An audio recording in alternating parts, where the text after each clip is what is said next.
ਐਡਾ ਬੜਾ ਇਹ ਸ਼ਹਿਰ ਸੀ ਫਿਰ ਇਹਦਾ ਜਿਹੜਾ ਉਜੜਨੇ ਦਾ ਕਾਰਨ ਵੀ ਇਹਦਾ ਬਣਿਆ। ਉਜੜਨੇ ਦਾ ਕਾਰਨ ਜਦ ਬਣਿਆ ਜਦ ਇਹ ਰੌਲਾ ਪੈਣਾ ਸ਼ੁਰੂ ਹੋ ਗਿਆ ਵੀ ਹਿੰਦੁਸਤਾਨ ਪਾਕਿਸਤਾਨ ਬਣੂਗਾ।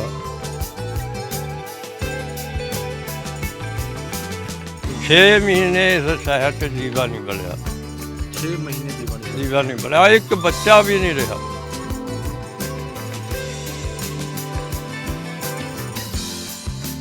ਜਿਹੜੇ ਹੈ ਨਾ ਸਿਸਮਾਂ ਤੋਂ ਜਦ ਸ਼ਹਿਰ ਪੁਰਾਣਾ 47 ਤੋਂ ਪਹਿਲਾਂ ਮੈਨੂੰ ਉਸ ਟਾਈਮ ਦੀ ਸੋਝੀ ਹੈ।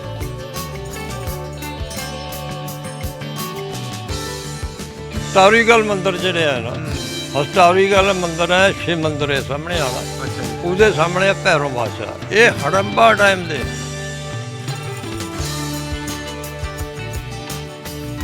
ਤੇ ਜਿਹੜੇ ਭੈਰੋ ਬਾਦਸ਼ਾਹ ਤੇ ਹੈ ਨਾ, ਉੱਥੇ ਰਾਤ ਨੂੰ ਨਹੀਂ ਕੋਈ ਠਹਿਰ ਸਕਦਾ ਜਿੱਦ ਨਾਲ। ਉਹ ਹੈ ਕੋਈ ਬੈਠਾ ਹੋਵੇ ਉਹਦਾ ਲੱਗ ਰਹੀ, ਜੇ ਕੋਈ ਜਿੱਦ ਕਰਕੇ ਕਹੇ ਵੀ ਹਾਂ ਮੈਂ ਜਿੱਦ ਨਾਲ ਬੈਠਣਾ, ਫਿਰ ਨਹੀਂ ਬੈਠਣਾ। ਕਦੇ ਕਿਸੇ ਨੇ ਜਿੱਦ ਕੀਤੀ ਨਹੀਂ ਫਿਰ ਇੱਥੇ? ਕਰੀਏ ਇੱਕ ਲੈ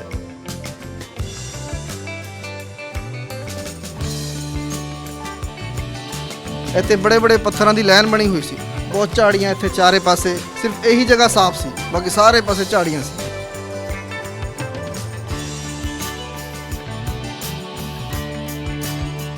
ਦੂਜੇ ਦਿਨ ਜਦੇ ਉਹਨਾਂ ਨੇ ਗਿਰਦੇ ਪੜਦੇ ਕੱਪੜੇ ਪੱਟ ਕੇ ਉਹਨਾਂ ਦੇ ਦਸਤਾਰ ਗਿਰ ਗਈ। ਆ ਕੇ ਇੱਥੇ ਬਾਬਾ ਜੀ ਨੂੰ ਉਹਨਾਂ ਨੇ ਮਾफ़ੀ ਮੰਗੀ ਤੇ ਉਹਨਾਂ ਨੂੰ ਅਰਜ਼ ਕੀਤਾ ਕਿ ਬਾਬਾ ਜੀ ਮੇਰਾ ਜੋ ਡਿਸਪਿਊਟ ਚੱਲ ਰਿਹਾ, ਮੇਰੇ 'ਤੇ ਜੋ ਪਰੇਸ਼ਾਨੀ ਆਈ ਹੋਈ ਹੈ ਇਹ ਖਤਮ ਹੋ ਜਾਵੇ, ਮੈਂ ਤੁਹਾਡੀ ਜਗ੍ਹਾ ਪੱਕੀ ਕਰਾ ਦੂੰਗਾ। ਵਪਾਰ ਹੁੰਦਾ ਸੀ ਬਹੁਤ ਵੱਡਾ, ਤੇ ਸਨ 1947 'ਚ ਬਹੁਤ ਜ਼ਿਆਦਾ ਮਾਰ ਕਾਟ ਹੋਈ ਹੈ। ਤੇ ਆਪਾਂ ਦੇਖ ਰਹੇ ਹਾਂ ਸਾਡੇ ਥੱਲੇ ਨਦੀ ਹੈ, ਤੇ ਇਹ ਨਦੀ ਮਤਲਬ ਕਹਿੰਦੇ 7 ਦਿਨ ਤੱਕ ਖੂਨ ਦੀ ਭਰ ਕੇ ਚੱਲੀ ਸੀ।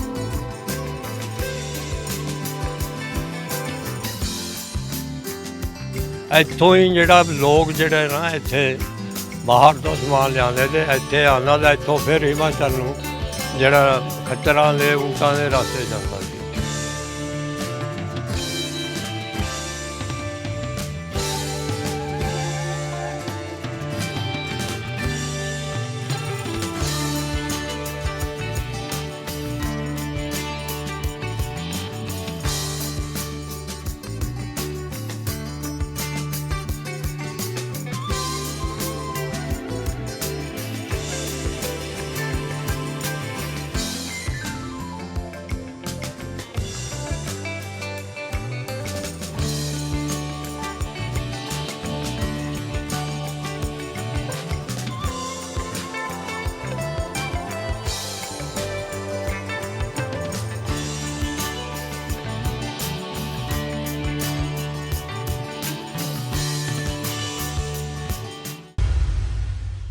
ਸਤਿ ਸ਼੍ਰੀ ਅਕਾਲ, ਮੈਂ ਅਮਨ ਮੋਹਨ ਮੋਹਜਾਲ। ਸੋ ਸਿਸਵਾਂ ਦੇ ਇਤਿਹਾਸ ਬਾਰੇ ਤੁਹਾਨੂੰ ਅਸੀਂ ਪਹਿਲੇ ਐਪੀਸੋਡ ਦੇ ਵਿੱਚ ਬਹੁਤ ਕੁਝ ਦਿਖਾਇਆ ਕਿ ਸਿਸਵਾਂ ਇੱਕ ਪਹਿਲਾਂ ਇੱਥੇ ਵੱਡਾ ਸ਼ਹਿਰ ਹੁੰਦਾ ਸੀ, ਤੇ ਇਸ ਸ਼ਹਿਰ ਦੇ ਬਾਅਦ ਇੱਥੇ 1947 ਦੀ ਜਦੋਂ ਵੰਡ ਹੋਈ ਤਾਂ ਇੱਥੇ ਕਤਲੋਗਾਰਤ ਵੀ ਹੋਈ ਹੈ। ਤੇ ਉਸ ਤੋਂ ਬਾਅਦ ਦੇ ਜਿਹੜੇ ਹਾਲਾਤ ਬਣੇ ਨੇ, ਅੱਜ ਸਿਸਵਾਂ ਇੱਕ ਇੰਨਾ ਵਧੀਆ ਇੱਥੇ ਆਪਾਂ ਕਹਿ ਸਕਦੇ ਹਾਂ ਕਿ ਮਾਹੌਲ ਹੈ, ਸ਼ਾਂਤੀਪੂਰਕ ਮਾਹੌਲ ਹੈ, ਕੁਦਰਤ ਦੀ ਗੋਦ ਦੇ ਵਿੱਚ ਵਸਿਆ ਹੋਇਆ ਹੈ। ਪਿਛਲੇ ਜਿਵੇਂ ਐਪੀਸੋਡ ਦੇ ਵਿੱਚ ਤੁਸੀਂ ਇੱਥੇ ਸਿਸਵਾਂ ਡੈਮ ਦੇਖਿਆ ਸੀਗਾ, ਜੰਗਲ ਤੁਹਾਨੂੰ ਦਿਖਾਇਆ ਸੀਗਾ, ਇੱਥੇ ਜਿਹੜੇ ਸਦੀਆਂ ਪੁਰਾਣੇ ਖੂਹ ਤੁਹਾਨੂੰ ਦਿਖਾਏ ਸੀ ਜਿਨ੍ਹਾਂ ਦੇ ਵਿੱਚ ਅੱਜ ਵੀ ਪਾਣੀ ਆਉਂਦਾ ਹੈ, ਲੋਕ ਪਾਣੀ ਉਹ ਪੀਂਦੇ ਨੇ। ਤੇ ਨਾਲ ਹੀ ਜਿਹੜੇ ਤੁਹਾਨੂੰ ਅਸੀਂ ਹੋਰ ਧਾਰਮਿਕ ਸਥਾਨ ਵੀ ਦਿਖਾਏ ਸੀ। ਅੱਜ ਅਸੀਂ ਇੱਥੇ ਬਜ਼ੁਰਗਾਂ ਨਾਲ ਗੱਲਾਂ ਬਾਤਾਂ ਕਰਾਂਗੇ ਤੇ ਤੁਹਾਨੂੰ ਇੱਥੋਂ ਦੇ ਜਿਹੜੇ ਹੋਰ ਬਾਕੀ ਰਹਿ ਗਏ ਸੀ ਕੱਲ੍ਹ ਧਾਰਮਿਕ ਸਥਾਨ ਉਹਨਾਂ ਦੀ ਸੈਰ ਕਰਾਵਾਂਗੇ, ਤੇ ਨਾਲ ਹੀ ਤੁਹਾਨੂੰ ਅਸੀਂ ਡਾਕਟਰ ਦੀਵਾਨ ਸਿੰਘ ਕਾਲੇ ਪਾਣੀ ਹੋਰਾਂ ਦਾ ਮਿਊਜ਼ੀਅਮ ਵੀ ਦਿਖਾਵਾਂਗੇ। ਸਭ ਤੋਂ ਪਹਿਲਾਂ ਅਸੀਂ ਕਰਦੇ ਹਾਂ ਬਜ਼ੁਰਗਾਂ ਨਾਲ ਗੱਲਾਂ ਬਾਤਾਂ। ਸਤਿ ਸ਼੍ਰੀ ਅਕਾਲ ਜੀ, ਤੁਹਾਡਾ ਕੀ ਨਾਮ? ਸਰ ਮੇਰਾ ਨਾਮ ਬਲਵੰਤ ਰਾਮ ਹੈ, ਪਿੰਡ ਸਿਸਮਾ ਤੋਂ। ਮੈਂ ਪੁਰਾਣਾ ਜਿਹੜੇ ਹੈ ਨਾ ਸਿਸਮਾ ਤੋਂ ਜਦ ਸ਼ਹਿਰ ਪੁਰਾਣਾ 47 ਤੋਂ ਪਹਿਲਾਂ ਮੈਨੂੰ ਉਸ ਟਾਈਮ ਦੀ ਸੋਝੀ ਹੈ। ਅੱਛਾ ਜੀ।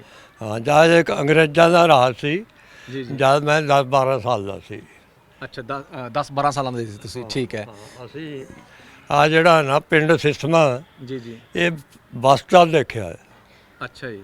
ਇਹਦਾ ਉੱਜੜਨੇ ਦਾ ਕਾਰਨ ਵੀ ਹੈ, ਵਸਣੇ ਦਾ ਕਾਰਨ ਤਾਂ ਇਹ ਇੱਕ ਗੱਲ ਹੈ ਜਿਹੜੀ ਹੈ ਨਾ, ਪਹਿਲਾਂ ਇਹ ਹਿਮਾਚਲ ਦੀ ਸਭ ਤੋਂ ਬੜੀ ਮੰਡੀ ਹੁੰਦੀ ਸੀ। ਅੱਛਾ ਜੀ। ਇੱਥੋਂ ਹੀ ਜਿਹੜਾ ਲੋਕ ਜਿਹੜੇ ਨਾ ਇੱਥੇ ਬਾਹਰ ਤੋਂ ਸਮਾਨ ਲਿਆਉਂਦੇ ਤੇ ਇੱਥੇ ਆਉਂਦਾ ਤਾਂ ਇੱਥੋਂ ਫਿਰ ਹਿਮਾਚਲ ਨੂੰ ਜਿਹੜਾ ਖੱਚਰਾਂ ਦੇ ਊਂਟਾਂ ਦੇ ਰਸਤੇ ਜਾਂਦਾ ਸੀ। ਅੱਛਾ ਜੀ। ਸਾਡੇ ਬਜ਼ੁਰਗ ਦੱਸਦੇ ਹੈ ਵੀ ਜਦ ਇਹ ਮੰਡੀ ਥੀ ਉਸ ਟਾਈਮ ਇੱਕ ਚਾਂਦੀ ਦਾ ਰੁਪਈਆ ਹੁੰਦਾ ਸੀ, ਉਹਦੇ ਪਰ ਇੱਕ ਆੜਤ ਜਿਹੜੀ ਹੁੰਦੀ ਸੀ, ਇੱਕ ਧੇਲਾ ਹੁੰਦੀ ਸੀ। 1 ਰੁਪਈਏ ਦੀ ਜਿਹੜੀ ਆੜਤ ਸੀ, ਇੱਕ ਧੇਲਾ ਸੀ।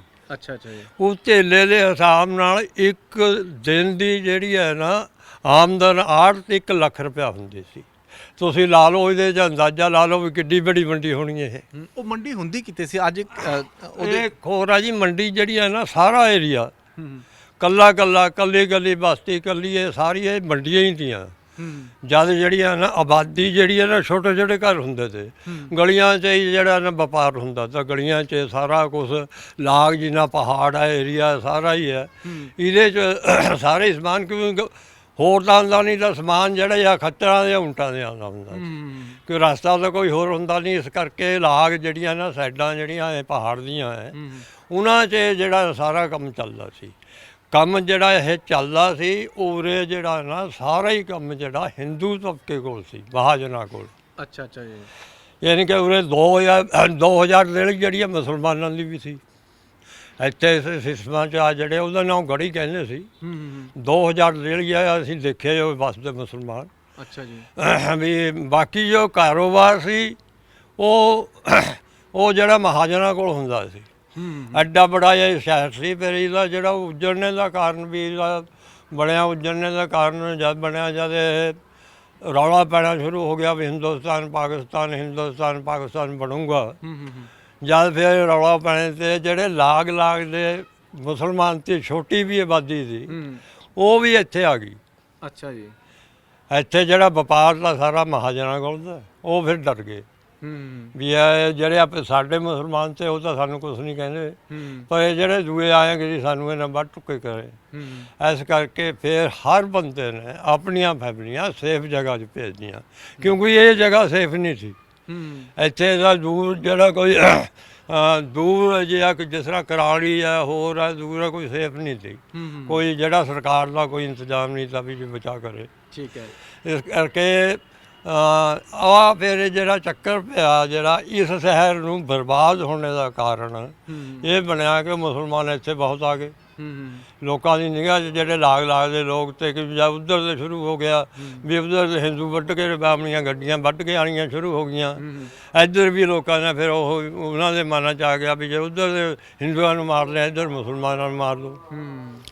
ਬਹੁਤ ਫਿਰ ਆ ਜਿਹੜੀਆਂ ਨਾ ਗਲੀ ਦੇ ਵਿੱਚ ਜਿਹੜੇ ਮੁਸਲਮਾਨ ਤੇ ਉਹ ਵਿਚਾਰੇ ਸਾਡੀ ਤਾਂ ਮਦਦ ਕਰਦੇ, ਪਰ ਜਿਹੜੇ ਲਾਗ ਦੇ ਲੋਕ ਤੇ ਉਹ ਜਿਨ੍ਹਾਂ ਦੇ ਉੱਧਰ ਦੇ ਹਿੰਦੂ ਵੱਢ ਕੇ ਆਉਂਦੇ ਉਹਨਾਂ ਦੇ ਵਿੱਚ ਫਿਰ ਰਟ ਕੇ ਰਹੀ ਇਹ ਵੀ ਨਾ ਉਹਨਾਂ ਨੂੰ ਫਿਰ ਇੱਥੇ ਕਤਲ ਆਮ ਜਿਹੜਾ ਉਹਨਾਂ ਨੂੰ ਬਜਾਏ ਉੱਥੇ ਭੇਜਣੇ ਤੇ ਫਿਰ ਕਈ ਵਾਰੀ ਆ ਗਈਆਂ ਨੇ, ਜੇ ਕਿਸੇ ਦੀ ਕੋਈ ਜਨਾਨੀ ਸੁਣਨੀ ਸੀ ਉਹ ਲੈ ਗਿਆ, ਕੋਈ ਦਾ ਬੱਚਾ ਸੁਨੱਖਾ ਸੀ ਉਹ ਲੈ ਗਿਆ, ਬਾਕੀ ਦੇ ਸਾਰੇ ਮਾਰ ਲੈ ਗਏ। ਇੱਥੇ ਜਿਹੜੀ ਦਰਗਾਹ ਦੇ ਲਾਗੇ ਇੱਕ ਨਹਿਰ ਹੈਗੀ ਹੈ, ਉਹਦੇ ਇਹ ਕਿਹਾ ਜਾਂਦਾ ਹੈ ਕਿ ਆਈ ਥਿੰਕ 6-7 ਦਿਨ ਉਹਦੇ ਵਿੱਚ ਖੂਨ ਹੀ ਵਗਦਾ ਰਿਹਾ, ਇੰਨੀ ਇੱਥੇ ਕਤਲੋਗਾਰਤ ਹੋਈ ਸੀ। ਆ ਜਿਹੜਾ ਉਹਨੂੰ ਨਵਾਜ਼ ਘਾਟ ਕਹਿੰਦੇ ਸੀ। ਨਵਾਜ਼ ਘਾਟ ਉੱਥੇ ਨਮਾਜ਼ ਪੜ੍ਹਦੇ ਤੇ ਮੁਸਲਮਾਨ, ਉੱਥੇ ਅੜ ਗਏ ਤੇ ਨਮਾਜ਼ ਪੜ੍ਹਨੇ ਵਾਸਤੇ ਉਹ ਅੜੇ ਹੋਏ ਤੇ ਫਿਰ ਉੱਥੇ ਜਿਹੜੀ ਹੈ ਨਾ ਇਹਨਾਂ ਦੇ ਲਾਗ ਦੇ ਜਿਹੜੇ ਜਿਸ ਤਰ੍ਹਾਂ ਸਾਡੇ ਨੇੜੇ ਪਿੰਡ ਹੁਸ਼ਿਆਰਪੁਰ ਹੈ, ਪੜੌਲ ਹੈ, ਭੜੌਂਜੀ ਹੈ, ਇੱਥੇ ਕਰਾਲੀ ਦਾ ਜਿਹੜੇ ਲੋਕ ਇਕੱਠੇ ਹੋਏ ਹੋਏ ਤੇ ਉਹਨਾਂ ਨੇ ਫਿਰ ਇਹਨਾਂ ਨੂੰ ਮਾਰਨਾ ਸ਼ੁਰੂ ਕਰ ਦਿੱਤਾ। ਅੱਛਾ ਅੱਛਾ। ਮਾਰਨੇ ਦੇ ਬਾਅਦ ਫਿਰ ਉਰੇ ਦੇ ਡਰ ਗਏ ਲੋਕ, ਜਿਹੜਾ ਉਰੇ ਜਿਹੜੇ ਰਹਿੰਦੇ ਤੇ ਉਹ ਵੀ ਫਿਰ ਸ਼ਹਿਰ ਨੂੰ ਖਾਲੀ ਕਰ ਗਏ, ਛੱਡ ਗਏ। 6 ਮਹੀਨੇ ਇਸ ਸ਼ਹਿਰ 'ਚ ਦੀਵਾ ਨਹੀਂ ਬਲਿਆ। 6 ਮਹੀਨੇ ਦੀਵਾ ਨਹੀਂ ਬਲਿਆ, ਇੱਕ ਬੱਚਾ ਵੀ ਨਹੀਂ ਰਿਹਾ, ਕੋਈ ਵੀ ਖਾਲੀ ਹੋ ਗਿਆ।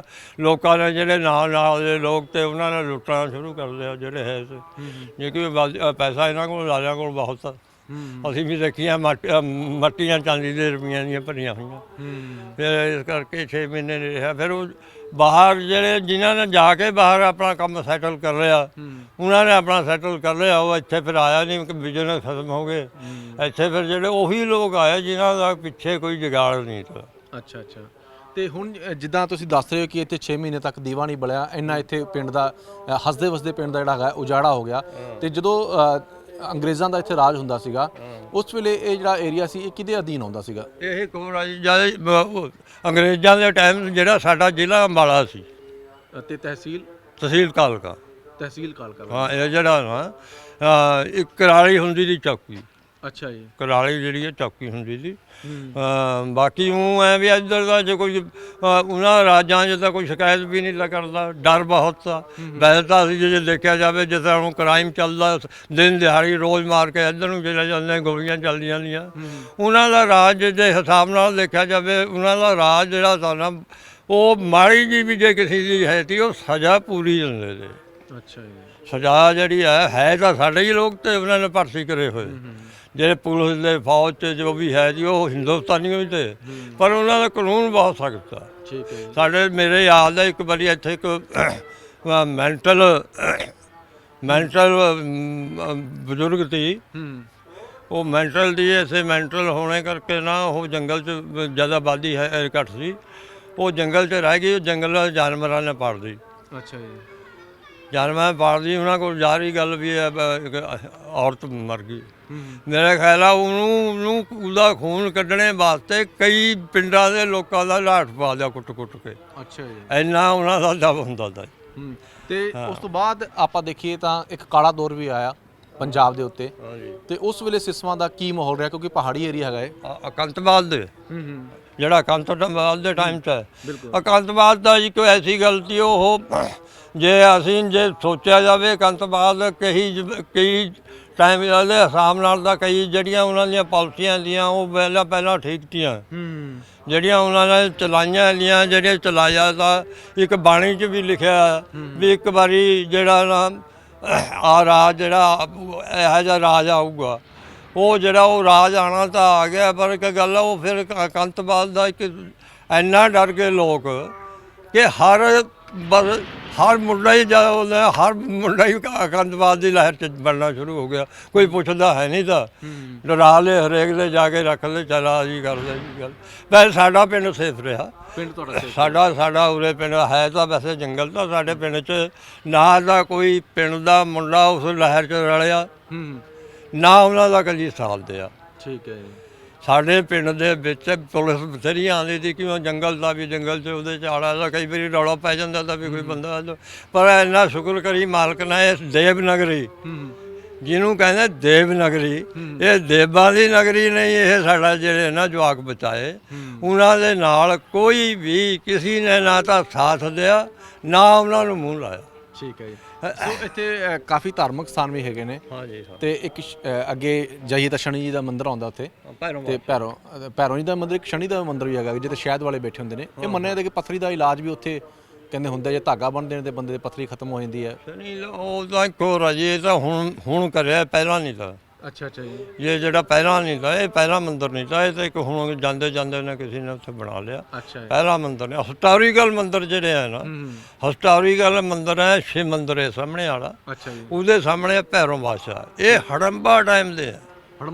ਹੜੰਬਾ ਆ ਜਿਹੜਾ ਨਾ ਬਰਾਟ ਨਗਰੀ ਵੀ ਕਿਹਾ ਗਿਆ, ਜਿਹੜਾ ਨਾ ਪਾਂਡਵਾਂ ਦਾ 14ਵਾਂ ਸਾਲ ਦਾ, ਜਿਹੜਾ 13ਵਾਂ ਸਾਲ ਤੇ 14ਵਾਂ ਸਾਲ ਦੇ ਆਇਆ, ਉਹਨਾਂ ਨੇ ਬਨਵਾਸ ਵੀ 14ਵਾਂ ਸਾਲ ਗੁਪਤ ਕੱਟਣਾ ਹੈ, ਉਹ 14ਵਾਂ ਸਾਲ ਇਸ ਏਰੀਏ 'ਚ ਕੱਟਿਆ ਉਹਨਾਂ ਨੇ। ਅੱਛਾ। ਪੰਜਾਬ ਤੋਂ ਲੈ ਕੇ ਨਾਲਾਗੜ੍ਹ ਏਰੀਆ ਜਿਹੜਾ ਨਾ, ਇਹ ਬਰਾੜ ਨਗਰੀ ਹੁੰਦੀ ਸੀ। ਇਹਨਾਂ ਦਾ ਜਿਹੜਾ ਰਾਜਾ ਬਰਾੜ ਹੁੰਦਾ ਤਾ, ਜਿਸ ਤਰ੍ਹਾਂ ਹੁਣ ਮਹਾਰਾਜਾ ਪਟਿਆਲਾ ਜਾਂ ਨਾਲਾਗੜ੍ਹ, ਇਸ ਤਰ੍ਹਾਂ ਇਹ ਬਰਾੜ ਨਗਰੀ ਵੀ ਹੋ ਗਈ ਹੈ। ਇਹ ਆਹ ਸਿਸਵਾ ਸ਼ਹਿਰ ਉਹ ਉਸ ਟਾਈਮ ਦਾ ਵੀ ਉਹ ਹੈ, ਵੀ ਉਹ ਬਰਾੜ ਉਸ ਨਗਰ ਉਹਦੇ ਨਾਲ ਵੀ ਇਹ ਜੁੜਿਆ ਹੋਇਆ। ਠੀਕ ਹੈ। ਤੇ ਜਿਹੜੇ ਇੱਥੇ ਮੰਦਿਰ ਹੈਗੇ ਨੇ ਉਹਨਾਂ ਦਾ ਕੀ ਇਤਿਹਾਸ ਹੈ, ਕਿਉਂ ਲੋਕ ਜ਼ਿਆਦਾ ਮੰਨਦੇ ਨੇ ਉਹਨੂੰ? ਇੱਕ ਹੋਰ ਆ ਜੀ, ਹੁਣ ਇਹ ਤਾਂ ਮੰਦਿਰ ਹੈ, ਹੁਣ ਇਹ ਨਹੀਂ ਹੈ ਜਿਸ ਤਰ੍ਹਾਂ ਜਿਸ ਸ਼ਿਵ ਜੀ ਦਾ ਮੰਦਿਰ ਹੈ, ਬਹੁਤ ਪੁਰਾਣਾ ਮੰਦਿਰ ਹੈ। ਇਹਦੀ ਹਿਸਟੋਰੀਕਲ ਸਾਡੇ ਬਜ਼ੁਰਗ ਦੱਸਦੇ ਤੇ ਵੀ ਜਦ ਇਹਨੂੰ ਕੋਈ ਆਪਣਾ ਮਕਾਨ ਬਣਾਉਣ ਲੱਗਿਆ, ਉਹ ਫਿਰ ਜਦ ਮਕਾਨ ਥੋੜ੍ਹਾ ਜਿਹਾ ਡੂੰਘਾ ਗਿਆ ਤਾਂ ਫਿਰ ਸ਼ਿਵਲਿੰਗ ਦੀ ਕਹਿੰਦੇ ਆਹ ਜਿਹੜਾ ਸ਼ਿਵਲਿੰਗ ਵਿੱਚ ਤੋਂ ਨਿਕਲਿਆ, ਉਹਦੇ 'ਚ ਦੁੱਧ ਦੀ ਧਾਰ ਨਿਕਲੀ। ਅੱਛਾ। ਇਹ ਇਸੀ ਕਰਕੇ ਡੂੰਘਾ, ਇਹ ਜਿਹੜਾ ਸ਼ਿਵਲਿੰਗ ਹੈ ਇਸੀ ਕਰਕੇ ਡੂੰਘਾ ਵੀ ਹੈ। ਅੱਛਾ, ਦੂਜੀ ਗੱਲ ਹੈ ਇਹ ਇੰਨਾ ਵੀ ਹੈ ਜਿਹਨੇ ਕੋਈ ਮਨ 'ਤੇ ਧਿਆ ਲਿਆ, ਸ਼ਰਧਾ ਨਾਲ ਧਿਆ ਲਿਆ, ਉਹਦੀ ਮਨੋਕਾਮਨਾ ਹਮੇਸ਼ਾ ਪੂਰੀ ਹੋਈ। ਸਾਡੇ ਇੱਕ ਹੋਰ ਵੀ ਦੱਸਦੇ ਆ ਵੀ ਆਹ ਜਿਹੜੀਆਂ ਮਨੋਕਾਮਨਾ, ਜਦ ਪਲੇਗ ਪਈ ਹੈ ਪਲੇਗ ਦੇ ਜ਼ਮਾਨੇ 'ਚ ਵੀ ਇਹ ਸਾਡੇ ਦੋ ਜਿਹੜੇ ਮੰਦਰ ਹੈ ਭੈਰੋਂ ਬਾਦਸ਼ਾਹ ਦਾ ਸ਼ਿਵ ਜੀ ਦਾ, ਇਹਨਾਂ ਨੇ ਲਾਗਾਂ ਦੇ ਤਾਂ ਬਹੁਤ ਰੌਲਾ ਪੈਂਦਾ ਤੇ ਵੀ ਇੰਨੇ ਮਰ ਗਏ ਇੰਨੇ ਮਰ ਗਏ ਇੰਨੇ ਮਰ ਗਏ ਪਲੇਗ ਦੇ ਟਾਈਮ 'ਚ। ਸਾਡੇ ਬਜ਼ੁਰਗ ਦੱਸਦੇ ਤੇ ਵੀ ਇੱਥੇ ਤਾਂ ਸੇਫ ਰਹੇ। ਅੱਛਾ ਜੀ। ਇਹ ਜਿਹੜਾ ਵੀ ਇਹਨਾਂ ਦੀ ਕਿਰਪਾ ਰਹੀ ਮਾਲਕ ਦੀ, ਇਹ ਜਿਹੜੀ ਆਪਣੀ ਨਗਰੀ ਦੀ ਵੀ ਜਿਹੜੀ ਹੈ ਨਾ, ਜੇ ਆਪਾਂ ਹੁਣ ਜਿਹੜਾ ਕੋਈ ਵੀ ਸਥਾਨ ਤਾਂ ਹੁਣ ਹਰ ਜਗ੍ਹਾ ਹੈ 3600 ਕਰੋੜ ਦੇਵਤਾ ਹਰੇਕ ਜਗ੍ਹਾ ਰੱਖ ਕੇ ਪੱਥਰ ਬੈਠੇ ਹਰੇਕ ਜਗ੍ਹਾ ਪੂਜਾ। ਅੱਜ ਦੀ ਪੂਜਾ ਜਿਹੜੀ ਹੈ ਉਹ ਪੈਸੇ ਦੀ ਪੂਜਾ ਹੋ ਗਈ ਜੀ। ਅੱਜ ਜਿਹੜਾ ਨਾ ਉਹ ਚਾਹੇ ਹਰਮੰਦਰ ਸਾਹਿਬ ਲਾ ਲਓ, ਕੋਈ ਹੋਰ ਚੀਜ਼ ਲਾ ਲਓ, ਜਿਹੇ ਵੀ ਹੈ ਜਿਹੜੇ ਬੜੇ ਬੜੇ ਆ, ਚਾਹੇ ਸਿਰੜੀ ਮੰਦਰ ਲਾ ਲਓ, ਇੱਧਰ ਬਨਾਰਸ ਲਾ ਲਓ, ਅੱਜ ਦੇ ਜ਼ਮਾਨੇ 'ਚ ਪੈਸਾ ਪੈਸਾ ਹੈ।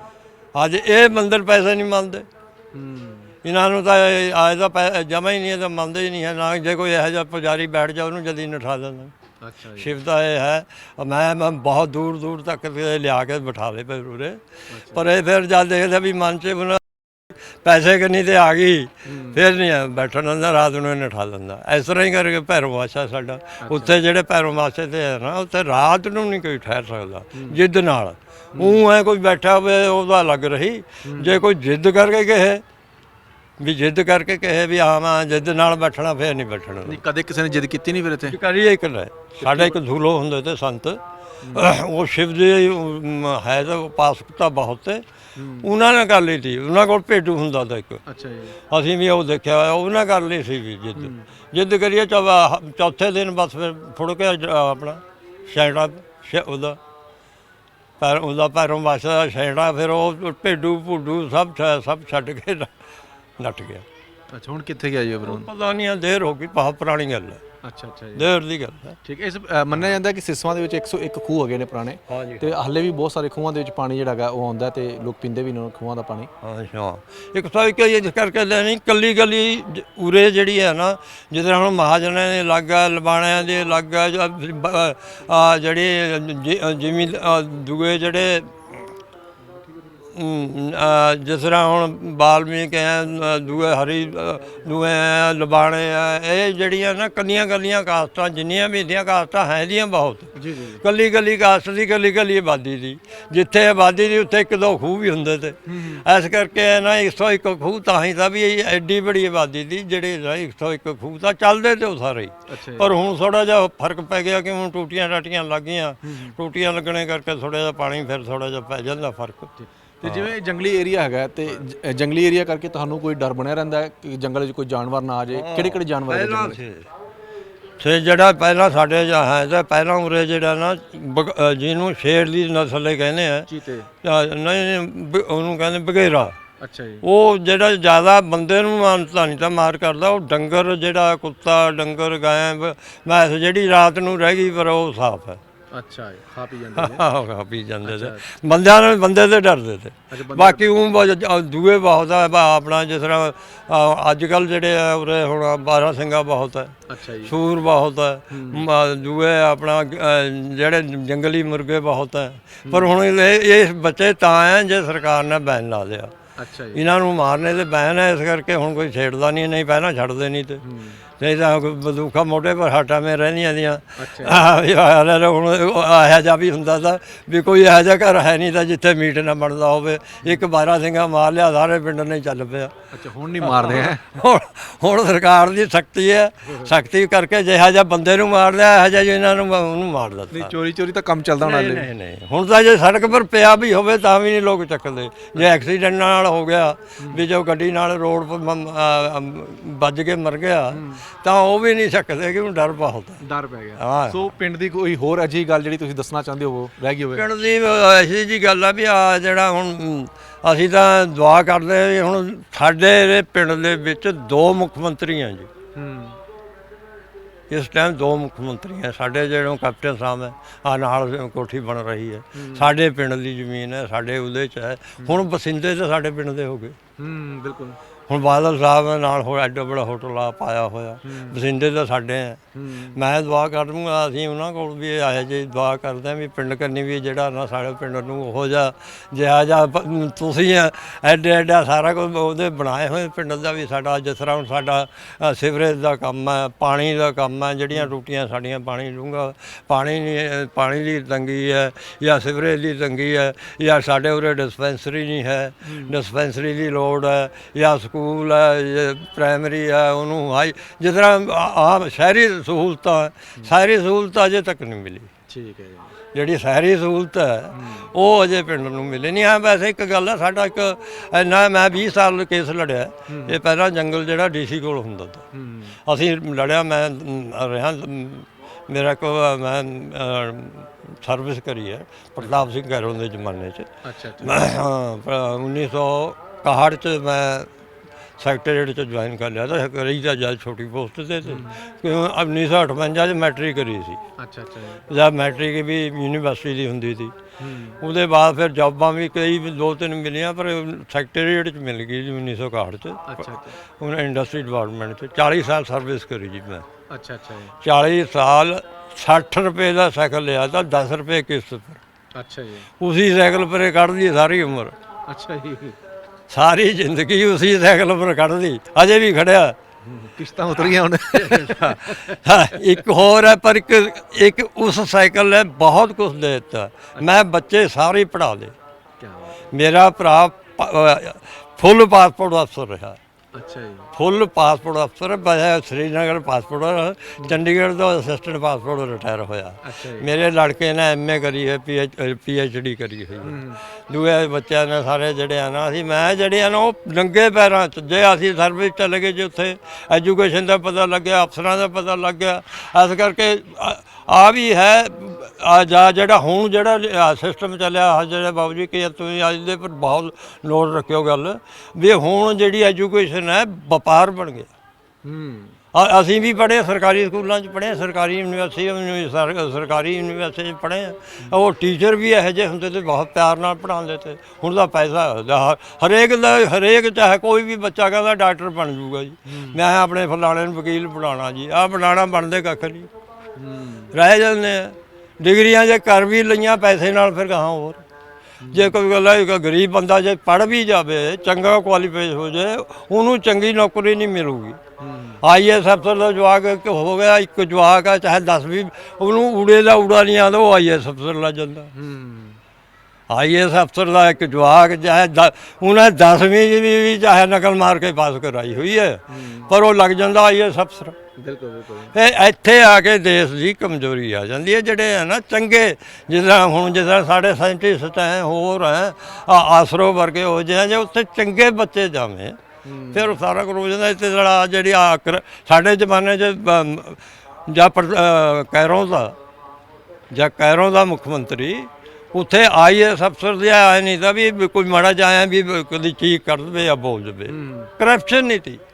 ਹੁਣ ਤਾਂ ਇੰਡਸਟਰੀਲਿਸਟ ਹੈ ਜਾਂ ਹੋਰ ਹੈ, ਜਾ ਕੇ ਅਫਸਰ ਨੂੰ ਗੱਲ ਤੇ ਫੜ ਲੈਂਦੇ। ਇਹ ਵੀ ਐਸਾ ਹੀ ਗੱਲ ਹੈ, ਫੜ ਦੇਂਗੇ ਨਹੀਂ।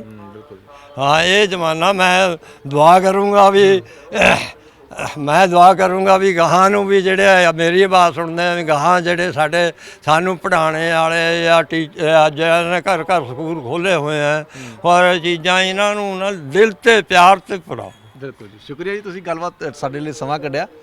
ਸੋ ਤੁਸੀਂ ਬਜ਼ੁਰਗਾਂ ਦੀ ਗੱਲਾਂ ਸੁਣੀਆਂ ਨੇ ਤੇ ਉਹਨਾਂ ਦਾ ਕਹਿਣਾ ਹੈ ਕਿ ਹੁਣ ਸਿਸਮਾ ਦੇ ਵਿੱਚ 2 ਮੁੱਖ ਮੰਤਰੀ ਨੇ। ਇੱਕ ਪਾਸੇ ਤਾਂ ਬਾਦਲ ਪਰਿਵਾਰ ਦਾ ਇੱਥੇ ਹੋਟਲ ਹੈ ਵੱਡਾ, ਤੇ ਉਹ ਵੀ ਇਸ ਪਿੰਡ ਦੇ ਹੋ ਗਏ ਨੇ, ਤੇ ਦੂਜੇ ਪਾਸੇ ਕੈਪਟਨ ਅਮਰਿੰਦਰ ਸਿੰਘ ਜੋ ਪੰਜਾਬ ਦੇ ਮੌਜੂਦਾ ਮੁੱਖ ਮੰਤਰੀ ਹੈਗੇ ਨੇ, ਉਹਨਾਂ ਦਾ ਇੱਥੇ ਫਾਰਮ ਹਾਊਸ ਹੈਗਾ, ਤੇ ਉਹ ਵੀ ਇਸ ਪਿੰਡ ਦੇ ਹੁਣ ਨਾਗਰਿਕ ਹੋ ਗਏ ਨੇ।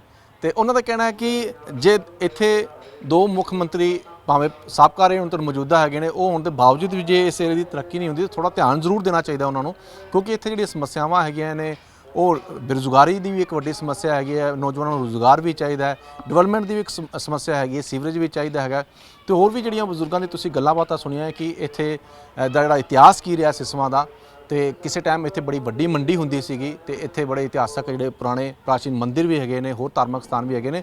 ਸੋ ਹੁਣ ਤੁਹਾਨੂੰ ਅਸੀਂ ਗੁਰਦੁਆਰਾ ਸ਼ੀਸ਼ ਮਹਿਲ ਦੇ ਦਰਸ਼ਨ ਕਰਵਾਉਂਦੇ ਹਾਂ, ਆਓ ਚੱਲਦੇ ਹਾਂ।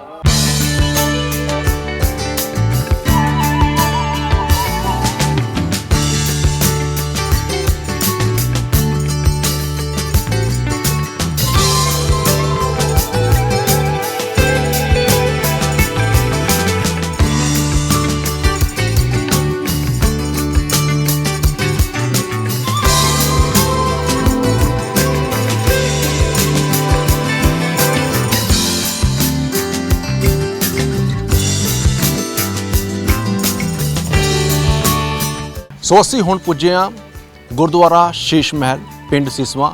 ਇਹ ਪੜੋਲ ਪਿੰਡ ਦੇ ਬਿਲਕੁਲ ਲਾਗੇ ਗੁਰੂ ਘਰ ਪੈਂਦਾ ਹੈ ਤੇ ਸਿਸਵਾਂ ਦੇ ਵਿੱਚ ਪੈਂਦਾ ਹੈ। ਪੰਜਾਬ ਦਾ ਇਹ ਏਰੀਆ ਹੈਗਾ। ਮੇਰੇ ਪਿੱਛੇ ਤੁਸੀਂ ਦੇਖ ਸਕਦੇ ਹੋ ਕਿ ਗੁਰੂ ਘਰ ਕਿੰਨਾ ਸ਼ਾਨਦਾਰ ਇੱਥੇ ਬਣਿਆ ਹੋਇਆ। ਦੂਰੋਂ ਦੂਰੋਂ ਸੰਗਤਾਂ ਇੱਥੇ ਦਰਸ਼ਨ ਕਰਨ ਆਉਂਦੀਆਂ ਨੇ ਤੇ ਇਹ ਸਥਾਨ ਸੱਚਖੰਡ ਵਾਸੀ ਬ੍ਰਹਮ ਗਿਆਨੀ ਸੰਤ ਕਰਤਾਰ ਸਿੰਘ ਜੀ ਭੈਰੋ ਮਾਜਰੇ ਵਾਲਿਆਂ ਦੀ ਯਾਦ ਦੇ ਵਿੱਚ ਉਹਨਾਂ ਦੇ ਬਚਨਾਂ ਅਨੁਸਾਰ ਬਣਾਇਆ ਗਿਆ। ਇਹ ਮਹਾਂਪੁਰਖ ਉਹ ਸਨ ਜਿਨ੍ਹਾਂ ਨੇ ਗੁਰਦੁਆਰਾ ਪਰਿਵਾਰ ਵਿਛੋੜਾ ਸਾਹਿਬ ਤੋਂ ਇਲਾਵਾ ਅਨੇਕਾਂ ਹੀ ਇਤਿਹਾਸਕ ਅਸਥਾਨ ਪ੍ਰਗਟ ਕੀਤੇ। ਇਸ ਅਸਥਾਨ ਦੇ ਮੁੱਖ ਸੇਵਾਦਾਰ ਸ਼੍ਰੀਮਾਨ ਸੰਤ ਬਾਬਾ ਕੁਲਜੀਤ ਸਿੰਘ ਜੀ, ਜਿਨ੍ਹਾਂ ਦਾ ਪਿੰਡ ਬ੍ਰਾਹਮਣ ਮਾਜਰਾ ਜ਼ਿਲ੍ਹਾ ਰੋਪੜ ਵਿਖੇ ਹੈ। ਮਹਾਂਪੁਰਖ ਪੰਚਾਇਤੀ ਰਾਜ ਮਹਿਕਮੇ ਦੇ ਵਿੱਚ ਜੂਨੀਅਰ ਇੰਜੀਨੀਅਰ ਦੀ ਨੌਕਰੀ ਤੇ ਤਾਇਨਾਤ ਸਨ। ਮਹਾਂਪੁਰਖ ਨੇ ਸੱਚਖੰਡ ਵਾਸੀ ਬ੍ਰਹਮ ਗਿਆਨੀ ਸੰਤ ਕਰਤਾਰ ਸਿੰਘ ਜੀ ਦੇ ਪਹਿਲੀ ਵਾਰ ਦਰਸ਼ਨ 1986 ਦੇ ਵਿੱਚ ਗੁਰੂ ਨਾਨਕ ਸਾਹਿਬ ਜੀ ਦੇ ਗੁਰਪੁਰਬ ਤੇ ਕੀਤੇ ਸਨ ਅਤੇ ਉਹਨਾਂ ਦੇ ਹੀ ਹੋ ਕੇ ਰਹਿ ਗਏ। 12 ਸਾਲਾਂ ਦੀ ਸੰਗਤ ਕਰਨ ਉਪਰੰਤ ਨੌਕਰੀ ਛੱਡ ਕੇ ਸੇਵਾ ਵਿੱਚ ਲੱਗ ਗਏ। ਸੱਚਖੰਡ ਤੋਂ ਬਾਅਦ ਪਹਿਲਾ ਬ੍ਰਹਮ ਗਿਆਨੀ ਸੰਤ ਕਰਤਾਰ ਸਿੰਘ ਜੀ ਨੇ ਇਸ ਅਸਥਾਨ ਦੀ ਸੇਵਾ ਬਖਸ਼ਦਿਆਂ ਹੋਇਆਂ ਇਹ ਬਖਸ਼ਾ ਭਰੇ ਬਚਨ ਕੀਤੇ ਕਿ ਗੁਰਦੁਆਰਾ ਸ਼ੀਸ਼ ਮਹਿਲ ਸਾਹਿਬ ਬਣਾਉਣਾ ਹੈ, ਬਹੁਤ ਖੂਬਸੂਰਤ ਬਣਾਉਣਾ ਹੈ। ਇਸ ਅਸਥਾਨ ਉੱਤੇ ਰਾਜੇ ਮਹਾਰਾਜੇ ਆਇਆ ਕਰਨਗੇ, ਲੋਕਾਂ ਨੂੰ ਨੌਕਰੀਆਂ ਮਿਲਣਗੀਆਂ। ਤੁਸੀਂ ਜਿਹੋ ਜਿਹਾ ਜਿਤਵੋਗੇ ਉਹ ਜਿਹਾ ਬਣੇਗਾ ਇਹ ਅਸਥਾਨ। ਗੁਰਮਤ ਵਿਦਿਆ ਦਾ ਕੇਂਦਰ ਬਣੇਗਾ ਤੇ ਹੋਰ ਅਨੇਕਾਂ ਹੀ ਬਖਸ਼ਿਸ਼ਾਂ ਭਰੇ ਬਚਨ ਕੀਤੇ। ਮਹਾਂਪੁਰਖਾਂ ਦੇ ਸੱਚਖੰਡ ਜਾਣ ਤੋਂ ਕਰੀਬ 18 ਮਹੀਨੇ ਬਾਅਦ ਇਹ ਅਸਥਾਨ ਪ੍ਰਗਟ ਹੋਇਆ। ਇਸ ਅਸਥਾਨ ਲਈ ਜ਼ਮੀਨ ਦੀ ਸੇਵਾ ਸੱਚਖੰਡ ਵਾਸੀ ਬਾਬਾ ਅਮਿਤ ਸਿੰਘ ਦੇ ਸਪੁੱਤਰਾਂ ਬਾਜਵਾ ਪਰਿਵਾਰ ਪਿੰਡ ਪੜੋਲ ਨੇ ਆਪਣੇ ਪਿਤਾ ਦੇ ਬਚਨਾਂ ਦੇ ਅਨੁਸਾਰ ਕੀਤੀ। ਸਤੰਬਰ 1999 ਨੂੰ ਇਹ ਅਸਥਾਨ ਤੇ ਸ੍ਰੀ ਗੁਰੂ ਗ੍ਰੰਥ ਸਾਹਿਬ ਜੀ ਦਾ ਪਹਿਲਾ ਪ੍ਰਕਾਸ਼ਨਾ ਬਣਾ ਕੇ ਕੀਤਾ ਗਿਆ ਅਤੇ ਨਵੰਬਰ 2008 ਦੇ ਵਿੱਚ ਦਰਬਾਰ ਸਾਹਿਬ ਦੀ ਇਮਾਰਤ ਬਣਾਉਣ ਉਪਰੰਤ ਗੁਰੂ ਮਹਾਰਾਜ ਦਾ ਪਹਿਲਾ ਪ੍ਰਕਾਸ਼ ਕੀਤਾ ਗਿਆ। ਹਰ ਸਾਲ ਇਸ ਅਸਥਾਨ ਦੇ ਉੱਤੇ ਮਿਤੀ 16, 17 ਅਤੇ 18 ਨਵੰਬਰ ਨੂੰ ਸਾਲਾਨਾ ਸਮਾਗਮ ਕੀਤਾ ਜਾਂਦਾ ਹੈ ਅਤੇ ਮਹੀਨੇ ਦੀ ਹਰ 18 ਤਰੀਕ ਨੂੰ ਸ੍ਰੀ ਅਖੰਡ ਪਾਠ ਸਾਹਿਬ ਜੀ ਦੇ ਭੋਗ ਪਾਉਣ ਉਪਰੰਤ ਕੀਰਤਨ ਦੀਵਾਨ ਸਜਾਏ ਜਾਂਦੇ ਨੇ।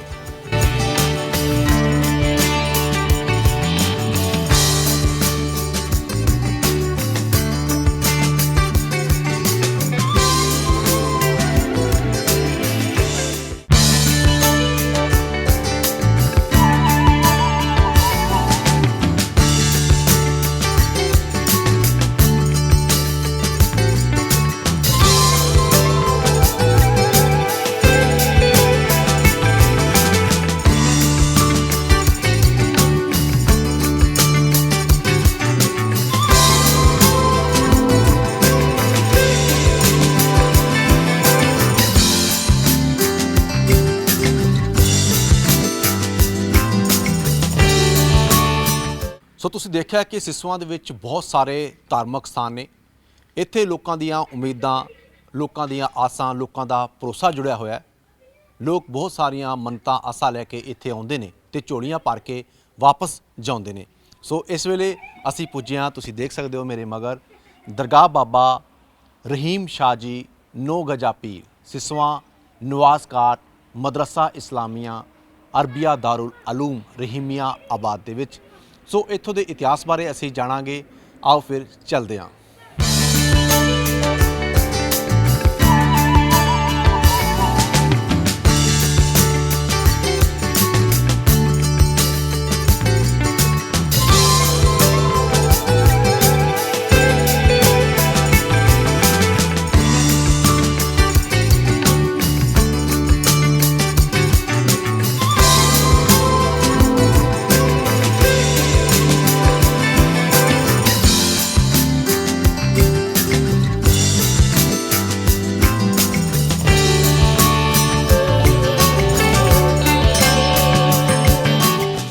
ਸੋ ਇਸ ਦਰਗਾਹ ਮਦਰਸੇ ਦੇ ਬਾਬਾ ਜੀ ਮੁੰਤਜ਼ਮ ਅਲੀ ਸ਼ਾਹ ਜੀ ਸਾਡੇ ਨਾਲ ਮੌਜੂਦ ਨੇ। ਉਹਨਾਂ ਨਾਲ ਇੱਥੋਂ ਦੇ ਇਤਿਹਾਸ ਬਾਰੇ ਗੱਲਬਾਤ ਕਰਾਂਗੇ। ਹਮਦਰਦ ਟੀਵੀ ਤੇ ਤੁਹਾਡਾ ਨਿੱਘਾ ਸਵਾਗਤ ਹੈ ਜੀ। ਸਤਿ ਸ਼੍ਰੀ ਅਕਾਲ ਜੀ, ਬਹੁਤ ਬਹੁਤ ਸ਼ੁਕਰੀਆ, ਬਹੁਤ ਬਹੁਤ ਤੁਹਾਡਾ ਧੰਨਵਾਦ। ਤੁਸੀਂ ਹਮਦਰਦ ਟੀਵੀ ਚੈਨਲ ਵਾਲੇ ਸਾਡੇ ਇੱਥੇ ਪਹੁੰਚੇ ਤੇ ਸਾਨੂੰ ਬਹੁਤ ਖੁਸ਼ੀ ਹੋਈ ਇਸ ਗੱਲ ਦੀ ਜੀ। ਤੇ ਅਸੀਂ ਇੱਥੇ ਬਾਬਾ ਜੀ ਦੀ ਜਿਹੜੀ ਦਰਗਾਹ ਹੈ, ਸਾਨੂੰ 1997 ਤੋਂ ਇਹ ਜਗ੍ਹਾ ਆਪਣੇ ਬਣੀ ਹੋਈ ਹੈ ਬਾਬਾ ਜੀ ਦੀ। ਤੇ ਕਾਫੀ ਪਹਿਲਾਂ ਤਾਂ ਚਲੋ ਜੰਗਲ ਸੀ, ਮਾਹੌਲ ਇੱਦਾਂ ਦਾ ਸੀ, ਜੰਗਲੀ ਏਰੀਆ ਸੀ, ਰੋਡ ਵੀ ਨਹੀਂ ਸੀ। ਤੇ ਹੁਣ ਚਲੋ ਬਾਬਾ ਜੀ ਦੀ ਕਿਰਪਾ ਨਾਲ ਪ੍ਰਮਾਤਮਾ ਨੇ ਚਾਹਿਆ ਹੁਣ ਰੌਣਕ ਮੇਲੇ ਲੱਗਣੇ ਸ਼ੁਰੂ ਹੋਏ। ਤੇ ਬਹੁਤ ਪੁਰਾਣੀ ਜਗ੍ਹਾ ਹੈ, ਸਨ 1997 ਤੋਂ ਇਸ ਜਗ੍ਹਾ ਦਾ ਜੋ ਸ਼ੁਰੂ ਹੋ ਗਿਆ ਸੀ। ਤੇ ਬਾਬਾ ਜੀ ਪ੍ਰਗਟ ਹੋਏ ਸੀ ਸਨ 1997 ਚ, ਜੇਠ ਦਾ ਮਹੀਨਾ ਸੀ। ਜਿੱਦਾਂ ਆਪਾਂ ਜੇਠ 'ਚ ਪਹਿਲਾਂ ਕਾਫੀ ਭੰਡਾਰੇ ਹੁੰਦੇ ਨੇ, ਲੰਗਰ ਹੁੰਦੇ ਨੇ, ਉਹ ਤਾਂ ਹੀ ਹੁੰਦੇ ਨੇ ਬਈ ਕੋਈ ਨਾ ਕਿਸੇ ਚੀਜ਼ ਦਾ ਦਿਨ ਹੁੰਦਾ ਹੈ। ਤੇ ਬਾਬਾ ਜੀ ਜੇਠ ਦੇ ਮਹੀਨੇ 'ਚ ਹੀ ਪ੍ਰਗਟ ਹੋਏ ਸੀ, ਸਨ 1997 ਦੀ ਗੱਲ ਹੈ। 1997 ਹਾਂਜੀ ਹਾਂਜੀ, ਸਨ 1997। ਤੇ ਤੁਹਾਡੇ ਪਿਤਾ ਜੀ? ਇਹ ਸਾਡੇ ਜੋ ਮਤਲਬ ਇੱਥੇ ਫਾਦਰ ਸਾਹਿਬ ਪਹੁੰਚੇ ਸੀ। ਤੇ ਬਾਬਾ ਜੀ ਜਦੋਂ ਪ੍ਰਗਟ ਹੋਏ, ਬਾਬਾ ਜੀ ਨੇ ਸਾਡੇ ਜੋ ਫਾਦਰ ਸਾਹਿਬ ਸੀ ਦਿੱਲੀ ਵਕਫ ਬੋਰਡ 'ਚ ਜੌਬ ਕਰਦੇ ਸੀ ਦਿੱਲੀ 'ਚ।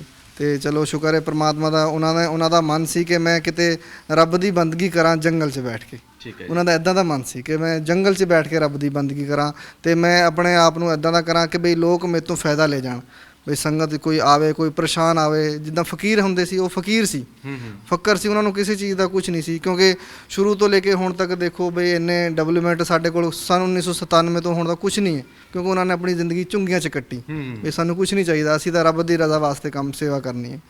ਤੇ ਬਾਬਾ ਜੀ ਨੇ ਦਰਸ਼ਨ ਦਿੱਤੇ ਦਿੱਲੀ 'ਚ ਬਾਬਾ ਜੀ ਜੌਬ ਕਰਦੇ ਸੀ, ਦਿੱਲੀ 'ਚ ਬਾਬਾ ਜੀ ਨੇ ਦਰਸ਼ਨ ਦਿੱਤੇ।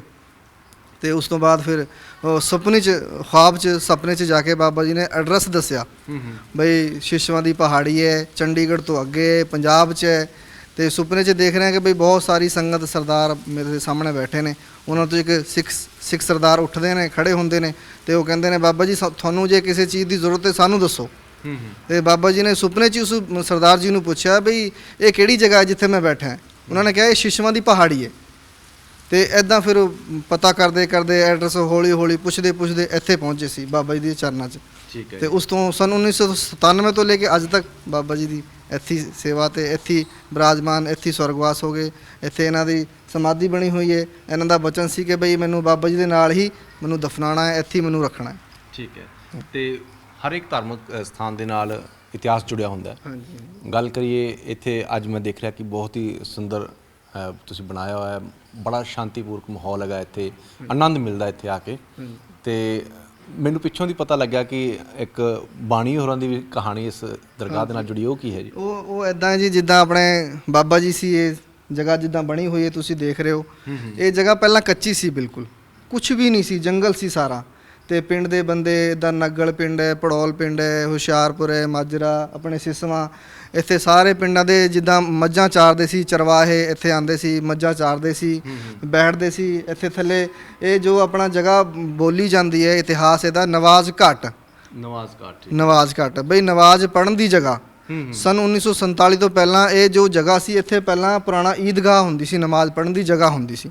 ਜਿੱਦਾਂ ਆਪਾਂ ਦੇਖਦੇ ਹਾਂ ਬਈ ਮੁਸਲਮਾਨਾਂ ਦੇ ਜਿਹੜੇ ਪਿੰਡ ਹੁੰਦੇ ਆ ਉਹਨਾਂ 'ਚ ਮਸਜਿਦ ਅਲੱਗ ਹੁੰਦੀ ਹੈ ਤੇ ਨਮਾਜ਼ ਜਿਹੜੀ ਈਦ ਦੀ ਨਮਾਜ਼ ਪੜ੍ਹਦੇ ਆ ਉਹ ਅਲੱਗ ਜਗ੍ਹਾ ਹੁੰਦੀ ਹੈ, ਉਹ ਪਿੰਡ ਤੋਂ ਬਾਹਰ ਪੜ੍ਹਦੇ ਆ।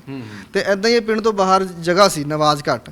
ਤੇ ਇੱਥੇ ਪਿੰਡ ਦੇ ਜਿੰਨੇ ਵੀ ਤੁਸੀਂ ਹੁਣ ਜਿੱਦਾਂ ਮੌਤਵਾਰ ਬੰਦੇ ਨੇ, ਪੁਰਾਣੇ ਬਜ਼ੁਰਗ ਹੋ ਗਏ ਪਿੰਡਾਂ ਦੇ, ਉਹਨਾਂ ਨੂੰ ਸਾਰੇ ਇਤਿਹਾਸ ਬਾਰੇ ਇੱਥੇ ਦਾ ਪਤਾ ਹੈ। ਠੀਕ ਹੈ। ਤੇ ਉਹ ਆਂਦੇ ਸੀ, ਮੱਝਾਂ ਚਾਰਦੇ ਸੀ, ਬੈਠਦੇ ਸੀ ਇਕੱਠੇ। ਉਹਨਾਂ ਨੂੰ ਸ਼ੱਕ ਹੁੰਦਾ ਸੀ ਬਈ ਕੋਈ ਜਗ੍ਹਾ ਹੈ ਇੱਥੇ, ਦਿਖਦਾ ਸੀ। ਬਾਬਾ ਜੀ ਦਰਸ਼ਨ ਦਿੰਦੇ ਸੀ, ਜਿੱਦਾਂ ਫੀਲ ਹੋਣਾ, ਕੋਈ ਅਹਿਸਾਸ ਹੋਣਾ ਬੰਦੇ ਨੂੰ, ਜਾਂ ਚੜ੍ਹਦੇ ਚਿੱਟੇ ਕੱਪੜੇ ਵਾਲੇ ਦਿਖ ਗਏ, ਇੱਦਾਂ ਬਾਬਾ ਜੀ ਦਿਖਦੇ ਸੀ। ਤੇ ਪੱਕਾ ਪ੍ਰੋਪਰ ਕਿਸੇ ਨੂੰ ਪਤਾ ਨਹੀਂ ਸੀ। ਤੇ ਇੱਥੇ ਦਾ ਇੱਕ ਬੰਦਾ ਸੀ ਖੁਸ਼ੀਆਂ ਖਾਂ, ਤੇ ਉਹਦੀ ਵਿਚਾਰੀ ਦੀ ਸਵਰਗਵਾਸ ਹੋ ਗਿਆ, ਰੱਬ ਉਹਨੂੰ ਚੰਗੀ ਜਗ੍ਹਾ ਰੱਖੇ। ਤੇ ਉਹਨਾਂ ਨੂੰ ਬਾਬਾ ਜੀ ਨੇ ਦਰਸ਼ਨ ਦਿੱਤੇ ਬਈ ਚੱਲ ਬਈ ਖੁਸ਼ੀਏ ਮੇਰੀ ਜਗ੍ਹਾ ਪੱਕੀ ਕਰਾ। ਤੇ ਖੁਸ਼ੀਆਂ ਨੂੰ ਜੇ ਦਰਸ਼ਨ ਦਿੱਤੇ ਤੇ ਖੁਸ਼ੀਆਂ ਤੇ ਇੱਕ ਇੱਥੇ ਦੇ ਪ੍ਰਧਾਨ ਸਾਹਿਬ ਨੇ ਅਕਬਰ ਜੀ, ਉਹ ਦੋਨੇ ਮਿਲ ਕੇ ਜਗ੍ਹਾ ਲੱਭਣ ਆ ਗਏ। ਅੱਛਾ ਜੀ। ਜਦੋਂ ਜਗ੍ਹਾ ਲੱਭਣ ਆ ਗਏ ਤੇ ਝਾੜੀਆਂ ਬਿਲਕੁਲ ਕੁਛ ਨਹੀਂ, ਇੱਦਾਂ ਗਿਰ ਪੜ ਕੇ ਝਾੜੀਆਂ 'ਚੋਂ ਥੱਲੇ ਨਿਕਲ ਕੇ ਜਿੱਦਾਂ ਉਸ ਬੰਦੇ ਨੂੰ ਦਰਸ਼ਨ ਦਿੱਤੇ ਸੁਪਨੇ 'ਚ, ਜਿੱਦਾਂ ਆਪਾਂ ਇੱਕ ਲੋਕੇਸ਼ਨ ਪਾ ਦਿੰਦੇ ਹਾਂ ਫੋਨ ਤੇ ਬਈ ਮੈਂ ਇੱਥੇ ਖੜਿਆ, ਬੰਦਾ ਉੱਥੇ ਪੁੱਛਦਾ ਪਹੁੰਚ ਜਾਂਦਾ। ਇੱਦਾਂ ਬਾਬਾ ਜੀ ਨੇ ਉਹਨਾਂ ਦੇ ਸੁਪਨੇ 'ਚ ਉਹਨਾਂ ਨੂੰ ਲੋਕੇਸ਼ਨ ਪਾਤੀ ਬਈ ਪੁੱਤਰਾ ਬਈ ਤੂੰ ਇੱਥੇ ਆਣਾ ਮੇਰੀ ਜਗ੍ਹਾ ਤੇ। ਤੇ ਬਾਬਾ ਜੀ ਨੇ ਜਦੋਂ ਦਰਸ਼ਨ ਦਿੱਤੇ ਤੇ ਉਹ ਲੱਭਦੇ ਇੱਥੇ ਤੱਕ ਪਹੁੰਚ ਗਏ। ਉਸ ਬੰਦੇ ਨੇ ਦੇਖਿਆ ਸਾਰੇ ਪਾਸੇ ਤੇ ਪੱਥਰਾਂ ਦੀ ਲਾਈਨ ਬਣੀ ਹੋਈ ਸੀ ਬਹੁਤ ਲੰਬੀ, ਜਿੱਦਾਂ ਆਪਾਂ ਦੇਖ ਰਹੇ ਹਾਂ ਦਰਗਾਹ ਬਣੀ ਹੋਈ ਹੈ, ਇੱਥੇ ਬੜੇ ਪੱਥਰਾਂ ਦੀ ਲਾਈਨ ਬਣੀ ਹੋਈ ਸੀ, ਬਹੁਤ ਝਾੜੀਆਂ ਇੱਥੇ ਚਾਰੇ ਪਾਸੇ, ਸਿਰਫ ਇਹੀ ਜਗ੍ਹਾ ਸਾਫ਼ ਸੀ, ਬਾਕੀ ਸਾਰੇ ਪਾਸੇ ਝਾੜੀਆਂ ਸੀ। ਤੇ ਉਸ ਤੋਂ ਬਾਅਦ ਫਿਰ ਬਾਬਾ ਉਹਨਾਂ ਨੇ ਖੁਸ਼ੀ ਖਾਨ ਨੇ ਵਿਚਾਰੇ ਨੇ ਸਾਫ਼ ਸਫਾਈ ਕੀਤੀ ਤੇ ਬਾਬਾ ਜੀ ਨੂੰ ਮਾफ़ੀ ਮੰਗੀ ਕਿ ਬਾਬਾ ਜੀ ਮੈਂ ਤੁਹਾਡੀ ਜਗ੍ਹਾ ਪੱਕੀ ਨਹੀਂ ਕਰਾ ਸਕਦਾ ਜੀ, ਬਈ ਮੈਂ ਤਾਂ ਗਰੀਬ ਬੰਦਾ ਹੈ, ਮੈਂ ਤਾਂ ਦਿਹਾੜੀ ਮਜ਼ਦੂਰੀ ਕਰਨੇ ਵਾਲਾ ਬੰਦਾ ਹੈ। ਤਾਂ ਉਸ ਤੋਂ ਬਾਅਦ ਕੀ ਹੋਇਆ ਕਿ ਇੱਥੋਂ ਚਲੇ ਗਏ। ਜਾਣ ਤੋਂ ਬਾਅਦ ਇੱਥੇ ਆਪਣੇ ਛਿੰਦਾ ਬਾਣੀਆਂ ਨਾਂ ਦਾ ਇੱਕ ਬਾਣੀਆ ਸੀ। ਅੱਜ ਵੀ ਉਹਨਾਂ ਦਾ ਪਰਿਵਾਰ ਇੱਥੇ ਵੱਸਦਾ ਹੈ, ਉਹਨਾਂ ਦੇ ਭਰਾ ਰਹਿੰਦੇ ਨੇ, ਉਹਨਾਂ ਦੇ ਭਤੀਜੇ ਰਹਿੰਦੇ ਨੇ, ਉਹਨਾਂ ਦਾ ਬਹੁਤ ਸਾਨੂੰ ਸਹਿਯੋਗ ਮਿਲਦਾ ਹੈ। ਹਰ ਪ੍ਰੋਗਰਾਮ ਜਦ ਵੀ ਆਪਾਂ ਕਰਦੇ ਹਾਂ ਸਭ ਤੋਂ ਪਹਿਲਾਂ ਅੱਜ ਵੀ ਚਾਦਰ ਉਹਨਾਂ ਦੀ ਓ ਚੜ੍ਹਦੀ ਹੈ। ਅੱਛਾ ਜੀ। ਹਾਂਜੀ, ਜੇਠ ਦੇ ਮਹੀਨੇ 'ਚ ਇਹ ਇੱਥੇ ਦਾ ਇਤਿਹਾਸ ਹੈ। ਜਦ ਵੀ ਆਪਾਂ ਪ੍ਰੋਗਰਾਮ ਕਰਦੇ ਹਾਂ ਬਾਬਾ ਜੀ ਦਾ, ਸਭ ਤੋਂ ਪਹਿਲਾਂ ਚਾਦਰ ਉਹਨਾਂ ਦੀ ਚੜ੍ਹਦੀ ਹੈ, ਸਭ ਤੋਂ ਪਹਿਲਾਂ ਨਿਆਜ਼ ਉਹਨਾਂ ਦੀ ਲੱਗਦੀ ਹੈ। ਉਸ ਤੋਂ ਬਾਅਦ ਕੀ ਹੋਇਆ ਕਿ ਜੋ ਆਪਣੇ ਬਾਣੀਆ ਸਾਹਿਬ ਸੀ, ਛਿੰਦਾ ਬਾਣੀਆ ਜੀ, ਉਹ ਵਿਚਾਰੇ ਉਹ ਵੀ ਸਵਰਗਵਾਸ ਹੋ ਗਏ। ਪਰਮਾਤਮਾ ਚੰਗੀ ਜਗ੍ਹਾ ਰੱਖੇ ਉਹਨਾਂ ਨੂੰ। ਤੇ ਉਹ ਉਹਨਾਂ ਤੇ ਕੋਈ ਵਿਪਤਾ ਪੈ ਗਈ, ਕੋਈ ਪਰੇਸ਼ਾਨੀ ਆ ਗਈ। ਪਰੇਸ਼ਾਨੀ ਕੁਝ ਬਦਮਾਸ਼ਾਂ ਵੱਲੋਂ, ਕੁਝ ਵੀ ਬਾਹਰਲੇ, ਕੁਝ ਖੜਕੂਵਾਦ ਦਾ ਟਾਈਮ ਸੀ ਉਸ ਵਕਤ। ਅੱਜ ਕੱਲ੍ਹ ਤਾਂ ਗੈਂਗਸਟਰਾਂ ਦਾ ਟਾਈਮ, ਉਸ ਵਕਤ ਖੜਕੂਵਾਦ ਦਾ ਟਾਈਮ ਸੀ। ਤੇ ਖੜਕੂਵਾਦ ਵੱਲੋਂ ਕੁਝ ਪਰੇਸ਼ਾਨੀ, ਕੁਝ ਇੱਦਾਂ ਦੀ ਗੱਲਬਾਤ ਹੋ ਗਈ ਉਹਨਾਂ ਨਾਲ। ਤੇ ਉਹਨਾਂ ਨੇ ਉਹਨਾਂ ਨੂੰ ਜਾ ਕੇ ਕਿਹਾ, ਖੁਸ਼ੀਆ ਖਾਨ ਨੂੰ, ਮੁਸਲਮਾਨ ਸੀ ਉਹ, ਕਿਉਂਕਿ ਉਹ ਬਹੁਤ ਭਰੋਸਾ ਕਰਦੇ ਸੀ। ਅੱਜ ਵੀ ਲੋਕ ਮੁਸਲਮਾਨਾਂ ਤੇ ਬਹੁਤ ਭਰੋਸਾ ਕਰਦੇ ਹੈ, ਨੋ ਡਾਊਟ। ਤੇ ਬੰਦਾ ਈਮਾਨ ਵਾਲਾ ਹੋਣਾ ਚਾਹੀਦਾ ਹੈ। ਬੰਦੇ 'ਚ ਇਮਾਨਦਾਰੀ ਹੋਵੇ ਤਾਂ ਬੰਦਾ ਸਾਫ਼ ਸੁਥਰਾ ਹੈ। ਜੇ ਬੰਦਾ ਹੀ ਬੇਈਮਾਨ ਹੈ, ਬੇਈਮਾਨ ਹੈ, ਈਮਾਨ ਨਹੀਂ ਉਹਦੇ 'ਚ, ਫਿਰ ਕੁਝ ਨਹੀਂ ਉਹਦੇ ਪੱਲੇ ਹੈ। ਤੇ ਉਹ ਉਹਨਾਂ ਕੋਲ ਗਏ ਤੇ ਉਹਨਾਂ ਨੂੰ ਜਾ ਕੇ ਕਿਹਾ ਕਿ ਬਈ ਕੁਝ ਅਰਦਾਸ ਬੇਨਤੀ ਕਰੋ, ਤੁਸੀਂ ਵੀ ਆਪਣੇ ਅੱਲਾ ਨੂੰ ਕਹੋ ਬਈ ਮੇਰੇ ਤੇ ਪਰੇਸ਼ਾਨੀ ਵਿਪਤਾ ਆਈ ਹੋਈ ਹੈ, ਇਹ ਹਟ ਜਾਵੇ ਮੇਰੇ ਸਿਰ ਤੇ। ਤੇ ਉਹਨਾਂ ਨੇ ਕਿਹਾ ਜੀ ਦੇਖੋ ਮੈਂ ਅਨਪੜ੍ਹ ਬੰਦਾ, ਮੈਂ ਦਿਹਾੜੀ ਮਜ਼ਦੂਰੀ ਕਰਦਾ, ਮੇਰੇ ਅੱਲੇ ਪੱਲੇ ਤਾਂ ਕੁਝ ਹੈ ਨਹੀਂ, ਮੈਂ ਤੁਹਾਨੂੰ ਜਗ੍ਹਾ ਦੱਸ ਦਿੰਦਾ। ਤੇ ਉਹਨਾਂ ਨੇ ਕਿਹਾ ਬਈ ਇੱਦਾਂ ਨਦੀ ਦੇ ਕਿਨਾਰੇ ਚੜ੍ਹ ਕੇ, ਇੱਥੇ ਦਰਖਤ ਕਾਫੀ ਬੜਾ ਇੱਕ ਦਰਖਤ ਹੁੰਦਾ ਸੀ ਜਿਹਦੇ ਥੱਲੇ ਆ ਕੇ ਸਾਰੇ ਚਰਵਾਹੇ ਬੈਠਦੇ ਸੀ। ਉਹ ਦਰਖਤ ਦੀ ਨਿਸ਼ਾਨੀ ਦੱਸੀ ਵੀ ਉਹ ਨਿਸ਼ਾਨੀ ਇੱਦਾਂ ਨਿਸ਼ਾਨੀ ਹੈ, ਉਹਦੇ ਦਰਖਤ ਦੇ ਸੀਧ ਚੜ੍ਹ ਜੀ ਉੱਪਰ, ਟਿੱਬੇ 'ਚ ਜਾ ਕੇ ਬਾਬਾ ਜੀ ਦੀ ਜਗ੍ਹਾ ਬਣੀ ਹੋਈ ਹੈ, ਉੱਥੇ ਜਾ ਕੇ ਜੋ ਤੂੰ ਮੰਗੇਗਾ ਤੈਨੂੰ ਮਿਲੇਗਾ। ਅੱਛਾ ਜੀ। ਤੇ ਉਹ ਵਿਚਾਰੇ ਇੱਦਾਂ ਹੀ ਆਏ। ਦੂਜੇ ਦਿਨ ਜਦੇ ਉਹਨਾਂ ਨੇ ਗਿਰਦੇ ਪੜਦੇ, ਕੱਪੜੇ ਪਟ ਕੇ, ਉਹਨਾਂ ਦੇ ਦਸਤਾਰ ਗਿਰ ਗਈ। ਆ ਕੇ ਇੱਥੇ ਬਾਬਾ ਜੀ ਨੂੰ ਉਹਨਾਂ ਨੇ ਮਾफ़ੀ ਮੰਗੀ ਤੇ ਉਹਨਾਂ ਨੂੰ ਅਰਜ਼ ਕੀਤਾ ਕਿ ਬਾਬਾ ਜੀ ਮੇਰਾ ਜੋ ਡਿਸਪਿਊਟ ਚੱਲ ਰਿਹਾ, ਮੇਰੇ ਤੇ ਜੋ ਪਰੇਸ਼ਾਨੀ ਆਈ ਹੋਈ ਹੈ, ਇਹ ਖਤਮ ਹੋ ਜਾਵੇ, ਮੈਂ ਤੁਹਾਡੀ ਜਗ੍ਹਾ ਪੱਕੀ ਕਰਾ ਦੂੰਗਾ। ਤੇ ਦੂਜੇ ਤੀਜੇ ਦਿਨ ਪਤਾ ਚੱਲਿਆ ਕਿ ਬਾਬਾ ਜੀ ਨੇ ਉਹਨਾਂ ਦੀ ਅਰਦਾਸ ਸੁਣ ਲਈ, ਦੁਆ ਕਬੂਲ ਹੋ ਗਈ। ਦੂਜੇ ਤੀਜੇ ਦਿਨ ਪਤਾ ਚੱਲਿਆ ਕਿ ਜਿਹੜੇ ਬੰਦੇ ਉਹਨਾਂ ਨੂੰ ਪਰੇਸ਼ਾਨ ਕਰਨੇ ਵਾਲੇ ਸੀ, ਉਹ ਨਦੀ 'ਚ, ਇੱਥੇ ਪੜੋਲ ਦੀ ਜਿੱਥੇ ਓਮੈਕਸ ਬਿਲਡਿੰਗ ਬਣੀ ਹੋਈ ਹੈ, ਇਹ ਬਹੁਤ ਵੱਡੀ ਨਦੀ ਹੈ, ਇੱਥੇ ਨਦੀ 'ਚ ਉਹ ਮਾਰੇ ਗਏ। ਤੇ ਉਹ ਤਾਂ ਖੁਸ਼ ਹੋ ਗਿਆ ਬੰਦਾ ਕਿ ਬਾਬਾ ਜੀ ਨੇ ਮੇਰੀ ਸੁਣ ਲਈ। ਉਸ ਤੋਂ ਬਾਅਦ ਉਹ ਇੱਥੋਂ ਸਿਸ਼ਮਾ ਛੱਡ ਕੇ ਪੰਚਕੂਲੇ ਚਲੇ ਗਏ। ਪੰਚਕੂਲੇ ਚਲੇ ਗਏ, 2 ਸਾਲ ਹੋ ਗਏ। ਜੋ ਵੀ ਸਾਨੂੰ ਉਹਨਾਂ ਨੇ ਛਿੰਦੇ ਬਾਣੀਆ ਜੀ ਨੇ ਦੱਸਿਆ ਬਈ ਇੱਦਾਂ ਮੇਰੇ ਨਾਲ ਹੋਇਆ, ਉਹਨਾਂ ਨੇ ਸਾਨੂੰ ਆਪ ਬੀਤੀ ਦੱਸੀ। ਉਹ ਕਹਿੰਦੇ ਬਈ ਇੱਦਾਂ ਹੋਇਆ ਕਿ ਰਾਤ ਨੂੰ ਮੈਨੂੰ 2 ਸਾਲ ਹੋ ਗਏ, ਮੈਂ ਭੁੱਲ ਗਿਆ, ਮੈਂ ਆਪਣੇ ਪਰਿਵਾਰ 'ਚ ਉਲਝ ਗਿਆ। 2 ਸਾਲ ਤੱਕ ਬਾਬਾ ਜੀ ਵੇਟ ਕਰੀ ਗਏ ਬਈ ਬੰਦਾ ਆਏਗਾ, ਸਾਡੀ ਜਗ੍ਹਾ ਪੱਕੀ ਕਰਾਏਗਾ, ਬਈ ਅਸੀਂ ਇੱਥੇ 4 ਚੰਨ ਲੱਗੂਗੇ, ਸੰਗਤ ਜੁੜੇਗੀ। ਤੇ ਉਹਨੂੰ ਕਹਿੰਦੇ ਸੁਪਨੇ 'ਚ ਮੈਨੂੰ ਆਵਾਜ਼ ਪਈ ਬਈ ਬਾਣੀਆ ਜੀ ਤੂੰ ਬਈ ਪਿਆ, ਮੇਰੀ ਤਾਂ ਤੂੰ ਸੁੱਖੇ ਨਹੀਂ ਤਾਰੀ। ਉਹਨਾਂ ਨੂੰ ਦਬਾਅ ਪਿਆ ਤੇ ਉਹ 1 ਲੱਖ ਉੱਠ ਕੇ ਖੜੇ ਹੋਏ। ਉਹਨਾਂ ਨੇ ਆ ਕੇ ਦੂਜੇ ਦਿਨ ਆਏ, ਸਾਰੇ ਪਿੰਡ ਦੇ ਬੰਦੇ ਨਾਲ ਲਾਏ ਤੇ ਨਾਲ ਲਾ ਕੇ ਉਹਨਾਂ ਨੇ ਜਗ੍ਹਾ ਪੱਕੀ ਕਰਾਈ। ਜਦੋਂ ਜਗ੍ਹਾ ਪੱਕੀ ਹੋ ਗਈ, ਉਹਨਾਂ ਨੇ ਚਾਦਰ ਚੜਾਈ, ਨਿਆਜ਼ ਵੰਡੀ, ਲੰਗਰ ਕਰਾਇਆ ਸ਼ੁਰੂ ਉੱਥੇ ਕੜੀ ਚੌਲ ਦਾ। ਤੇ ਉਹਨਾਂ ਨੇ ਨਿਆਜ਼ ਬਣਾ ਕੇ ਸਾਰੇ ਪਿੰਡ ਦੇ ਬੰਦਿਆਂ ਨੂੰ ਉੱਥੇ ਲੰਗਰ ਛਕਾਇਆ। ਉਹਨਾਂ ਨੇ ਕਿਹਾ ਬਾਬਾ ਜੀ ਤੁਸੀਂ ਮੇਰੀ ਬੇਨਤੀ ਸੁਣੀਏ ਤੇ ਮੈਂ ਤੁਹਾਡਾ ਜੋ ਮੇਰਾ ਸ਼ਰਧਾ ਸੀ ਮੈਂ ਕਰਤੀ। ਠੀਕ ਹੈ। ਤੇ ਉਸ ਤੋਂ ਬਾਅਦ ਫਿਰ ਜੋ ਬਾਬਾ ਜੀ ਨੇ ਸਾਡੇ ਪਿਤਾ ਜੀ ਨੂੰ ਦਰਸ਼ਨ ਦਿੱਤੇ ਦਿੱਲੀ 'ਚ। ਅਸੀਂ ਪਿੱਛੋਂ ਹਰਿਆਣੇ ਦੇ, ਗੁੜਗਾਵਾਂ ਜ਼ਿਲ੍ਹਾ ਪੈਂਦਾ ਸੀ ਪਹਿਲਾਂ, ਹੁਣ ਤਾਂ ਨੂੰਹ ਜ਼ਿਲ੍ਹਾ ਪੈਂਦਾ, ਮੇਵਾਤ ਗੁੜਗਾਵਾਂ। ਠੀਕ ਹੈ ਜੀ। ਤੇ ਉਸ ਵਕਤ ਮੇਰੀ 6-7 ਸਾਲ ਦੀ ਉਮਰ ਹੁੰਦੀ ਸੀ। ਤੇ ਬਾਬਾ ਜੀ ਨੂੰ ਦਰਸ਼ਨ ਦਿੱਤੇ ਤੇ ਬਾਬਾ ਜੀ ਨੂੰ ਦੱਸਿਆ ਗਿਆ ਤੇ ਬਾਬਾ ਜੀ ਦੇਖ ਰਹੇ ਸੁਪਨੇ 'ਚ ਬਈ ਬਹੁਤ ਸਾਰੀ ਸੰਗਤ ਮੇਰੇ ਸਾਹਮਣੇ ਬੈਠੀ ਹੈ। ਕਿਉਂਕਿ ਜੋ ਬਾਬਾ ਜੀ ਸੀ ਆਪਣੇ ਬਿਲਕੁਲ ਫਕੀਰ ਸੀ, ਉਹਨਾਂ ਨੂੰ ਦੁਨੀਆਦਾਰੀ ਤੋਂ ਕੋਈ ਲੈਣਾ ਦੇਣਾ ਨਹੀਂ ਸੀ।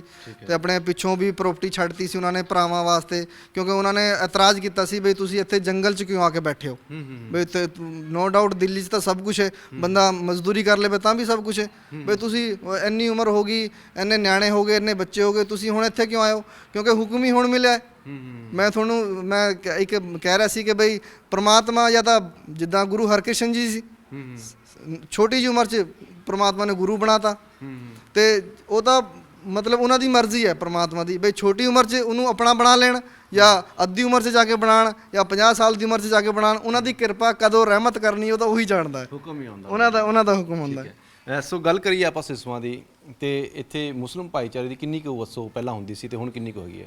ਪਹਿਲਾਂ ਤਾਂ ਇਹ ਬਿਲਕੁਲ ਜੋ ਇਹ ਸਿਸ਼ਮਾ ਪਿੰਡ ਸੀ, ਇਹ ਪਿੰਡ ਨਹੀਂ ਸ਼ਹਿਰ ਸੀ।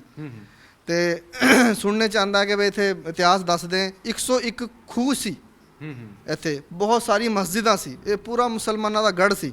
ਤੇ ਉੱਪਰੋਂ ਹਿਮਾਚਲੋਂ ਸਮਾਨ ਲੈ ਕੇ ਆਉਂਦੇ ਸੀ, ਇੱਥੇ ਵਪਾਰ ਹੁੰਦਾ ਸੀ ਬਹੁਤ ਵੱਡਾ।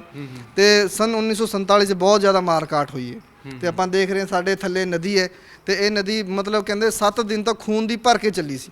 ਇੰਨੀ ਹਾਂਜੀ ਇੰਨੀ ਜ਼ਿਆਦਾ ਇੱਥੇ ਮਾਰਕੀਟ ਹੋਈ ਠੀਕ ਹੈ ਤੇ ਸਾਰਾ ਮਤਲਬ ਇਹਨਾਂ ਦਾ ਜੋ ਕਾਰੋਬਾਰ ਸੀ ਖਤਮ ਹੋ ਗਿਆ। ਉਸ ਵਕਤ ਤਾਂ ਤੁਹਾਨੂੰ ਪਤਾ ਹੀ ਸੀ ਬਈ ਕਿੰਨਾ ਕਾਰੋਬਾਰ ਖਤਮ ਹੋਇਆ ਲੋਕਾਂ ਦਾ, ਮਤਲਬ ਆਪਸ ਵਿੱਚ ਲੋਕ ਲੜ ਕੇ। ਤੇ ਕਾਫੀ ਵੱਡਾ ਸ਼ਹਿਰ ਸੀ ਇਹ ਸਿਸਵਾ, ਤੇ ਉਸ ਵਕਤ ਬਹੁਤ ਜ਼ਿਆਦਾ ਮੁਸਲਮਾਨ ਸੀ। ਅੱਜ ਹੈ ਮੁਸਲਮਾਨ ਹੈ 15-20 ਘਰ ਨੇ ਮੁਸਲਮਾਨਾਂ ਦੇ, ਪੁਰਾਣੇ ਹੀ ਨੇ ਉਹ ਵੀ ਬਸ਼ਿੰਦੇ, ਤੇ ਉਹੀ ਨੇ ਬਸ। ਠੀਕ ਹੈ, ਤੁਸੀਂ ਪੁਰਾਣੇ ਇੱਥੋਂ ਭਾਰਤ ਦੇ ਰਹਿਣ ਵਾਲੇ? ਹਾਂਜੀ, ਅਸੀਂ ਭਾਰਤ ਦੇ ਹੀ ਰਹਿਣ ਵਾਲੇ। ਸਾਡੇ ਮਤਲਬ ਜੋ ਨਾਨਾ ਜੀ, ਨਾਨੀ ਜੀ, ਦਾਦੇ ਜੀ ਚਲੇ ਗਏ ਸੀ ਪਾਕਿਸਤਾਨ, ਉਹ ਦੱਸਦੇ ਸਾਨੂੰ ਸਾਡੇ ਨਾਨੀ ਜੀ ਇੱਥੇ ਹੀ ਰਹੇ ਸਾਡੇ ਕੋਲ, ਤੇ ਉਹਨਾਂ ਦੀ 100 ਤੋਂ ਜ਼ਿਆਦਾ ਵੱਧ ਉਮਰ ਹੋ ਕੇ ਉਹ ਸਵਰਗਵਾਸ ਹੋਏ ਨੇ। ਉਹ ਦੱਸਦੇ ਨੇ ਕਿ ਬਈ ਅਸੀਂ ਵਾਪਸ ਆ ਗਏ ਸੀ ਉੱਥੋਂ। ਅੱਛਾ ਜੀ। ਬਈ ਅਸੀਂ ਗਏ ਜ਼ਰੂਰ ਸੀ, ਉੱਥੋਂ ਵਾਪਸ ਆ ਗਏ ਸੀ ਬਈ ਅਸੀਂ ਇੱਥੇ ਨਹੀਂ ਰਹਿਣਾ, ਅਸੀਂ ਆਪਣੇ ਹਿੰਦੁਸਤਾਨ ਹੀ ਜਾ ਕੇ ਰਹਾਂਗੇ। ਅੱਛਾ ਅੱਛਾ, ਮਤਲਬ ਇੱਥੇ ਸਵਰਗਵਾਸ ਹੋਇਆ ਇੱਥੇ ਗਿਆ। ਆ ਕੇ ਫਿਰ ਇੱਥੇ ਤੇ ਸਾਡੇ ਪਿਤਾ ਜੀ ਜੋ ਉਹਨਾਂ ਨੂੰ ਲੈ ਕੇ ਆਏ ਆਪਣੇ ਕੋਲ, ਉਹਨਾਂ ਨੂੰ ਕਿਹਾ ਬਈ ਤੁਸੀਂ ਪੰਜਾਬ 'ਚ ਮੇਰੇ ਕੋਲ ਰਹੋ।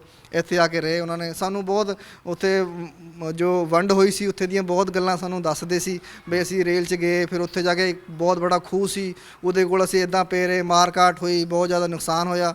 ਫਿਰ ਅਸੀਂ ਆਪਣੇ ਦਿਲ 'ਚ ਸੋਚਿਆ ਬਈ ਅਸੀਂ ਤਾਂ ਆਪਣੇ ਹਿੰਦੁਸਤਾਨ ਦੇ ਵਿੱਚ ਹੀ ਠੀਕ ਹੈ, ਅਸੀਂ ਨਹੀਂ ਪਾਕਿਸਤਾਨ ਆਉਣਾ, ਨਾ ਅਸੀਂ ਰਹਿਣਾ। ਠੀਕ ਹੈ ਜੀ, ਕੀ ਬਾਤ ਹੈ। ਸੋ ਜੇ ਆਪਾਂ ਮਦਰਸੇ ਦੀ ਗੱਲ ਕਰੀਏ ਤਾਂ ਮੈਂ ਛੋਟੇ ਛੋਟੇ ਬੱਚੇ ਵੀ ਥੱਲੇ ਦੇਖ ਰਿਹਾ ਸੀਗਾ। ਉਹ ਬੱਚੇ ਕਿਹਨਾਂ ਦੇ ਹੈਗੇ ਨੇ? ਉਹ ਬੱਚੇ ਜਿੱਦਾਂ ਸਾਡੇ ਜੋ ਪਿਤਾ ਜੀ ਸੀ, ਅਸੀਂ ਬੇਸਿਕਲੀ ਬਹੁਤ ਗਰੀਬ ਤਬਕੇ ਤੋਂ ਹੈ। ਸਾਡੇ ਪਿਤਾ ਜੀ ਸੀ ਇੱਕ ਵਕਤ ਇੱਦਾਂ, ਅਸੀਂ ਇੱਥੇ ਵੀ ਆ ਕੇ ਉਜਾੜ 'ਚ ਰਹੇ, ਜੰਗਲ 'ਚ। ਸਾਡੇ ਪਿਤਾ ਜੀ ਨੇ ਰੱਬ ਦੀ ਬੰਦਗੀ ਕੀਤੀ, ਪੱਤੇ ਚਾਪ ਕੇ ਗੁਜ਼ਾਰਾ ਕੀਤਾ, ਕਿਸੇ ਤੋਂ ਕੋਈ ਮੰਗ ਜਾਚ ਨਹੀਂ। ਅੱਜ ਇੰਨੀ ਸੰਗਤ ਇੱਥੋਂ ਜੁੜੀ ਹੋਈ ਹੈ ਭਰੋਸੇ ਤੇ, ਯਕੀਨ ਤੇ ਮੰਗਿਆ ਕਿਸੇ ਤੋਂ ਨਹੀਂ। ਤੇ ਬਾਬਾ ਜੀ ਕਹਿੰਦੇ ਸੀ ਬਈ ਮੈਂ ਗਰੀਬ ਤਬਕੇ ਤੋਂ ਹਾਂ, ਮੈਂ ਚਾਹੁੰਦਾ ਹੈ ਮੈਂ ਕੋਈ ਗਰੀਬ ਬੱਚਾ ਮੇਰੇ ਤੋਂ ਪੜ੍ਹ ਲਿਖ ਕੇ, ਮੇਰੇ ਹੱਥੋਂ ਪੜ੍ਹ ਲਿਖ ਕੇ ਅੱਗੇ ਵੱਧ ਜਾਵੇ। ਤੇ ਉਹਨਾਂ ਨੂੰ ਬਾਬਾ ਜੀ ਨੇ ਹੁਕਮ ਦਿੱਤਾ ਬਈ ਤੁਸੀਂ ਗਰੀਬ ਬੱਚਿਆਂ ਨੂੰ, ਯਤੀਮ ਬੱਚਿਆਂ ਨੂੰ ਪੜ੍ਹਾਉਣਾ ਸ਼ੁਰੂ ਕਰੋ, ਉਹਨਾਂ ਨੂੰ ਸਿੱਖਿਆ ਦਿਓ ਬਈ ਤਾਂ ਕਿ ਬੱਚਾ ਅੱਗੇ ਜਾ ਕੇ ਅੱਛੇ ਰਾਹ ਤੇ ਚੱਲੇ। ਕਿਉਂਕਿ ਅਸੀਂ ਦੇਖਦੇ ਹੀ ਹਾਂ ਬਈ ਮੁਸਲਮਾਨਾਂ ਦਾ ਬਹੁਤ ਨਾਮ ਖਰਾਬ ਹੋਈ ਜਾਂਦਾ ਹੈ। ਲੋਕ ਮਤਲਬ ਬਦਨਾਮ ਆਪ ਵੀ ਹੁੰਦੇ ਨੇ, ਉਹ ਗਲਤ ਕੰਮ ਕਰੇਗਾ ਤਾਂ ਹਰ ਇਨਸਾਨ ਬਦਨਾਮ ਹੋਏਗਾ। ਅਸੀਂ ਸੋਚਿਆ, ਬਾਬਾ ਜੀ ਨੇ ਸੋਚਿਆ ਬਈ ਇਹਨਾਂ ਨੂੰ ਅੱਛੀ ਸਿੱਖਿਆ ਦਿੱਤੀ ਜਾਵੇ। ਤੇ ਜਿਨ੍ਹਾਂ ਦੇ ਮਾਂ-ਬਾਪ ਨਹੀਂ ਨੇ, ਅੱਗੇ ਪਿੱਛੇ ਕੋਈ ਨਹੀਂ ਹੈ, ਜਿਨ੍ਹਾਂ ਦਾ ਹੈ, ਜਿਨ੍ਹਾਂ ਕੋਲ ਤਾਂ ਸਹੂਲਤ ਹੈ, ਉਹ ਤਾਂ ਬੜੇ ਬੜੇ ਮਦਰਸੇ ਖੁੱਲ੍ਹੇ ਹੋਏ ਹੈ ਦਿੱਲੀ 'ਚ ਵੀ, ਹਿੰਦੁਸਤਾਨ ਦੇ ਵਿੱਚ। ਤੇ ਜਿਨ੍ਹਾਂ ਦਾ ਕੁਝ ਵੀ ਨਹੀਂ ਹੈ, ਮਾਂ-ਬਾਪ ਨਹੀਂ ਹੈ, ਅੱਗੇ ਪਿੱਛੇ ਕੁਝ ਨਹੀਂ ਹੈ, ਉਹਨਾਂ ਨੂੰ ਪੜ੍ਹਾਉਣਾ, ਉਹਨਾਂ ਨੂੰ ਲਿਖਾਉਣਾ, ਉਹਨਾਂ ਦੇ ਕੱਪੜੇ ਲੀੜੇ, ਸਾਬਣ ਤੇਲ, ਖਾਣਾ ਪੀਣਾ ਸਭ ਇੱਥੇ ਹੀ ਦੇਣਾ। ਮੈਂ ਦੇਖਿਆ ਕਿ ਮਦਰਸੇ ਦੇ ਵਿੱਚ ਸਭ ਕੁਝ ਓਪਨ ਹੈਗਾ, ਬੜਾ ਵਧੀਆ ਮਾਹੌਲ ਜਾ ਮਿਲਦਾ ਤੇ ਬੱਚਿਆਂ ਨੂੰ ਵੀ ਖੇਲਣ ਕੁੱਦਣ ਨੂੰ ਹਨਾ। ਤੇ ਆਪਾਂ ਗੱਲ ਕਰੀਏ, ਤੁਸੀਂ ਜਿੱਦਾਂ ਦੱਸੀਏ ਕਿ ਕਿਸੇ ਟਾਈਮ ਇੱਥੇ ਮੁਸਲਿਮ ਵਸੋਂ ਬਹੁਤ ਜ਼ਿਆਦਾ ਹੁੰਦੀ ਸੀ, ਅੱਜ ਕੱਲ੍ਹ ਮੁਸਲਿਮ ਵਸੋਂ ਨਹੀਂ ਰਹਿ ਗਈ। 1947 ਦੇ ਵਿੱਚ ਜਿਹੜੀ ਵੰਡ ਹੋਈ ਹੈਗੀ ਹੈ ਉਸ ਤੋਂ ਬਾਅਦ। ਤੇ ਇੱਥੇ ਜਿਹੜੇ ਬੱਚਿਆਂ ਦਾ ਜਿਵੇਂ ਖਰਚਾ ਪਾਣੀ ਤੁਸੀਂ ਫਿਰ ਕਿਵੇਂ ਚੱਲਦਾ ਹੈ? ਕਿਉਂਕਿ ਬੱਚੇ ਕਿੰਨੇ ਬੱਚੇ ਹੈਗੇ ਤੁਹਾਡੇ ਕੋਲ ਟੋਟਲ? ਸਾਡੇ ਕੋਲ ਲੋਕਡਾਊਨ ਤੋਂ ਪਹਿਲਾਂ 150 ਬੱਚੇ ਸੀ। ਅੱਛਾ ਜੀ, ਹੁਣ ਕਿੰਨੇ ਹੈਗੇ ਨੇ ਇੱਥੇ? ਹੁਣ ਤਾਂ ਲੋਕਡਾਊਨ ਕਰਕੇ ਬੱਚੇ ਆ ਨਹੀਂ ਰਹੇ, ਕਿਉਂਕਿ ਕਰੋਨਾ ਦਾ ਹਲੇ ਚੱਲ ਰਿਹਾ ਹੈ, ਦਹਿਸ਼ਤ ਹੈ ਲੋਕਾਂ ਦੇ ਦਿਲਾਂ 'ਚ। ਤੇ ਹੁਣ ਵੀ ਸਾਡੇ ਕੋਲ 25-30 ਬੱਚੇ ਨੇ। ਅੱਛਾ ਅੱਛਾ। ਤੇ ਸਾਰਾ ਮਤਲਬ ਮਿਲਾ ਕੇ ਮਤਲਬ ਸੇਵਾਦਾਰ ਵੀ ਨੇ, ਤੇ ਸਾਰੇ 40-45 ਨੇ। ਸਾਰਿਆਂ ਦਾ ਖਾਣਾ ਇੱਕ ਟਾਈਮ 'ਚ ਮਤਲਬ 40 ਬੰਦਿਆਂ ਦਾ, ਬੱਚਿਆਂ ਦਾ ਖਾਣਾ ਬਣਦਾ ਹੈ। ਅੱਛਾ ਅੱਛਾ ਜੀ। ਹਾਂਜੀ। ਤੇ ਜ਼ਿਆਦਾ ਭੀੜ ਕਿਸ ਦਿਨ ਹੁੰਦੀ ਹੈ ਇੱਥੇ? ਵੀਰਵਾਰ ਐਤਵਾਰ ਨੂੰ ਬਹੁਤ ਰਸ਼ ਹੁੰਦਾ ਹੈ, ਬਹੁਤ ਪੈਰ ਰੱਖਣ ਨੂੰ ਜਗ੍ਹਾ ਨਹੀਂ ਹੁੰਦੀ, ਲੋਕ ਸਵੇਰ ਤੋਂ ਹੀ ਆ ਕੇ ਬਹਿ ਜਾਂਦੇ ਹੈ। ਠੀਕ ਹੈ। ਹਰੇਕ ਧਾਰਮਿਕ ਸਥਾਨ ਦੇ, ਮੈਂ ਜਿੱਦਾਂ ਪਿੱਛੇ ਸ਼ਨੀ ਮੰਦਿਰ ਦੀ ਕਵਰੇਜ ਕੀਤੀ ਤਾਂ ਉੱਥੇ ਮੈਨੂੰ ਦੱਸਿਆ ਕਿ ਇਸ ਮੰਦਿਰ ਦੀ ਖਾਸੀਅਤ ਇਹ ਹੈ ਕਿ ਇੱਥੇ ਜੇ ਕਿਸੇ ਨੂੰ ਪੱਥਰੀ ਹੁੰਦੀ ਹੈ ਤੇ ਉਹ ਧਾਗਾ ਬੰਨ੍ਹਦੇ ਨੇ ਤੇ 7 ਵਾਰੀ ਆਉਣਾ ਪੈਂਦਾ ਸ਼ਨੀਵਾਰ ਨੂੰ, ਤੇ ਪੱਥਰੀ ਖਤਮ ਹੋ ਜਾਂਦੀ ਹੈ ਪੇਟ ਦੇ ਵਿੱਚ। ਤੇ ਆਪਣੇ ਇਸ ਧਾਰਮਿਕ ਸਥਾਨ ਦੀ ਕੀ ਵਿਸ਼ੇਸ਼ਤਾ ਜੀ? ਇਹ ਵਿਸ਼ੇਸ਼ਤਾ ਇਹ ਕਿ ਬਈ ਜਿੱਦਾਂ ਜ਼ਿਆਦਾ ਤਾਂ ਅਸੀਂ ਦੇਖਿਆ ਜਿੱਦਾਂ ਬੇਔਲਾਦ ਨੇ, ਬਈ ਜਿਨ੍ਹਾਂ ਦੇ ਔਲਾਦ ਨਹੀਂ ਹੈ, ਬਈ ਜਿਨ੍ਹਾਂ ਦੇ ਕਿਸੇ ਦੇ ਔਲਾਦ ਹੈ ਵੀ ਹੈ ਤੇ ਬੇਟੀਆਂ ਹੀ ਬੇਟੀਆਂ ਤੇ ਬੇਟਾ ਨਹੀਂ ਹੈ, ਜੋ ਵੀ ਇੱਥੇ ਆ ਕੇ ਮੰਗਦਾ ਹੈ ਉਹਨੂੰ ਮਿਲ ਜਾਂਦਾ ਹੈ। ਜ਼ਿਆਦਾਤਰ ਅਸੀਂ ਹੁਣ ਵੀ ਆਪਣੇ ਪਰਸੋਂ ਦੀ ਗੱਲ ਹੈ, ਆਪਣੇ ਇੱਕ ਸੇਵਾਦਾਰ ਨੇ, ਉਹਨਾਂ ਦੇ 3 ਬੇਟੀਆਂ ਸੀ, ਤੇ ਉਹ ਕਹਿੰਦੇ ਬਾਬਾ ਜੀ ਬਈ ਇੱਦਾਂ ਇੱਦਾਂ ਗੱਲ ਹੈ, ਮੇਰੇ ਬੇਟੀਆਂ ਹੀ ਨੇ। ਮੈਂ ਕੋਈ ਗੱਲ ਨਹੀਂ, ਬਾਬਾ ਜੀ ਨੂੰ ਅਰਦਾਸ ਕਰੋ। ਤੇ ਉਹਨਾਂ ਦੇ ਪਰਸੋਂ ਚੌਥੀ ਬੇਟਾ ਹੋਇਆ। ਅੱਛਾ ਅੱਛਾ। ਕਾਫੀ ਮਤਲਬ ਬਹੁਤ ਜ਼ਿਆਦਾ ਬਾਬਾ ਜੀ ਦੀ ਕਿਰਪਾ ਨਾਲ, ਜਿਨ੍ਹਾਂ ਦੇ ਨਹੀਂ ਸੀ ਉਹਨਾਂ ਦੇ ਹੋਏ, ਜਿਨ੍ਹਾਂ ਦੇ ਬੇਟੀਆਂ ਸੀ, ਬੇਟੇ ਦੀ ਆਸ਼ਾ ਹੁੰਦੀ ਹੈ ਹਰ ਇੱਕ ਇਨਸਾਨ ਨੂੰ ਵੀ ਮੇਰਾ ਵੰਸ਼ ਅੱਗੇ ਚੱਲੇ। ਪਰ ਮੈਂ ਤਾਂ ਇਹੀ ਕਹਿੰਦਾ ਵੀ ਬੇਟੀਆਂ ਵੀ ਅੱਜ ਦੇ ਵਕਤ 'ਚ ਕਿਸੇ ਤੋਂ ਘੱਟ ਨਹੀਂ ਨੇ। ਤੇ ਇਹਨਾਂ ਦਾ ਇੱਥੋਂ ਬੇਟੇ ਦੀ ਦਾਤ ਬਖਸ਼ਿਸ਼ ਦੀ ਹੈ, ਜੋ ਵੀ ਇੱਥੇ ਆ ਕੇ ਮੰਗੇਗਾ ਉਹਨੂੰ ਮਿਲੇਗਾ ਹੀ ਮਿਲੇਗਾ। ਠੀਕ ਹੈ ਜੀ। ਸੋ ਮੈਂ ਆਪਣੇ ਦਰਸ਼ਕਾਂ ਨੂੰ ਦੱਸਦਾ ਕਿ ਤੁਹਾਨੂੰ ਇਸ ਦਰਗਾਹ ਦੇ ਅਸੀਂ ਹੋਰ ਵੀ ਦਰਸ਼ਨ ਕਰਵਾਉਂਦੇ ਹਾਂ, ਹੋਰ ਵੀ ਤਸਵੀਰਾਂ ਦਿਖਾਉਂਦੇ ਹਾਂ। ਆਓ ਫਿਰ ਚੱਲਦੇ ਹਾਂ।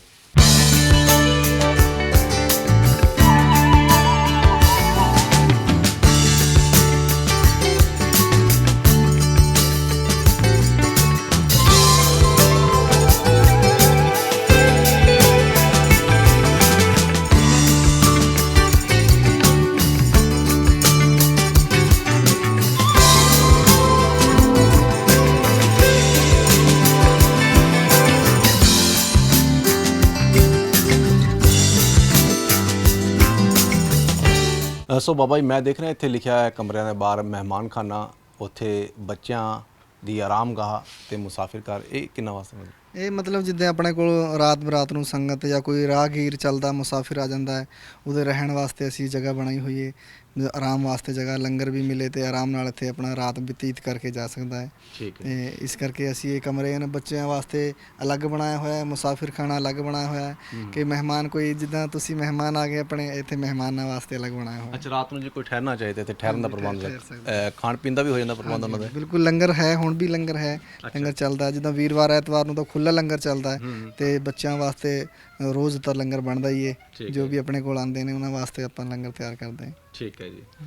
ਸੋ ਜਿੱਦਾਂ ਕਿ ਬਾਬਾ ਜੀ ਨੇ ਦੱਸਿਆ ਕਿ ਇੱਥੇ ਜੇ ਰਾਤ ਨੂੰ ਕੋਈ ਆਉਂਦਾ ਹੈ, ਬਾਈ ਚਾਂਸ ਕੋਈ ਲੇਟ ਹੋ ਜਾਂਦਾ ਹੈ, ਕਿਉਂਕਿ ਪਹਾੜੀ ਏਰੀਆ ਹੈਗਾ ਤੇ ਉਹਨਾਂ ਦੇ ਰਹਿਣ ਲਈ ਵੀ ਉਹਨਾਂ ਨੇ ਕਮਰੇ ਬਣਾਏ ਹੋਏ ਨੇ, ਮਹਿਮਾਨਖਾਨਾ ਬਣਾਇਆ ਹੈ, ਬੱਚਿਆਂ ਦੇ ਰਹਿਣ ਲਈ ਵੀ ਥਾਂ ਬਣਾਇਆ ਹੈ, ਮੁਸਾਫਰਾਂ ਦੇ ਰਹਿਣ ਲਈ ਵੀ ਕਮਰਾ ਬਣਾਇਆ ਹੋਇਆ ਹੈ ਤੇ ਜੇ ਕੋਈ ਖਾਣਾ ਵੀ ਖਾਣਾ ਚਾਹੁੰਦਾ ਰਾਤ ਨੂੰ ਆ ਕੇ ਉਹ ਵੀ ਇੱਥੇ ਖਾ ਸਕਦਾ ਹੈ। ਸੋ ਜਦੋਂ ਵੀ ਤੁਸੀਂ ਇੱਥੇ ਘੁੰਮਣ ਫਿਰਨ ਆਓ ਤਾਂ ਇੱਥੇ ਤੁਸੀਂ ਦਰਗਾਹ ਦੇ ਜ਼ਰੂਰ ਦਰਸ਼ਨ ਕਰਨ ਆਇਓ।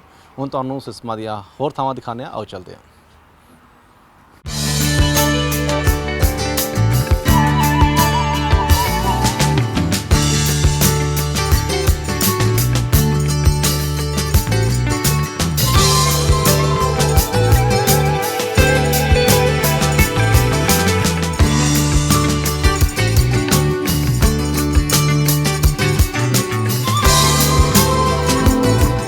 ਹੁਣ ਅਸੀਂ ਪੁੱਜੇ ਹਾਂ ਸ਼ਹੀਦ ਡਾਕਟਰ ਦੀਵਾਨ ਸਿੰਘ ਕਾਲੇ ਪਾਣੀ ਦੇ ਮਿਊਜ਼ੀਅਮ ਸਿਸਵਾਂ ਦੇ ਵਿੱਚ।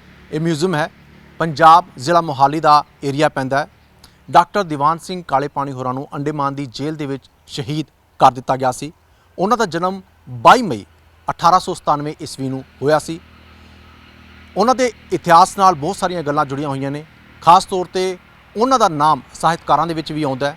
ਉਹਨਾਂ ਦੀ ਕਵਿਤਾ ਵਗਦੇ ਪਾਣੀ ਜੀਵਨ ਨਿਰਵਾਹ ਬਾਰੇ ਦੱਸਦੀ ਹੈ। ਇਸ ਮਹਾਨ ਪੰਜਾਬੀ ਸਾਹਿਤਕਾਰ ਅਤੇ ਚਿੰਤਕ, ਸੂਝਵਾਨ ਸਮਾਜ ਸੁਧਾਰਕ, ਸੁਤੰਤਰਤਾ ਸੰਗਰਾਮੀ ਅਤੇ ਅਦੁੱਤੀ ਸ਼ਹੀਦ ਦਾ ਜਨਮ 22 ਮਈ 1897 ਨੂੰ ਗੁਰੂ ਦੀਆਂ ਗਲੋਟੀਆਂ ਜ਼ਿਲ੍ਹਾ ਸਿਆਲਕੋਟ ਦੇ ਇੱਕ ਕਿਸਾਨ ਘਰਾਣੇ ਦੇ ਵਿੱਚ ਹੋਇਆ। ਮੁੱਢਲੀ ਸਿੱਖਿਆ ਉਪਰੰਤ ਡਾਕਟਰੀ ਪਾਸ ਕਰਕੇ ਫੌਜ ਦੇ ਵਿੱਚ ਭਰਤੀ ਹੋ ਗਏ।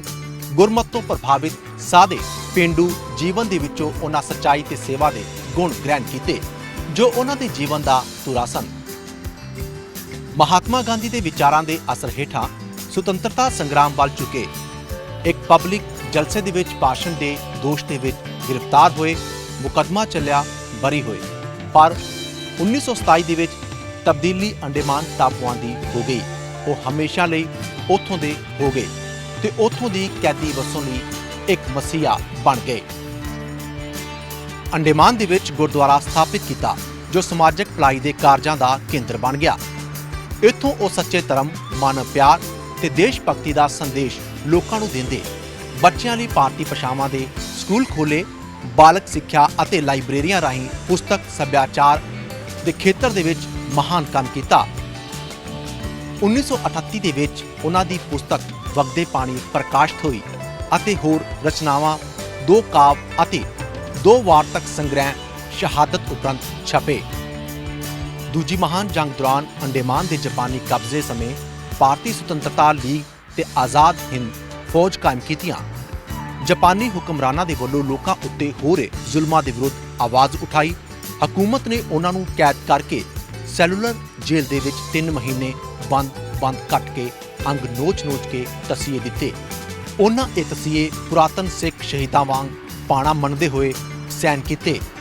ਅੰਤ 14 ਜਨਵਰੀ 1944 ਨੂੰ ਅੰਡੇਮਾਨ ਦੀ ਜੇਲ੍ਹ ਦੇ ਵਿੱਚ ਉਹਨਾਂ ਸ਼ਹਾਦਤ ਪ੍ਰਾਪਤ ਕੀਤੀ।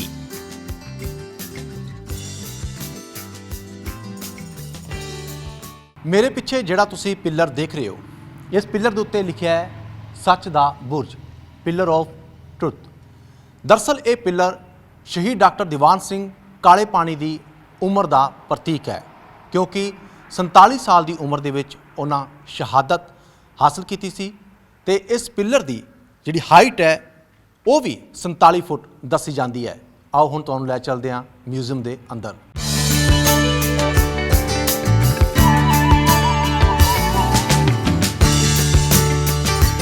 ਸੋ ਅਸੀਂ ਮਿਊਜ਼ੀਅਮ ਦੇ ਅੰਦਰ ਪਹੁੰਚ ਚੁੱਕੇ ਹਾਂ। ਤੁਸੀਂ ਮੇਰੇ ਮਗਰ ਦੇਖ ਸਕਦੇ ਹੋ ਕਿ ਇਸ ਮਿਊਜ਼ੀਅਮ ਨੂੰ 5 ਹਿੱਸਿਆਂ ਦੇ ਵਿੱਚ ਵੰਡਿਆ ਗਿਆ ਹੈ। ਪਹਿਲੇ ਹਿੱਸੇ ਦੇ ਵਿੱਚ ਸ਼ਹੀਦ ਡਾਕਟਰ ਦੀਵਾਨ ਸਿੰਘ ਕਾਲੇ ਪਾਣੀ ਹੋਰਾਂ ਦੀ ਜਨਮ ਤੋਂ ਲੈ ਕੇ ਉਹਨਾਂ ਦੀ ਸ਼ਹਾਦਤ ਤੱਕ ਚਾਨਣਾ ਪਾਇਆ ਗਿਆ। ਇਹ ਮੇਰੇ ਮਗਰ ਤੁਸੀਂ ਤਸਵੀਰ ਜਿਹੜੀ ਦੇਖ ਰਹੇ ਹੋ, ਇਹ ਉਹਨਾਂ ਦੀ ਜਵਾਨੀ ਵੇਲੇ ਦੀ ਤਸਵੀਰ ਹੈ, ਜਦੋਂ ਆਗਰਾ ਮੈਡੀਕਲ ਕਾਲਜ ਦੇ ਵਿੱਚ ਦੀਵਾਨ ਸਿੰਘ ਕਾਲੇ ਪਾਣੀ ਹੋਰਾਂ ਪੜ੍ਹਦੇ ਸਨ। ਇਹ ਉਸ ਵੇਲੇ ਦੀ ਤਸਵੀਰ ਹੈ। ਤਸਵੀਰ ਦੇ ਨਾਲ ਹੀ ਤੁਸੀਂ ਦੇਖੋ ਕਿ ਵੇਰਵਾ ਵੀ ਦਿੱਤਾ ਗਿਆ ਹੈ ਕਿ ਇੱਥੇ ਪੰਜਾਬੀ ਅਤੇ ਇੰਗਲਿਸ਼ ਭਾਸ਼ਾ ਵੀ ਦੱਸਿਆ ਗਿਆ ਕਿ ਉਹਨਾਂ ਦਾ ਜਿਹੜਾ ਜਨਮ ਹੈਗਾ ਉਹ 22 ਮਈ 1897 ਈਸਵੀ ਨੂੰ ਪਿੰਡ ਗਲੋਟੀਆਂ ਖੁਰਦ, ਜ਼ਿਲ੍ਹਾ ਸਿਆਲਕੋਟ, ਜੋ ਪਾਕਿਸਤਾਨ ਦੇ ਵਿੱਚ ਪੈਂਦਾ ਹੈ, ਉੱਥੇ ਹੋਇਆ ਸੀ। ਉਹਨਾਂ ਜੀ ਦਾ ਪਿਤਾ ਦਾ ਨਾਮ ਸੁੰਦਰ ਸਿੰਘ ਅਤੇ ਮਾਤਾ ਜੀ ਦਾ ਨਾਮ ਇੰਦਰ ਕੌਰ ਹੈ। ਅਤੇ ਇਹ ਵੀ ਦੱਸਿਆ ਗਿਆ ਕਿ ਛੋਟੀ ਉਮਰ ਦੇ ਵਿੱਚ ਹੀ ਮਾਤਾ ਪਿਤਾ ਦੀ ਮੌਤ ਹੋ ਗਈ ਸੀ ਉਹਨਾਂ ਦੇ, ਅਤੇ ਦੀਵਾਨ ਸਿੰਘ ਦੇ ਪਾਲਣ ਪੋਸ਼ਣ ਦੀ ਜ਼ਿੰਮੇਵਾਰੀ ਉਹਨਾਂ ਦੀ ਦਾਦੀ ਜੀ ਅਤੇ ਪਿਤਾ ਦੇ ਛੋਟੇ ਭਰਾ ਸੋਹਣ ਸਿੰਘ ਹੋਰਾਂ ਉੱਤੇ ਪੈ ਗਈ। ਸੋ ਇਸ ਸਾਹਮਣੇ ਜਿਹੜੀ ਤਸਵੀਰਾਂ ਨਜ਼ਰ ਆ ਰਹੀਆਂ ਨੇ, ਇਹਦੇ ਵਿੱਚ ਖਾਸ ਤੌਰ 'ਤੇ ਖਾਸੀਅਤ ਇਹ ਹੈਗੀ ਹੈ ਕਿ ਉਹਨਾਂ ਦੇ ਜਦੋਂ ਜਨਮ ਹੋਇਆ ਅਤੇ ਸ਼ਹਾਦਤ ਹੋਈ, ਉਸ ਸਮੇਂ ਦੇ ਦੌਰਾਨ, ਉਸ ਕਾਲ ਦੇ ਦੌਰਾਨ ਜਿਹੜੀਆਂ ਵੀ ਘਟਨਾਵਾਂ ਵਾਪਰੀਆਂ, ਉਹ ਭਾਵੇਂ ਕੌਮੀ ਘਟਨਾਵਾਂ ਸੀ ਜਾਂ ਕੌਮਾਂਤਰੀ ਘਟਨਾਵਾਂ ਸੀ, ਉਹਨਾਂ ਦਾ ਪੂਰਾ ਜ਼ਿਕਰ ਕੀਤਾ ਗਿਆ ਹੈ। ਤੁਸੀਂ ਸਭ ਤੋਂ ਉੱਪਰ ਦੇਖੋ, ਪਹਿਲਾਂ 1897 ਈਸਵੀ ਸਾਰਾਗੜੀ ਦੀ ਲੜਾਈ ਦੀ ਤਸਵੀਰ ਇੱਥੇ ਸਾਹਮਣੇ ਨਜ਼ਰ ਆ ਰਹੀ ਹੈ, ਕਿਉਂਕਿ ਦੀਵਾਨ ਸਿੰਘ ਕਾਲੇ ਪਾਣੀ ਹੋਰਾਂ ਦਾ ਜਿਹੜਾ ਜਨਮ ਹੈਗਾ ਉਹ 1897 ਈਸਵੀ ਵਿੱਚ ਹੋਇਆ ਸੀਗਾ। ਜਦੋਂ ਉਹਨਾਂ ਦਾ ਜਨਮ ਹੋਇਆ 22 ਮਈ 1897 ਨੂੰ, ਉਸ ਵੇਲੇ ਸਾਰਾਗੜੀ ਦੀ ਲੜਾਈ ਦੀ ਤਸਵੀਰ ਹੈਗੀ ਹੈ। ਉਸ ਤੋਂ ਬਾਅਦ 1911 ਇੱਥੇ ਦਿੱਲੀ ਦਰਬਾਰ ਦੀ ਤਸਵੀਰ ਹੈਗੀ ਹੈ, ਕਿਉਂਕਿ ਉਸ ਵੇਲੇ ਇੱਥੇ ਅੰਗਰੇਜ਼ਾਂ ਦਾ ਰਾਜ ਸੀਗਾ, ਅਤੇ ਇਹ ਤਸਵੀਰ ਉਸ ਨੂੰ ਬਿਆਨ ਕਰਦੀ ਹੈ। ਸੰਨ 1915 ਦੇ ਵਿੱਚ ਗਾਂਧੀ ਜੀ ਦਾ ਭਾਰਤ ਵਿੱਚ ਆਗਮਨ ਹੋਇਆ। ਮਹਾਤਮਾ ਗਾਂਧੀ ਜੀ ਸਾਊਥ ਅਫਰੀਕਾ ਤੋਂ ਇੱਥੇ ਆਏ ਸਨ, ਅਤੇ ਇਹ ਤੁਸੀਂ ਤਸਵੀਰ ਉਹਨਾਂ ਦੀ ਦੇਖ ਰਹੇ ਹੋ ਇੱਥੇ। ਅਤੇ ਕਰਤਾਰ ਸਿੰਘ ਸਰਾਭਾ ਨੂੰ ਗਦਰ ਲਹਿਰ ਦੇ ਦੋਸ਼ ਦੇ ਵਿੱਚ ਫਾਂਸੀ ਹੋਈ, ਇਹ ਉਹਨਾਂ ਦੀ ਤਸਵੀਰ ਨੂੰ ਬਿਆਨ ਕਰ ਰਹੀ ਹੈ। ਸੰਨ 1919 ਦੇ ਵਿੱਚ ਜਲਿਆਂਵਾਲਾ ਬਾਗ ਦਾ ਹੱਤਿਆਕਾਂਡ ਹੋਇਆ। ਗੋਰਿਆਂ ਨੇ ਇੱਥੇ ਨਿਹੱਥੇ ਲੋਕਾਂ ਨੂੰ ਮਾਰਿਆ।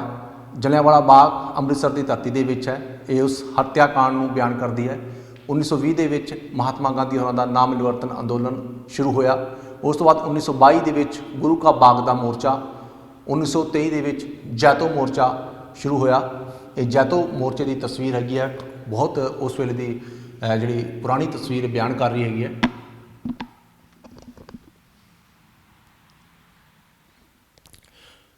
ਭਾਰਤ ਵਿੱਚ ਬਰਤਾਨਵੀ ਰਾਜ ਸਮੇਂ ਨਾਭਾ ਰਿਆਸਤ ਦੇ ਰਾਜੇ ਰਿਪੂ ਦਮਨ ਸਿੰਘ ਨੂੰ ਅੰਗਰੇਜ਼ਾਂ ਦੇ ਵੱਲੋਂ ਰਿਆਸਤ ਤੋਂ ਲਾਂਭੇ ਕਰਨ ਦੇ ਵਿਰੋਧ ਦੇ ਵਿੱਚ ਇਹ ਮੋਰਚਾ ਲੱਗਿਆ ਸੀ, ਜਿਸ ਨੂੰ ਜੈਤੋ ਮੋਰਚਾ ਕਿਹਾ ਜਾਂਦਾ ਹੈ।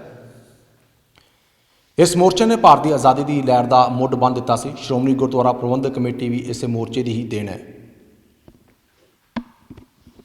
ਸੋ ਤੁਸੀਂ ਦੇਖ ਸਕਦੇ ਹੋ ਕਿ ਦੀਵਾਨ ਸਿੰਘ ਕਾਲੇ ਪਾਣੀ ਹੋਰਾਂ ਦੀ ਤਸਵੀਰ ਦੇ ਹੇਠਾਂ 1897 ਦੇ ਵਿੱਚ ਮਹਾਰਾਣੀ ਵਿਕਟੋਰੀਆ ਦੇ ਰਾਜ ਦੀ 60ਵੀਂ ਵਰ੍ਹੇਗੰਢ ਦੀ ਇਹ ਤਸਵੀਰ ਹੈਗੀ ਹੈ। ਕਾਫੀ ਪੁਰਾਤਨ ਤਸਵੀਰ ਹੈਗੀ ਹੈ। ਅਤੇ 1905 ਦੇ ਵਿੱਚ ਰੂਸੀ ਕ੍ਰਾਂਤੀ ਦੀ ਤਸਵੀਰ, ਲੈਨਿਨ ਦੀ ਤਸਵੀਰ ਹੈਗੀ ਹੈ। 1905 ਦੇ ਵਿੱਚ ਰੂਸ ਵਿੱਚ ਕ੍ਰਾਂਤੀ ਦੀਆਂ ਤਸਵੀਰਾਂ। ਅਤੇ 1908 ਦੀ ਗੱਲ ਕਰੀਏ ਤਾਂ ਸਿਗਮੰਡ ਫਰਾਇਡ ਨੇ ਪਹਿਲੀ ਮਨੋ ਵਿਸ਼ਲੇਸ਼ਣੀ ਸੰਸਥਾ ਦੀ ਸਥਾਪਨਾ ਕੀਤੀ ਸੀ। ਇਹ ਤਸਵੀਰ ਉਸ ਨੂੰ ਬਿਆਨ ਕਰਦੀ ਹੈ। 1914 ਦੇ ਵਿੱਚ ਸਿੱਖ ਫੌਜ ਦਾ ਪਹਿਲੇ ਵਿਸ਼ਵ ਯੁੱਧ ਦੇ ਵਿੱਚ ਹਿੱਸਾ ਲੈਣਾ। ਸਿੱਖ ਫੌਜੀ ਤੁਸੀਂ ਦੇਖ ਰਹੇ ਹੋ, ਇਹ 1914 ਦੀ ਤਸਵੀਰ, ਸਿੱਖ ਫੌਜ ਦਾ ਪਹਿਲੇ ਵਿਸ਼ਵ ਯੁੱਧ ਦੇ ਵਿੱਚ ਹਿੱਸਾ ਲੈਣਾ। ਉਸ ਵੇਲੇ ਵੱਡੀ ਗਿਣਤੀ ਦੇ ਵਿੱਚ ਸਿੱਖ ਭਾਈਚਾਰੇ ਦੇ ਲੋਕਾਂ ਨੇ ਪਹਿਲੇ ਵਿਸ਼ਵ ਯੁੱਧ ਦੇ ਵਿੱਚ ਹਿੱਸਾ ਲਿਆ ਸੀ, ਸ਼ਹਾਦਤਾਂ ਹਾਸਲ ਕੀਤੀਆਂ। 1915 ਦੇ ਵਿੱਚ ਆ ਜਾਈਏ ਤਾਂ ਆਪਾਂ ਐਲਬਰਟ ਆਇਨਸਟਾਈਨ ਨੇ ਸਾਪੇਖਤਾ ਸਿਧਾਂਤ ਪੇਸ਼ ਕੀਤਾ। ਇਹ ਉਹਨਾਂ ਦੀ ਤਸਵੀਰ ਹੈਗੀ ਹੈ 1915 ਦੀ। ਸੰਨ 1919 ਦੇ ਵਿੱਚ ਪਹਿਲੇ ਵਿਸ਼ਵ ਯੁੱਧ ਦਾ ਅੰਤ ਹੋਇਆ। ਉਸ ਤੋਂ ਬਾਅਦ ਇਹ ਸੈਲੀਬ੍ਰੇਸ਼ਨ ਦੀ ਜਿਹੜੀ ਤਸਵੀਰ ਤੁਸੀਂ ਦੇਖ ਰਹੇ ਹੋ, ਅਤੇ ਦਾ ਟ੍ਰਿਬਿਊਨ ਦੇ ਵਿੱਚ, ਡੇਲੀ ਟ੍ਰਿਬਿਊਨ ਦੇ ਵਿੱਚ ਉਸ ਵੇਲੇ ਪ੍ਰਕਾਸ਼ਿਤ ਹੋਈ ਸੀ ਤਸਵੀਰ ਉਸ ਦੀ ਹੈਗੀ ਆ। 1922 ਦੇ ਵਿੱਚ ਆਈਏ ਤਾਂ ਇੱਥੇ ਸਟਾਲਿਨ ਰੂਸ ਦੀ ਕਮਿਊਨਿਸਟ ਪਾਰਟੀ ਦਾ ਜਨਰਲ ਸਕੱਤਰ ਨਿਯੁਕਤ ਹੋਇਆ। ਸੋ ਤੁਸੀਂ ਦੇਖਿਆ ਕਿ ਡਾਕਟਰ ਦੀਵਾਨ ਸਿੰਘ ਕਾਲੇ ਪਾਣੀ ਹੋਰਾਂ ਦੇ ਉਸ ਸਮੇਂ ਦੇ ਦੌਰਾਨ ਜਿਹੜੀਆਂ ਉਸ ਵੇਲੇ ਵੱਡੀਆਂ ਘਟਨਾਵਾਂ ਵਾਪਰੀਆਂ, ਉਹਨਾਂ ਨੂੰ ਇੱਥੇ ਚਿਤਰਿਆ ਗਿਆ, ਬਿਆਨ ਕੀਤਾ ਗਿਆ। ਸੋ ਜਿਹੜੇ ਵੀ ਦਰਸ਼ਕ ਸਾਡਾ ਪ੍ਰੋਗਰਾਮ ਦੇਖ ਰਹੇ ਨੇ, ਅਤੇ ਜਦੋਂ ਵੀ ਤੁਸੀਂ ਇੱਧਰ ਆਓ ਤਾਂ ਇਸ ਮਿਊਜ਼ੀਅਮ ਦੇ ਵਿੱਚ ਤੁਸੀਂ ਜ਼ਰੂਰ ਹੋ ਕੇ ਜਾਇਓ, ਕਿਉਂਕਿ ਬਹੁਤ ਸਾਰੀਆਂ ਜਿਹੜੀਆਂ ਇੱਥੋਂ ਦੀਆਂ ਇਤਿਹਾਸ ਦੀਆਂ ਗੱਲਾਂ ਹੈਗੀਆਂ, ਅਤੇ ਉਹ ਗਿਆਨ ਹਾਸਲ ਹੋਊਗਾ ਤੁਹਾਨੂੰ। ਸੋ ਤੁਸੀਂ ਹੁਣ ਇੱਧਰ ਦੇਖੋ ਕਿ ਜਿਹੜੇ ਇਹਨਾਂ ਤਸਵੀਰਾਂ ਦੇ ਵਿੱਚ ਜੋ ਸਾਡਾ ਇਤਿਹਾਸ ਬਿਆਨ ਕੀਤਾ ਗਿਆ। ਸੰਨ 1924 ਦੇ ਵਿੱਚ ਗੇਟਵੇ ਆਫ ਇੰਡੀਆ ਦਾ ਭਾਰਤ ਦੇ ਵਾਇਸਰਾਏ ਅਰਲ ਆਫ ਰੈਂਡਿੰਗ ਵੱਲੋਂ ਉਦਘਾਟਨ ਕੀਤਾ ਗਿਆ ਸੀ। ਇਹ ਉਸ ਵੇਲੇ ਦੇ ਭਾਰਤ ਦੇ ਵਾਇਸਰਾਏ ਸਨ ਜਦੋਂ ਅਸੀਂ ਬ੍ਰਿਟਿਸ਼ ਸਾਮਰਾਜ ਦੇ ਅਧੀਨ ਸੀ। ਤੇ ਸਨ 1928 ਦੇ ਵਿੱਚ ਸਾਈਮਨ ਗੋ ਬੈਕ ਭਾਰਤੀ ਪ੍ਰਤੀਨਿਧੀ ਸਰਕਾਰ ਦੇ ਵਿਰੋਧ ਦੇ ਵਿੱਚ ਪ੍ਰਦਰਸ਼ਨ ਹੋਇਆ। ਇਹ ਉਹ ਵਾਲੀ ਤਸਵੀਰ ਹੈਗੀ ਹੈ। 1930 ਦੇ ਵਿੱਚ ਮਹਾਤਮਾ ਗਾਂਧੀ ਦਾ ਦਾਂਡੀ ਮਾਰਚ, ਇਹ ਉਹ ਵਾਲੀ ਤਸਵੀਰ ਬਿਆਨ ਕਰ ਰਹੀ ਹੈ। 1931 ਦੇ ਵਿੱਚ ਸਾਡੇ ਮਹਾਨਾਇਕ ਸ਼ਹੀਦ ਭਗਤ ਸਿੰਘ ਹੋਰਾਂ ਨੂੰ ਫਾਂਸੀ ਦਿੱਤੀ ਗਈ ਸੀ। ਦਾ ਟ੍ਰਿਬਿਊਨ ਦੇ ਵਿੱਚ ਇਹ ਤਸਵੀਰ ਉਸ ਵੇਲੇ ਛਪੀ ਸੀ। ਤੁਸੀਂ ਦੇਖ ਸਕਦੇ ਹੋ, ਬਹੁਤ ਪੁਰਾਣੀ ਤਸਵੀਰ ਹੈਗੀ ਹੈ। ਤੇ 1931 ਦੇ ਵਿੱਚ ਭਗਤ ਸਿੰਘ ਹੋਰਾਂ ਨੂੰ ਜੋ ਫਾਂਸੀ ਦਿੱਤੀ ਗਈ ਸੀ। ਮਹਾਤਮਾ ਗਾਂਧੀ ਲੰਡਨ ਵਿਖੇ ਗੋਲਮੇਜ਼ ਕਾਨਫਰੰਸ ਦੇ ਵਿੱਚ ਸ਼ਾਮਲ ਹੋਏ, ਉਸ ਤਸਵੀਰ ਨਾਲ 1939 ਦੇ ਵਿੱਚ ਆਲ ਇੰਡੀਆ ਫਾਰਵਰਡ ਬਲਾਕ ਦੀ ਨੇਤਾ ਜੀ ਸੁਭਾਸ਼ ਚੰਦਰ ਵੱਲੋਂ ਸਥਾਪਨਾ ਕੀਤੀ ਗਈ ਸੀ। ਇਹ ਉਹ ਤਸਵੀਰ ਹੈਗੀ ਹੈ। ਇਸ ਤੋਂ ਇਲਾਵਾ ਜੇ ਆਪਾਂ ਹੇਠਾਂ ਆਈਏ ਤਾਂ ਇੱਥੇ ਜਿਹੜੀ ਕੌਮਾਂਤਰੀ ਘਟਨਾਵਾਂ ਵਾਪਰੀਆਂ ਸੀ ਉਸ ਵੇਲੇ 1925 ਦੇ ਵਿੱਚ ਬੈਨੀਤੋ ਨੇ ਇਟਲੀ ਦੇ ਤਾਨਾਸ਼ਾਹ ਹੋਣ ਦਾ ਐਲਾਨ ਕੀਤਾ ਸੀਗਾ। 1929 ਦੇ ਵਿੱਚ ਕਾਲਾ ਮੰਗਲਵਾਰ ਸਟਾਕ ਮਾਰਕੀਟ ਦੇ ਡਿੱਗਣ ਨਾਲ ਮਹਾਮੰਦੀ ਦਾ ਆਰੰਭ ਹੋਇਆ ਸੀ। ਤੁਹਾਨੂੰ ਦੱਸ ਦਈਏ ਕਿ ਇਹ ਵੀ ਉਸ ਵੇਲੇ 1929 ਦੇ ਵਿੱਚ ਪਹਿਲੀ ਵਾਰ ਇੰਨੇ ਵੱਡੇ ਪੱਧਰ ਉੱਤੇ ਮੰਦੀ ਦਾ ਸਾਹਮਣਾ ਕਰਨਾ ਪਿਆ ਸੀਗਾ। 1929 ਦੀ ਇਹ ਤਸਵੀਰ ਹੈਗੀ ਹੈ। ਕਾਲਾ ਮੰਗਲਵਾਰ ਕਿਹਾ ਜਾਂਦਾ, ਸਟਾਕ ਮਾਰਕੀਟ ਦੇ ਡਿੱਗਣ ਨਾਲ ਮਹਾਮੰਦੀ ਦਾ ਆਰੰਭ ਹੋਇਆ ਸੀਗਾ। 1934 ਦੇ ਵਿੱਚ ਹਿਟਲਰ ਜਰਮਨ ਸਰਕਾਰ ਦਾ ਨਵਾਂ ਮੁਖੀ ਬਣਿਆ ਸੀ। ਹਿਟਲਰ ਦੇ ਉੱਤੇ ਬਹੁਤ ਹੀ ਗੰਭੀਰ ਇਲਜ਼ਾਮ ਵੀ ਹੈਗੇ ਨੇ। ਯਹੂਦੀਆਂ ਦਾ ਉਹਨਾਂ ਨੇ ਕਤਲੇਆਮ ਕੀਤਾ ਸੀਗਾ। ਜਿਸ ਤਰੀਕੇ ਨਾਲ ਭਾਰਤ ਦੇ ਵਿੱਚ ਸਿੱਖ ਕਤਲੇਆਮ ਹੋਇਆ ਤੇ ਇਹਨਾਂ ਨੂੰ ਯਹੂਦੀਆਂ ਦੇ ਕਤਲੇਆਮ ਲਈ ਜਾਣਿਆ ਜਾਂਦਾ ਹੈ। 1937 ਦੇ ਵਿੱਚ ਤੁਸੀਂ ਦੇਖ ਸਕਦੇ ਹੋ ਕਿ ਬੁਖਨਵਾਲਡ ਨਾਜ਼ੀ ਜਰਮਨ ਕੰਸੈਂਟਰੇਸ਼ਨ ਕੈਂਪ ਦੀਆਂ ਤਸਵੀਰਾਂ ਹੈਗੀਆਂ ਨੇ। ਉਸ ਤੋਂ ਬਾਅਦ ਜੇ ਆਪਾਂ ਅੱਗੇ ਆਈਏ ਤਾਂ 1939 ਦੇ ਵਿੱਚ ਦੂਜੇ ਵਿਸ਼ਵ ਯੁੱਧ ਦਾ ਆਰੰਭ ਇੱਥੇ ਹੋਇਆ ਸੀ। ਦੂਜੇ ਵਿਸ਼ਵ ਯੁੱਧ ਦੇ ਵਿੱਚ ਵੀ ਵੱਡੀ ਗਿਣਤੀ ਦੇ ਵਿੱਚ ਸਿੱਖ ਭਾਈਚਾਰੇ ਦੇ ਲੋਕਾਂ ਨੇ ਭੂਕਾਂ ਨਿਭਾਈ, ਸ਼ਹਾਦਤਾਂ ਹਾਸਲ ਕੀਤੀਆਂ ਸੀਗੀਆਂ। ਤੇ ਇਹ ਤਸਵੀਰ ਤੁਸੀਂ ਹੈਗੀ ਹੈ, ਇਹ ਉਸ ਵੇਲੇ ਦੇ ਸਮੇਂ ਨੂੰ ਜਿਹੜੀ ਬਿਆਨ ਕਰ ਰਹੀ ਹੈ। ਸੋ ਤੁਸੀਂ ਇੱਥੇ ਜਿਹੜੀ ਤਸਵੀਰਾਂ ਦੇਖ ਰਹੇ, ਇਹ ਸਨ 1942 ਦੇ ਵਿੱਚ ਜਿਹੜੀਆਂ ਵੱਡੀਆਂ ਘਟਨਾਵਾਂ ਵਾਪਰੀਆਂ ਸੀ, ਇਹ ਉਹਨਾਂ ਨੂੰ ਬਿਆਨ ਕਰ ਰਹੀਆਂ ਨੇ। ਭਾਰਤ ਛੱਡੋ ਅੰਦੋਲਨ ਦਾ ਆਰੰਭ 1942 ਦੇ ਵਿੱਚ ਹੋਇਆ ਸੀਗਾ। ਉਸ ਤੋਂ ਬਾਅਦ ਇਹ ਜਿਹੜੀ ਤਸਵੀਰ ਤੁਸੀਂ ਦੇਖ ਰਹੇ ਹੋ, ਆਜ਼ਾਦ ਹਿੰਦ ਫੌਜ ਦੀ ਜਨਰਲ ਮੋਹਨ ਸਿੰਘ ਵੱਲੋਂ ਸਥਾਪਨਾ ਕੀਤੀ ਗਈ ਸੀ। ਜਨਰਲ ਮੋਹਨ ਸਿੰਘ ਨਜ਼ਰ ਆ ਰਹੇ ਨੇ ਤਸਵੀਰ ਦੇ ਵਿੱਚ। ਇਸ ਤੋਂ ਬਾਅਦ ਅੱਗੇ ਜਾਪਾਨ ਦਾ ਅੰਡੇਮਾਨ ਦੇ ਉੱਤੇ ਹਮਲਾ ਹੋਇਆ ਸੀਗਾ। ਉਸ ਵੇਲੇ ਇਹ ਜਿਹੜੇ ਸਮੁੰਦਰ ਦੀਆਂ ਤਸਵੀਰਾਂ, ਸਮੁੰਦਰੀ ਜਿਹੜੇ ਜਹਾਜ਼ ਨਜ਼ਰ ਆ ਰਹੇ ਨੇ। ਜਾਪਾਨ ਦਾ ਅੰਡੇਮਾਨ ਦੇ ਉੱਤੇ ਜਦੋਂ ਹਮਲਾ ਹੋਇਆ ਸੀ, ਉਸ ਵੇਲੇ ਡਾਕਟਰ ਦੀਵਾਨ ਸਿੰਘ ਕਾਲੇ ਪਾਣੀ ਹੋਰਾਂ ਵੀ ਉੱਥੇ ਅੰਡੇਮਾਨ ਦੇ ਵਿੱਚ ਹੀ ਸਨ। ਤੇ ਇਹ ਵੀ ਤਸਵੀਰ ਉਸ ਚੀਜ਼ ਨੂੰ ਬਿਆਨ ਕਰ ਰਹੀ ਹੈ, ਤੁਸੀਂ ਦੇਖ ਸਕਦੇ ਹੋ। ਇਸੇ ਤਰ੍ਹਾਂ ਬਿਲਕੁਲ ਇਸ ਦੇ ਹੇਠਾਂ ਵੀ ਕੁਝ ਕੌਮਾਂਤਰੀ ਘਟਨਾਵਾਂ ਬਿਆਨ ਕੀਤੀਆਂ ਗਈਆਂ ਨੇ, ਜਿਨ੍ਹਾਂ ਦੇ ਵਿੱਚ 1941 ਦੀ ਵੀ ਘਟਨਾ ਹੈਗੀ ਹੈ। ਜਾਪਾਨ ਦਾ ਪਰਲ ਹਾਰਬਰ ਬੰਦਰਗਾਹ 'ਤੇ ਹਮਲਾ ਹੋਇਆ ਸੀ। ਅਮਰੀਕਾ ਦਾ ਜਾਪਾਨ ਉੱਤੇ ਜੰਗ ਅਤੇ ਦੂਜੇ ਵਿਸ਼ਵ ਯੁੱਧ ਵਿੱਚ ਸ਼ਾਮਲ ਹੋਣ ਦਾ ਜਿਹੜਾ ਹੈਗਾ ਸੀ ਐਲਾਨ ਕੀਤਾ ਗਿਆ ਸੀ। ਉਸ ਵੇਲੇ ਦੀ ਇਹ ਤਸਵੀਰ ਤੁਸੀਂ ਦੇਖੋ ਕਿ ਕਿੰਨੀ ਤਬਾਹੀ ਮਚੀ ਸੀ। ਤੇ ਇਹ ਤਸਵੀਰ ਬਿਆਨ ਕਰਦੀ ਹੈ ਕਿ ਜੰਗਾਂ ਤੋਂ ਸਾਨੂੰ ਦੂਰ ਹੀ ਰਹਿਣਾ ਚਾਹੀਦਾ ਹੈ, ਕਿਉਂਕਿ ਇਸ ਦੇ ਨਾਲ ਮਨੁੱਖ ਨੂੰ ਨੁਕਸਾਨ ਹੀ ਨੁਕਸਾਨ ਹੈਗਾ। 1942 ਦੀ ਘਟਨਾ ਜਾਪਾਨ ਦਾ ਮਿੱਤਰ ਸ਼ਕਤੀਆਂ ਦੀਆਂ ਫੌਜਾਂ ਨੂੰ ਮਨਾਇਆ ਦੀ ਜੰਗ ਦੇ ਵਿੱਚ ਹਰਾਉਣਾ ਅਤੇ ਕੋਲੰਪੁਰ ਉੱਤੇ ਕਬਜ਼ਾ। ਇਸੇ ਤਰ੍ਹਾਂ ਅਗਲੀ ਤਸਵੀਰ ਤੁਸੀਂ ਦੇਖੋਗੇ, ਜਾਪਾਨ ਦਾ ਮਿੱਤਰ ਸ਼ਕਤੀਆਂ ਦੀਆਂ ਫੌਜਾਂ ਨੂੰ ਮਨਾਇਆ ਦੀ ਜੰਗ ਦੇ ਵਿੱਚ ਹਰਾਉਣਾ ਅਤੇ ਕੋਲੰਪੁਰ ਉੱਤੇ ਕਬਜ਼ਾ। ਇਹ ਵੀ ਤਸਵੀਰਾਂ ਉਸੇ ਨਾਲ ਹੀ ਸੰਬੰਧਿਤ ਹੈਗੀਆਂ ਨੇ। 1945 ਦੀ ਘਟਨਾ ਸਾਹਮਣੇ ਇੱਕ ਬਿਆਨ ਕੀਤੀ ਗਈ ਹੈ। ਜਾਪਾਨ ਦੇ ਵੱਲੋਂ ਹਥਿਆਰ ਸੁੱਟਣਾ ਤੇ ਦੂਜੇ ਵਿਸ਼ਵ ਯੁੱਧ ਦਾ ਜਿਹੜਾ ਅੰਤ। ਤੁਸੀਂ ਦੇਖੋ ਕਿ ਪਰਮਾਣੂ ਉੱਥੇ ਬੰਬ ਸੁੱਟਿਆ ਗਿਆ ਸੀਗਾ। ਇੰਨੀ ਵੱਡੀ ਘਟਨਾ ਵਾਪਰੀ ਉੱਥੇ। ਅੱਜ ਵੀ ਰੌਂਗਟੇ ਖੜੇ ਹੋ ਜਾਂਦੇ ਨੇ ਉਸ ਘਟਨਾ ਨੂੰ ਯਾਦ ਕਰਕੇ ਕਿ ਅਜੇ ਕਦੇ ਵੀ ਜ਼ਿੰਦਗੀ ਦੇ ਵਿੱਚ ਦੁਬਾਰਾ ਘਟਨਾ ਨਾ ਵਾਪਰੇ, ਕਿਉਂਕਿ ਜਿਹੜਾ ਪਰਮਾਣੂ ਬੰਬ ਸੁੱਟਿਆ ਗਿਆ ਸੀਗਾ ਉਸ ਮਾਰ ਨੇ ਹਾਲੇ ਤੱਕ ਜਿਹੜੇ ਲੋਕ ਹੈਗੇ ਨੇ ਉਹ ਪੈਰਾਂ ਭਾਰ ਨਹੀਂ ਹੋ ਸਕੇ। ਇੰਨੀ ਉਸ ਪਰਮਾਣੂ ਬੰਬ ਦੀ ਮਾਰ ਸੀਗੀ। ਤੇ 1945 ਦੀ ਤਸਵੀਰ ਕਿ ਜਾਪਾਨ ਵੱਲੋਂ ਹਥਿਆਰ ਸੁੱਟਣਾ ਤੇ ਦੂਜੇ ਵਿਸ਼ਵ ਯੁੱਧ ਦਾ ਅੰਤ। ਸੋ ਹੋਰ ਵੀ ਜਿਹੜੇ ਇੱਥੇ ਮਿਊਜ਼ੀਅਮ ਦੀ ਤੁਹਾਨੂੰ ਤਸਵੀਰਾਂ ਦਿਖਾਉਂਦੇ ਹਾਂ, ਖਾਸ ਗੱਲਾਂ ਦਿਖਾਉਂਦੇ ਹਾਂ। ਆਓ ਚੱਲਦੇ ਹਾਂ। ਸੋ ਸ਼ਹੀਦ ਡਾਕਟਰ ਦੀਵਾਨ ਸਿੰਘ ਕਾਲੇ ਪਾਣੀ ਮਿਊਜ਼ੀਅਮ ਦੇ ਵਿੱਚ ਅਸੀਂ ਪਾਰਟ 2 ਦੇ ਵਿੱਚ ਆ ਗਏ ਹਾਂ। ਇੱਥੇ ਤੁਸੀਂ ਦੇਖੋ ਕਿ ਇਹ ਜਿਹੜੀਆਂ ਤਸਵੀਰਾਂ ਹੈਗੀਆਂ ਨੇ, ਇਹ ਡਾਕਟਰ ਦੀਵਾਨ ਸਿੰਘ ਦੇ ਪੰਜਾਬੀਅਤ ਪ੍ਰਤੀ ਪਿਆਰ ਨੂੰ ਦਰਸਾਉਂਦੀਆਂ ਨੇ। ਸਤਰਾਂ ਲਿਖੀਆਂ ਨੇ, ਤੁਸੀਂ ਦੇਖੋ। ਮੈਂ ਉਸ ਦੇ ਪਿਆਰ ਭਰੇ ਹੱਥਾਂ ਦੇ ਵਿੱਚ ਪਲਿਆ, ਉਸ ਨੇ ਮੈਨੂੰ ਗੁਰਾਂ ਦਾ ਗੀਤ ਸਿਖਾਇਆ। ਉਹ ਪੜ੍ਹ ਨਹੀਂ ਸੀ ਸਕਦੀ ਪਰ ਉਸ ਨੇ ਮੈਨੂੰ ਜੀਵਨ ਦੇ ਅਰਥ ਸਿਖਾਏ। ਇਹ ਡਾਕਟਰ ਦੀਵਾਨ ਸਿੰਘ ਹੋਰਾਂ ਦੇ ਜੋ ਸ਼ਬਦ ਵਿਚਰੇ ਲਿਖੇ ਉਹਨਾਂ ਨੇ।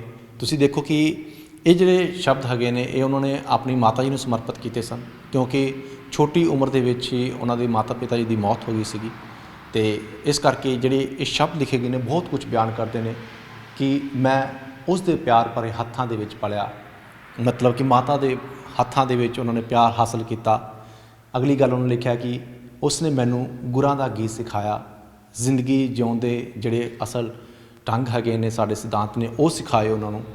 ਉਹ ਪੜ੍ਹ ਨਹੀਂ ਸੀ ਸਕਦੀ, ਮਤਲਬ ਕਿ ਉਹ ਇਹਨੇ ਪੜ੍ਹੇ ਲਿਖੇ ਨਹੀਂ ਸੀਗੇ, ਪਰ ਉਸ ਨੇ ਮੈਨੂੰ ਜੀਵਨ ਦੇ ਅਰਥ ਸਿਖਾਏ। ਆਪਣੇ ਆਪ ਦੇ ਵਿੱਚ ਬਹੁਤ ਵੱਡੀ ਗੱਲ ਉਹ ਬਿਆਨ ਕਰ ਗਏ ਨੇ। ਅਤੇ ਹੋਰ ਵੀ ਇਹਨਾਂ ਤਸਵੀਰਾਂ ਦੇ ਵਿੱਚ ਤੁਸੀਂ ਦੇਖੋ ਕਿ ਉਹਨਾਂ ਦਾ ਪੰਜਾਬੀਆਂ ਪ੍ਰਤੀ ਕਿੰਨਾ ਪਿਆਰ ਝਲਕਦਾ ਹੈ। ਅਸੀਂ ਸਾਰੇ ਪੰਜਾਬੀ, ਪੰਜਾਬ ਦੀ ਮਿੱਟੀ ਤੋਂ ਬਣੇ ਹਾਂ, ਪੰਜਾਬ ਦੇ ਪਾਣੀ ਤੋਂ ਪਲੇ ਹਾਂ। ਅਸਾਂ ਸਾਰਿਆਂ ਦਾ ਸਾਂਝਾ ਦੇਸ਼ ਪੰਜਾਬ ਹੈ ਅਤੇ ਸਾਂਝੀ ਬੋਲੀ ਮਾਖਿਓਂ ਮਿੱਠੀ ਪੰਜਾਬੀ ਹੈ। ਮਜ਼ਹਬ ਅਸੀਂ ਭਾਵੇਂ ਕਿਹੜਾ ਬਦਲ ਲਈਏ, ਪਰ ਦੇਸ਼ ਦੀ ਬੋਲੀ ਸਾਡੀ ਉਹੀ ਹੈ ਜਿਸ ਦੇ ਵਿੱਚ ਅਸੀਂ ਜੰਮੇ ਪਲੇ, ਖੇਡੇ ਅਤੇ ਵੱਡੇ ਹੋਏ ਹਾਂ। ਸੋ ਪੰਜਾਬੀ ਭਾਸ਼ਾ ਨੂੰ ਲੈ ਕੇ ਤੁਸੀਂ ਦੇਖ ਸਕਦੇ ਹੋ, ਪੰਜਾਬੀ ਮਾਂ ਬੋਲੀ ਨੂੰ ਲੈ ਕੇ, ਪੰਜਾਬੀਅਤ ਨੂੰ ਲੈ ਕੇ ਉਹਨਾਂ ਦਾ ਕਿੰਨਾ ਜ਼ਿਆਦਾ ਪਿਆਰ ਸੀਗਾ। ਬਿਲਕੁਲ ਤੁਸੀਂ ਸਾਹਮਣੇ ਦੇਖੋ ਤਸਵੀਰਾਂ, ਜੇ ਆਪਾਂ ਉਹ ਸਾਹਮਣੇ ਦੇਖੀਏ ਸਤਰਾਂ ਜਿਹੜੀਆਂ ਲਿਖੀਆਂ ਹੋਈਆਂ ਨੇ, ਹਿੰਦੁਸਤਾਨ ਦੀਆਂ ਸਾਰੀਆਂ ਸੂਬਕ ਬੋਲੀਆਂ ਦੇ ਵਿੱਚੋਂ ਪੰਜਾਬੀ ਹੀ ਐਸੀ ਬੋਲੀ ਹੈ ਜਿਸ ਨੂੰ ਆਪਣੇ ਪੁੱਤਰ ਹੀ ਮਾਰਨ ਉੱਤੇ ਤੁਲੇ ਬੈਠੇ ਨੇ। ਤੁਸੀਂ ਦੇਖ ਸਕਦੇ ਹੋ ਕਿ ਅੱਜ ਪੰਜਾਬੀ ਬੋਲੀ ਨੂੰ ਖਤਰਾ ਦੱਸਿਆ ਜਾ ਰਿਹਾ ਹੈ, ਮਾਂ ਬੋਲੀ ਨੂੰ ਖਤਰਾ ਦੱਸਿਆ ਜਾ ਰਿਹਾ ਹੈ, ਕਿਉਂਕਿ ਪੰਜਾਬੀ ਮਾਂ ਬੋਲੀ ਨੂੰ ਹੀ ਖੇਤਰੀ ਭਾਸ਼ਾਵਾਂ ਨੂੰ ਖਤਰਾ ਦੱਸਿਆ ਜਾ ਰਿਹਾ ਹੈ। ਭਾਰਤ ਦੇ ਉੱਤੇ ਇੱਕ ਬੋਲੀ ਥੋਪਣ ਦੀ ਜਿਹੜੀ ਕੋਸ਼ਿਸ਼ਾਂ ਕੀਤੀਆਂ ਜਾ ਰਹੀਆਂ ਨੇ, ਉਹ ਸਭ ਦੇ ਸਾਹਮਣੇ ਹੈਗੀਆਂ ਨੇ। ਇਹ ਗੱਲ ਉਹਨਾਂ ਨੇ ਬੜੀ ਦੇਰ ਪਹਿਲਾਂ ਹੀ ਆਖ ਦਿੱਤੀ ਸੀ ਕਿ ਕਿਸ ਤਰੀਕੇ ਦੇ ਨਾਲ ਹਿੰਦੁਸਤਾਨ ਦੀਆਂ ਸਾਰੀਆਂ ਸੂਬਕ ਬੋਲੀਆਂ ਦੇ ਵਿੱਚੋਂ ਪੰਜਾਬੀ ਐਸੀ ਬੋਲੀ ਹੈ ਜਿਸ ਨੂੰ ਆਪਣੇ ਪੁੱਤਰ ਹੀ ਮਾਰਨ ਦੇ ਉੱਤੇ ਤੁਲੇ ਹੋਏ ਨੇ। ਸੋ ਇਸ ਕਰਕੇ ਅੱਜ ਪੰਜਾਬੀ ਮਾਂ ਬੋਲੀ ਨੂੰ ਬਚਾਉਣ ਦੀ ਵੀ ਲੋੜ ਹੈ। ਅਸੀਂ ਆਪਣੇ ਪੰਜਾਬ ਦੀ ਗੱਲ ਕਰੀਏ ਤਾਂ ਪੰਜਾਬ ਦੇ ਵਿੱਚ ਹਾਲੇ ਵੀ ਸਾਡੇ ਪੰਜਾਬ ਵਿਧਾਨ ਸਭਾ ਦੇ ਵਿੱਚ ਜਿਹੜੇ ਵੱਡੇ ਸਿਆਸਤਦਾਨ ਨੇ, ਉਹ ਅੰਗਰੇਜ਼ੀ ਦੇ ਵਿੱਚ ਭਾਸ਼ਣ ਦਿੰਦੇ ਹੋਏ ਨਜ਼ਰ ਆਉਂਦੇ ਨੇ। ਬਹੁਤ ਸਾਰੀ ਸੜਕਾਂ ਦੇ ਉੱਤੇ ਬੋਰਡ ਵੀ ਕਈ ਥਾਵਾਂ ਦੇ ਉੱਤੇ ਅੰਗਰੇਜ਼ੀ ਦੇ ਵਿੱਚ ਲਿਖੇ ਹੋਏ ਨੇ, ਅਤੇ ਦੂਜੇ ਪਾਸੇ ਉਹੀ ਸਿਆਸਤਦਾਨ ਪੰਜਾਬੀ ਮਾਂ ਬੋਲੀ ਦੀ ਸੇਵਾ ਕਰਨ ਦੀ ਗੱਲ ਵੀ ਆਖਦੇ ਨੇ। ਹੋਰ ਵੀ ਤੁਹਾਨੂੰ ਤਸਵੀਰਾਂ ਦਿਖਾਉਂਦੇ ਹਾਂ, ਆਓ ਚੱਲਦੇ ਹਾਂ।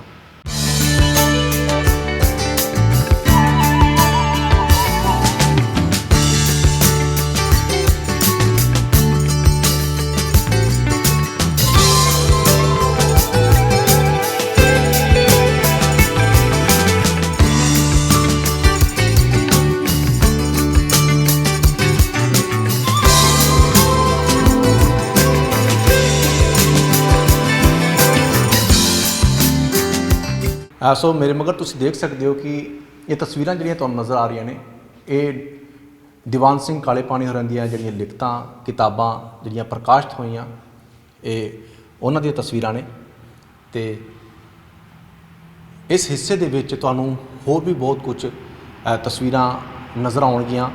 ਤੁਹਾਨੂੰ ਉਹ ਵੀ ਤਸਵੀਰ ਦਿਖਾਉਂਦੇ ਹਾਂ ਕਿ ਅੰਡੇਮਾਨ ਦੇ ਵਿੱਚ ਜਦੋਂ ਉਹਨਾਂ ਨੇ ਗੁਰੂ ਘਰ ਦੀ ਸਥਾਪਨਾ ਕੀਤੀ ਸੀ, ਅਤੇ ਉਸ ਗੁਰੂ ਘਰ ਦੇ ਵਿੱਚ ਵੱਖ-ਵੱਖ ਧਰਮਾਂ ਦੇ ਲੋਕ ਆਉਂਦੇ ਸਨ। ਸੋ ਇਸ ਵੇਲੇ ਅਸੀਂ ਤੀਜੇ ਹਿੱਸੇ ਦੇ ਵਿੱਚ ਖੜ੍ਹੇ ਹਾਂ, ਮਿਊਜ਼ੀਅਮ ਦੇ ਤੀਜੇ ਹਿੱਸੇ ਵਿੱਚ। ਇੱਥੇ ਦੀਵਾਨ ਸਿੰਘ ਹੋਰਾਂ ਦੀ ਜ਼ਿੰਦਗੀ ਦੇ ਨਾਲ ਜਿਹੜੇ ਧਰਮ ਦੀਆਂ ਗੱਲਾਂ ਜੁੜੀਆਂ ਹੋਈਆਂ ਨੇ, ਉਹ ਬਿਆਨ ਕੀਤੀਆਂ ਗਈਆਂ ਨੇ। ਅਤੇ ਤੁਸੀਂ ਦੇਖ ਸਕਦੇ ਹੋ ਤਸਵੀਰਾਂ ਸਾਹਮਣੇ ਲਿਖਿਆ ਹੈ ਕਿ ਜੇ ਅਸੀਂ ਆਪਣੀ ਤਕਲੀਫਾਂ ਨੂੰ ਖਤਮ ਕਰਨਾ ਚਾਹੁੰਦੇ ਹਾਂ ਤੇ ਸਾਨੂੰ ਗੁਰੂ ਅਰਜਨ ਦੇਵ ਜੀ ਦੇ ਜੀਵਨ ਤੋਂ ਸਿੱਖਿਆ ਲੈਣੀ ਚਾਹੀਦੀ ਹੈ। ਗੁਰੂ ਜੀ ਨੇ ਅਕਹਿਤ ਅਸਹਿਤ ਸੀਏ ਸਹੇ। ਉਹਨਾਂ ਨੇ ਕਿਹਾ ਨਾ ਤੇ ਕੋਈ ਦੁਸ਼ਮਣ ਤੇ ਨਾ ਹੀ ਕੋਈ ਅਜਨਬੀ, ਅਸੀਂ ਸਾਰੇ ਦੋਸਤ ਹਾਂ। ਅਸੀਂ ਅਰਦਾਸ ਕਰਦੇ ਹਾਂ ਅਮਨ ਦੀ ਉਸ ਮੂਰਤ ਦੇ ਅੱਗੇ ਕਿ ਸਾਨੂੰ ਆਪਣੇ ਮਨ ਦੀ ਸ਼ੁੱਧੀ ਕਰਨ ਦਾ ਬਲ ਬਖਸ਼ੇ, ਤਾਂ ਜੋ ਅਸੀਂ ਕਿਸੇ ਦਾ ਬੁਰਾ ਨਾ ਸੋਚੀਏ ਅਤੇ ਹਮੇਸ਼ਾ ਖੁਸ਼ ਰਹੀਏ। ਸੋ ਤੁਸੀਂ ਇਹ ਤਸਵੀਰਾਂ ਜਿਹੜੀਆਂ ਦੇਖ ਰਹੇ ਹੋ, ਇਹ ਗੁਰਦੁਆਰਾ ਡਾਕਟਰ ਦੀਵਾਨ ਸਿੰਘ ਹੋਰਾਂ ਦੀਆਂ ਨੇ। ਇਹ ਗੁਰੂ ਘਰ ਉਹਨਾਂ ਨੇ ਅੰਡੇਮਾਨ ਦੇ ਵਿੱਚ ਸਥਾਪਿਤ ਕੀਤਾ ਸੀਗਾ। ਗੁਰਦੁਆਰਾ ਇੱਕ ਬਹੁਪੱਖੀ ਸੰਸਥਾ ਸੀ। ਇਹ ਇੱਕ ਸੱਭਿਆਚਾਰਕ ਕੇਂਦਰ ਸੀ ਜਿੱਥੇ ਧਾਰਮਿਕ, ਰਾਸ਼ਟਰੀ ਅਤੇ ਸੰਸਕ੍ਰਿਤਕ ਗਤੀਵਿਧੀਆਂ ਹਰ ਧਰਮ, ਪ੍ਰਾਂਤ ਅਤੇ ਭਾਸ਼ਾ ਦੇ ਲੋਕਾਂ ਨੂੰ ਆਕਰਸ਼ਿਤ ਕਰਦੀਆਂ ਸਨ। ਇੱਥੇ ਸਥਾਨਕ ਬੱਚਿਆਂ ਨੂੰ ਪੜ੍ਹਾਇਆ ਜਾਂਦਾ ਸੀ। ਹਿੰਦੀ, ਪੰਜਾਬੀ, ਬੰਗਾਲੀ, ਉਰਦੂ ਅਤੇ ਤਾਮਿਲ ਸਕੂਲ ਸਥਾਪਿਤ ਕੀਤੇ ਗਏ। ਇੱਕ ਚਲਦੀ ਫਿਰਦੀ ਲਾਇਬ੍ਰੇਰੀ ਤੋਂ ਇਲਾਵਾ ਸੰਗੀਤ ਅਤੇ ਨਾਚ ਸਿਖਾਉਣ ਦਾ ਪ੍ਰਬੰਧ ਵੀ ਸੀ। ਬੱਚਿਆਂ ਲਈ ਖੇਡ ਦਾ ਮੈਦਾਨ ਅਤੇ ਮੁਸਾਫਰਾਂ ਦੇ ਸੁੱਖ ਲਈ ਇੱਕ ਮੁਸਾਫਰਖਾਨਾ ਵੀ ਬਣਾਇਆ ਗਿਆ। ਸੋ ਤੁਹਾਨੂੰ ਮੈਂ ਦਿਖਾਉਣਾ ਕਿ ਡਾਕਟਰ ਦੀਵਾਨ ਸਿੰਘ ਹੋਰਾਂ ਦੀ ਵੱਖ-ਵੱਖ ਭਾਈਚਾਰਿਆਂ ਨਾਲ ਕਿੰਨਾ ਪ੍ਰੇਮ ਪਿਆਰ ਸੀ ਉਹਨਾਂ ਦਾ। ਸਾਹਮਣੇ ਤੁਸੀਂ ਦੇਖੋ ਕਿ ਇੱਥੇ ਲਿਖਿਆ ਹੋਇਆ ਹੈ ਕਿ ਗੁਰਦੁਆਰੇ ਦੀ ਉਸਾਰੀ ਮੁਕੰਮਲ ਹੋਣ ਤੋਂ ਪਿੱਛੋਂ ਸਰਬਸੰਮਤੀ ਨਾਲ ਗੁਰਦੁਆਰਾ ਦਾ ਨਾਮ ਨਵਾਂ ਗੁਰਦੁਆਰਾ ਰੱਖਿਆ ਗਿਆ। ਗੁਰਦੁਆਰੇ ਦਾ ਕੰਮਕਾਜ ਚਲਾਉਣ ਲਈ ਇੱਕ ਕਮੇਟੀ ਬਣਾਈ ਗਈ ਸੀ, ਜਿਸ ਦੇ 12 ਸਿੱਖ, 10 ਹਿੰਦੂ, 2 ਮੁਸਲਮਾਨ ਤੇ 1 ਈਸਾਈ ਮੈਂਬਰ ਸਨ। ਮਤਲਬ ਕਿ ਉਹਨਾਂ ਨੇ ਸਾਰੇ ਹੀ ਭਾਈਚਾਰਿਆਂ ਦੇ ਜਿਹੜੇ ਮੈਂਬਰ ਸੀ ਉਹ ਇਸ ਕਮੇਟੀ ਦੇ ਵਿੱਚ ਸ਼ਾਮਲ ਕੀਤੇ ਸੀ। ਇਹ ਇੱਕ ਨਿਵੇਕਲੀ ਸੰਸਥਾ ਸੀ, ਜਿਸ ਦੇ ਵਿੱਚ ਸਭ ਮਜ਼ਹਬਾਂ ਦੇ ਲੋਕ ਇੱਕ ਸੰਪਰਦਾ ਦੇ ਧਾਰਮਿਕ ਸਥਾਨ ਦਾ ਕਾਰੋਬਾਰ ਚਲਾ ਰਹੇ ਸਨ। ਇਸ ਗੁਰੂ ਘਰ ਦੇ ਵਿੱਚੋਂ ਬਹੁਤ ਸਾਰੇ ਸਮਾਜਿਕ ਕਾਰਜ ਜਿਹੜੇ ਕੀਤੇ ਗਏ ਉਹ ਵੀ ਹੋਏ ਇੱਥੋਂ ਦੀ। ਇਹ ਗੁਰੂ ਘਰ ਦੀਆਂ ਹੋਰ ਵੀ ਜਿਹੜੀਆਂ ਤਸਵੀਰਾਂ ਤੁਸੀਂ ਦੇਖ ਰਹੇ ਹੋ।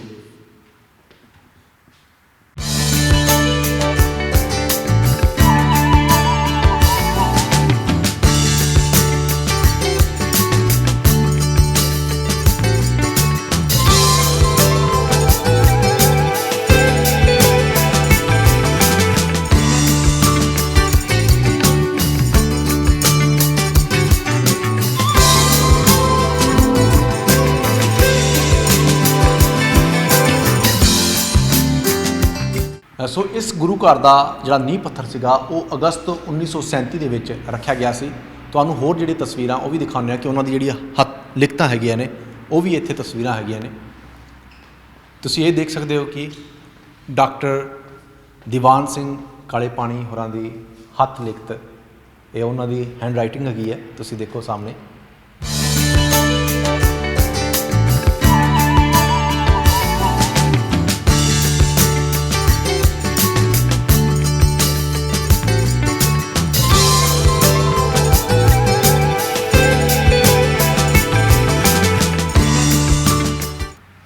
ਸਾਹਮਣੇ ਹੋਰ ਵੀ ਬਹੁਤ ਸਾਰੀਆਂ ਤਸਵੀਰਾਂ ਹੈਗੀਆਂ ਨੇ ਜੋ ਉਸ ਵੇਲੇ ਦੀਆਂ ਹੈਗੀਆਂ ਨੇ।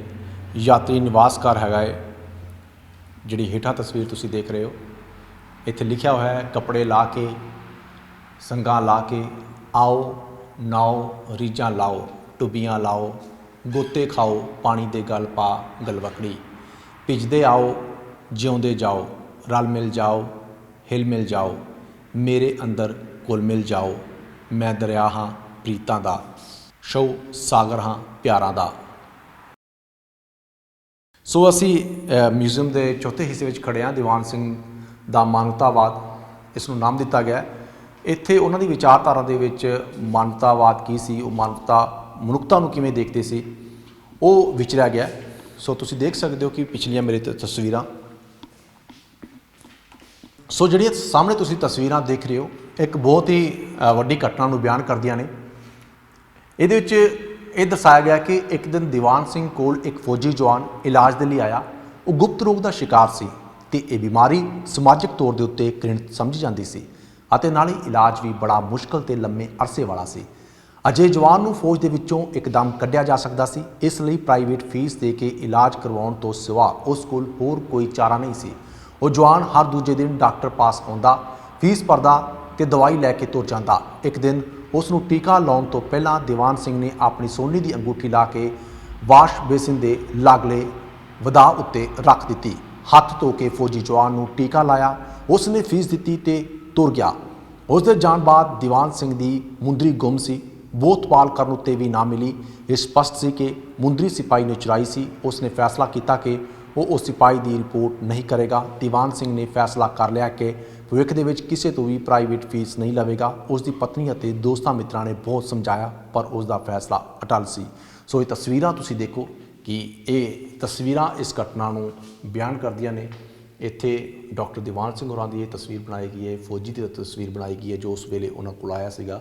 ਉਸ ਤੋਂ ਬਾਅਦ ਇਹ ਅੰਗੂਠੀ ਲਾਉਂਦੇ ਦੀ ਤਸਵੀਰ ਹੈ, ਅੰਗੂਠੀ ਰੱਖਦੇ ਦੀ ਤਸਵੀਰ ਹੈਗੀ ਹੈ, ਇੰਜੈਕਸ਼ਨ ਟੀਕਾ ਲਾਉਂਦੇ ਦੀ ਤਸਵੀਰ ਹੈ। ਇਹ ਅੰਗੂਠੀ ਪਈ ਹੈ, ਦੀਵਾਨ ਸਿੰਘ ਹੋਰਾਂ ਦੇ ਪਿੱਠ ਹੈਗੀ ਹੈ, ਅੰਗੂਠੀ ਦੇ ਵੱਲ ਫੌਜੀ ਸਾਹਮਣੇ ਖੜ੍ਹਾ ਹੈ ਅਤੇ ਬਾਅਦ ਦੇ ਵਿੱਚ ਜੋ ਦੇਖਦੇ ਨੇ ਅਤੇ ਉੱਥੇ ਅੰਗੂਠੀ ਨਹੀਂ ਹੁੰਦੀ। ਮਤਲਬ ਕਹਿਣ ਦਾ ਕਿ ਅੰਗੂਠੀ ਜਿਹੜੀ ਹੈਗੀ ਹੈ ਉਹ ਫੌਜੀ ਨੇ ਚੋਰੀ ਕਰ ਲਈ ਸੀ, ਪਰ ਉਸ ਦੀ ਜਿਹੜੀ ਸ਼ਿਕਾਇਤ ਹੈਗੀ ਸੀ ਉਹ ਡਾਕਟਰ ਦੀਵਾਨ ਸਿੰਘ ਕਾਲੇ ਪਾਣੀ ਹੋਰਾਂ ਨੇ ਨਹੀਂ ਕੀਤੀ ਸੀ। ਸੋ ਤੁਸੀਂ ਦੇਖ ਸਕਦੇ ਹੋ ਕਿ ਇੱਥੇ ਵਗਦੇ ਪਾਣੀ ਇੱਕ ਕਵਿਤਾ ਲਿਖੀ ਹੋਈ ਹੈ। ਡਾਕਟਰ ਦੀਵਾਨ ਸਿੰਘ ਹੋਰਾਂ ਦੀ ਇਹ ਕਵਿਤਾ ਬਹੁਤ ਜ਼ਿਆਦਾ ਮਕਬੂਲ ਹੋਈ ਕਿਉਂਕਿ ਇਹ ਜ਼ਿੰਦਗੀ ਦੇ ਵਹਾਅ ਨੂੰ ਬਿਆਨ ਕਰਦੀ ਹੈ ਕਵਿਤਾ। ਜਿਹੜੇ ਸ਼ਬਦ ਨੇ ਕਵਿਤਾ ਦੇ ਉਹ ਤੁਹਾਨੂੰ ਸੁਣਾ ਦੇਣਾ ਮੈਂ। ਪਾਣੀ ਵਗਦੇ ਹੀ ਰਹਿਣ ਕਿ ਵਗਦੇ ਸੌਂਦੇ ਨੇ, ਖੜੋਂਦੇ ਬੁਝਦੇ ਨੇ ਕਿ ਪਾਣੀ ਵਗਦੇ ਹੀ ਰਹਿਣ, ਜਿੰਦਾਂ ਮਿਲੀਆਂ ਹੀ ਰਹਿਣ ਕਿ ਮਿਲੀਆਂ ਜੀਂਦੀਆਂ ਨੇ, ਵਿਛੜਿਆਂ ਮਰਦੀਆਂ ਨੇ ਕਿ ਜਿੰਦਾਂ ਮਿਲੀਆਂ ਹੀ ਰਹਿਣ, ਰੂਹਾਂ ਉੱਡਦੀਆਂ ਹੀ ਰਹਿਣ ਕਿ ਉੱਡਿਆਂ ਚੜ੍ਹਦੀਆਂ ਨੇ, ਅਟਕਿਆਂ ਡਿੱਗਦੀਆਂ ਨੇ ਕਿ ਰੂਹਾਂ ਉੱਡਦੀਆਂ ਹੀ ਰਹਿਣ। ਤੇ ਮੈਂ ਟੁਰਦਾ ਹੀ ਰਹਾਂ ਕਿ ਟੁਰਿਆ ਵੱਧਦਾ ਹਾਂ, ਖਲੋਇਆ ਘਟਦਾ ਹਾਂ ਕਿ ਹਾਂ ਮੈਂ ਟੁਰਦਾ ਹੀ ਰਹਾਂ। ਸੋ ਇਹ ਕਵਿਤਾ ਜ਼ਿੰਦਗੀ ਦੇ ਜਿਹੜੇ ਸਫ਼ਰ ਨੂੰ ਬਿਆਨ ਕਰਦੀ ਹੈ ਕਿ ਜ਼ਿੰਦਗੀ ਦੇ ਸਫ਼ਰ ਦੇ ਵਿੱਚ ਕਦੇ ਸਾਨੂੰ ਰੁਕਣਾ ਨਹੀਂ ਚਾਹੀਦਾ, ਸਾਨੂੰ ਚੱਲਦੇ ਹੀ ਰਹਿਣਾ ਚਾਹੀਦਾ ਹੈ। ਜਿਵੇਂ ਪਾਣੀ ਜਿਹੜਾ ਹੈਗਾ ਉਹ ਵਗਦਾ ਹੀ ਚੰਗਾ ਲੱਗਦਾ ਹੈ, ਜੇ ਪਾਣੀ ਖੜ ਜਾਵੇ ਤਾਂ ਬਦਬੂ ਮਾਰਨ ਲੱਗ ਜਾਂਦਾ ਹੈ। ਇਸੇ ਤਰ੍ਹਾਂ ਇਨਸਾਨ ਨੂੰ ਆਪਣੀ ਜ਼ਿੰਦਗੀ ਦੇ ਵਿੱਚ ਕਦੇ ਰੁਕਣਾ ਨਹੀਂ ਚਾਹੀਦਾ। ਜ਼ਿੰਦਗੀ ਦੇ ਵਿੱਚ ਲੱਖ ਮੁਸੀਬਤਾਂ ਆਉਂਦੀਆਂ ਨੇ, ਖੁਸ਼ੀਆਂ ਗਮੀਆਂ ਆਉਂਦੀਆਂ ਨੇ, ਇਹ ਜ਼ਿੰਦਗੀ ਦਾ ਇੱਕ ਹਿੱਸਾ ਹੈਗਾ। ਇਸ ਨੂੰ ਇੱਕ ਪਾਰਟ ਮੰਨ ਕੇ ਹਮੇਸ਼ਾ ਅੱਗੇ ਤੁਰਦੇ ਹੀ ਰਹਿਣਾ ਚਾਹੀਦਾ ਹੈ। ਇਹੀ ਜ਼ਿੰਦਗੀ ਦਾ ਸਫ਼ਰ ਹੈ। ਸੋ ਹੁਣ ਤੁਹਾਨੂੰ ਅਸੀਂ ਡਾਕਟਰ ਦੀਵਾਨ ਸਿੰਘ ਹੋਰਾਂ ਦੇ ਪਰਿਵਾਰ ਦੀਆਂ ਤਸਵੀਰਾਂ ਦਿਖਾਉਂਦੇ ਹਾਂ। ਸਾਹਮਣੇ ਤਸਵੀਰ ਤੁਸੀਂ ਜਿਹੜੀ ਦੇਖ ਰਹੇ ਹੋ ਇਹ ਡਾਕਟਰ ਦੀਵਾਨ ਸਿੰਘ ਹੋਰਾਂ ਤੇ ਉਹਨਾਂ ਦੇ ਧਰਮ ਪਤਨੀ ਦੀ ਤਸਵੀਰ ਹੈ। ਇਹ ਸੰਨ 1936 ਦੇ ਲਗਭਗ ਉਸ ਸੰਨ ਦੇ ਲਾਗੇ ਦੀ ਤਸਵੀਰ ਹੈਗੀ ਹੈ ਤੇ ਉਹਨਾਂ ਦੀ ਧਰਮ ਪਤਨੀ ਬੈਠੇ ਹੋਏ ਨੇ ਤੇ ਨਾਲ ਡਾਕਟਰ ਦੀਵਾਨ ਸਿੰਘ ਹੋਰਾਂ ਖੜੇ ਹੋਏ ਨੇ। ਤੁਸੀਂ ਇਹ ਤਸਵੀਰ ਵਿੱਚ ਦੇਖ ਰਹੇ ਹੋ ਕਿ ਡਾਕਟਰ ਦੀਵਾਨ ਸਿੰਘ ਉਹਨਾਂ ਦੇ ਧਰਮ ਪਤਨੀ ਆਪਣੇ ਪੂਰੇ ਪਰਿਵਾਰ ਦੇ ਨਾਲ ਖੜੇ ਨੇ। ਉਹਨਾਂ ਦੇ 6 ਬੱਚੇ ਸਨ। 6 ਬੱਚਿਆਂ ਦੇ ਵਿੱਚੋਂ 2 ਕੁੜੀਆਂ ਤੇ 4 ਮੁੰਡੇ।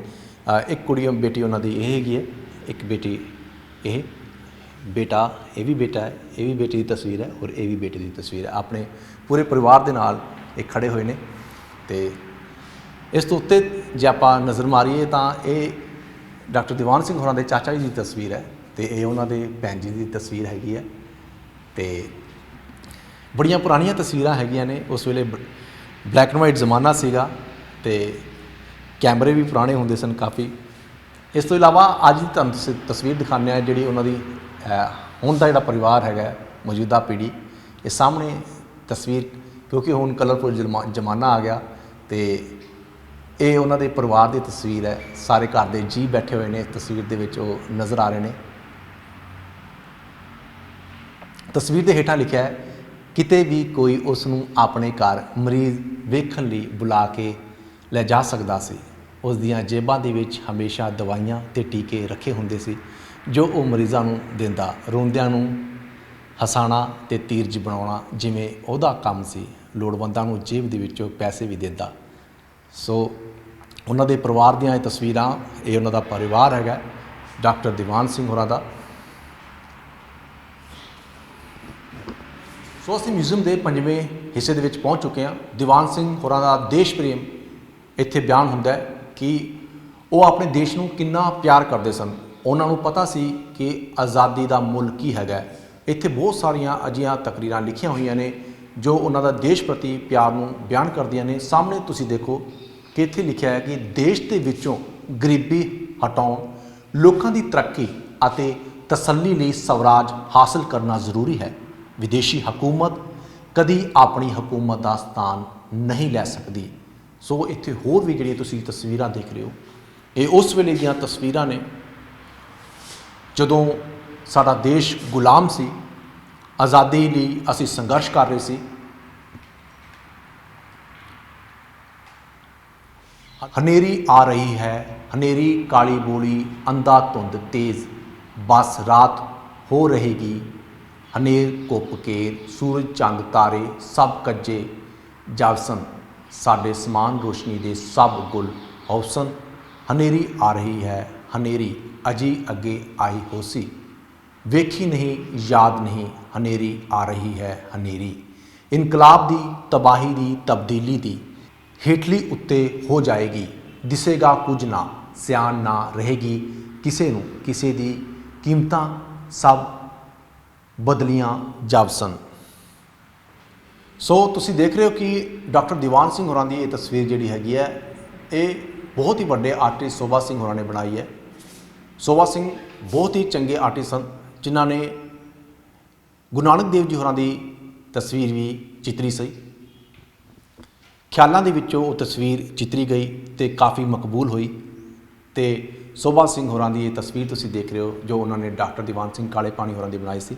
ਇਸ ਤੋਂ ਇਲਾਵਾ ਤੁਹਾਨੂੰ ਅਸੀਂ ਉਹ ਵੀ ਤਸਵੀਰਾਂ ਦਿਖਾਉਂਦੇ ਹਾਂ ਕਿ ਜਦੋਂ ਉਹ ਅੰਡੇਮਾਨ ਜੇਲ੍ਹ ਦੇ ਵਿੱਚ ਰਹੇ ਉੱਥੇ ਉਹ ਕਿਵੇਂ ਦਾ ਮਾਹੌਲ ਸੀ, ਕਿਵੇਂ ਦੀਆਂ ਬੈਰਕਾਂ ਸਨ ਅਤੇ ਕਿੰਨੀ ਕੁ ਥਾਂ ਦੇ ਵਿੱਚ ਉਹ ਉੱਥੇ ਰਹੇ। ਅਤੇ ਬਿਲਕੁਲ ਤੁਸੀਂ ਇਹ ਸਾਹਮਣੇ ਤਸਵੀਰਾਂ ਤੁਸੀਂ ਦੇਖ ਸਕਦੇ ਹੋ ਕਿ ਇਹ ਅੰਡੇਮਾਨ ਜੇਲ੍ਹ ਦੀ ਤਸਵੀਰ ਹੈਗੀ ਹੈ ਉੱਥੋਂ ਦੀ, ਕਿ ਉਸ ਸਮੇਂ ਕਿਵੇਂ ਦੀਆਂ ਜੇਲ੍ਹ ਦੇ ਵਿੱਚ ਬੈਰਕਾਂ ਸਨ ਅਤੇ ਜਿੱਥੇ ਉਹਨਾਂ ਦੇ ਉੱਤੇ ਤਸੀਹੇ ਢਾਏ ਗਏ ਸਨ ਡਾਕਟਰ ਦੀਵਾਨ ਸਿੰਘ ਹੋਰਾਂ ਦੇ ਉੱਤੇ, ਅਤੇ ਉਹਨਾਂ ਨੇ ਇਸ ਜੇਲ੍ਹ ਦੇ ਵਿੱਚ ਜਿਹੜੀ ਸ਼ਹਾਦਤ ਹੈਗੀ ਸੀ ਉਹ ਹਾਸਲ ਕੀਤੀ ਸੀ। ਤੁਹਾਨੂੰ ਦਿਖਾਉਂਦੇ ਹਾਂ ਕਿ ਇਸ ਜੇਲ੍ਹ ਦੇ ਨਾਲ ਬਿਲਕੁਲ ਇੱਕ ਕੋਠੜੀ ਬਣਾਈ ਗਈ ਹੈ ਜਿੱਥੇ ਕੈਦੀਆਂ ਨੂੰ ਰੱਖਿਆ ਜਾਂਦਾ ਸੀਗਾ।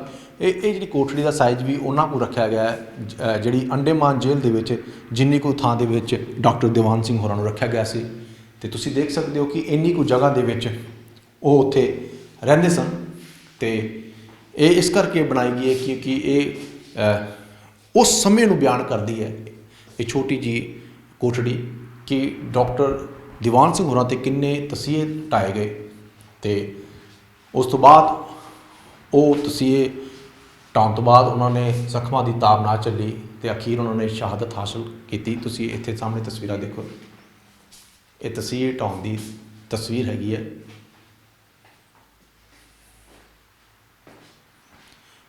ਇਹ ਤਸਵੀਰ ਥੱਲੇ ਹੇਠਾਂ ਲਿਖਿਆ ਕਿ ਕੜਿੱਕੀ ਜਿਸ ਦੇ ਵਿੱਚ ਜਕੜ ਕੇ ਰੋਜ਼ ਦੀਵਾਨ ਸਿੰਘ ਨੂੰ ਮਾਰਿਆ ਜਾਂਦਾ ਸੀ। ਜੇਲ੍ਹ ਦੇ ਵਿੱਚ ਦੀਵਾਨ ਸਿੰਘ ਨੂੰ ਜੋ ਵੈਸ਼ਿਆਨਾ ਤਸੀਹੇ ਦਿੱਤੇ ਗਏ ਉਹਨਾਂ ਦੀ ਉਦਾਹਰਨ ਇਤਿਹਾਸ ਦੇ ਵਿੱਚ ਘੱਟ ਮਿਲਦੀ ਹੈ। ਉਸ ਦੇ ਵਾਲਾਂ ਨੂੰ ਛੱਤ ਨਾਲ ਬੰਨ੍ਹ ਕੇ ਲਟਕਾਇਆ ਜਾਂਦਾ ਅਤੇ ਮਾਰ ਕੁਟਾਈ ਕੀਤੀ ਜਾਂਦੀ। ਕਈ ਵਾਰ ਪੁੱਠੇ ਲਟਕਾ ਕੇ ਹੱਥ ਪੈਰ ਬੰਨ੍ਹ ਕੇ ਉਹਨਾਂ ਦੇ ਅੰਗਾਂ ਨੂੰ ਸਾੜਿਆ ਜਾਂਦਾ। ਹੱਥਾਂ ਪੈਰਾਂ ਦੇ ਨੂੰਹਾਂ ਦੇ ਵਿੱਚ ਸੂਈਆਂ ਚੁਬਾਈਆਂ ਜਾਂਦੀਆਂ। ਇਸ ਤੋਂ ਇਲਾਵਾ ਬਿਜਲੀ ਦੇ ਝਟਕੇ ਵੀ ਦਿੱਤੇ ਜਾਂਦੇ ਸਨ। ਬਹੁਤ ਕੁਝ ਹੋਰ ਇੱਥੇ ਲਿਖਿਆ ਹੋਇਆ ਹੈ। ਅਖੀਰ ਦੇ ਵਿੱਚ ਉਹਨਾਂ ਦੀਆਂ ਅੱਖਾਂ ਵੀ ਕੱਢ ਦਿੱਤੀਆਂ ਗਈਆਂ। ਤੁਸੀਂ ਸੋਚੋ ਕਿ ਕਿੰਨਾ ਦਰਦ ਉਹਨਾਂ ਨੂੰ ਹੋਇਆ ਹੋਣਾ, ਪਰ ਉਹ ਡੋਲੇ ਨਹੀਂ। ਅਤੇ ਹੋਰ ਵੀ ਬਹੁਤ ਕੁਛ ਉਹਨਾਂ ਬਾਰੇ ਲਿਖਿਆ ਕਿ ਟਿਕ ਟਿਕੀ ਵਿੱਚ ਪਾ ਕੇ ਮਾਰ ਕੁਟਾਈ ਕਰਕੇ ਉਹਨਾਂ ਦੀਆਂ ਹੱਡੀਆਂ ਪਸਲੀਆਂ ਤੋੜੀਆਂ ਗਈਆਂ। ਪਰ ਜਾਪਾਨੀ ਉਹਨਾਂ ਦੇ ਮਨੋਬਲ ਨੂੰ ਨਹੀਂ ਤੋੜ ਸਕੇ, ਨਾ ਹੀ ਉਸ ਤੋਂ ਕਿਸੇ ਜੁਰਮ ਦਾ ਇਕਬਾਲ ਕਰਾ ਸਕੇ, ਕਿਉਂਕਿ ਉਹਨਾਂ ਨੇ ਕੋਈ ਜੁਰਮ ਹੀ ਨਹੀਂ ਕੀਤਾ ਸੀ। ਸੋ ਹੁਣ ਤੁਹਾਨੂੰ ਅਸੀਂ ਲੈ ਚੱਲਦੇ ਹਾਂ ਲਾਇਬ੍ਰੇਰੀ ਵੱਲ।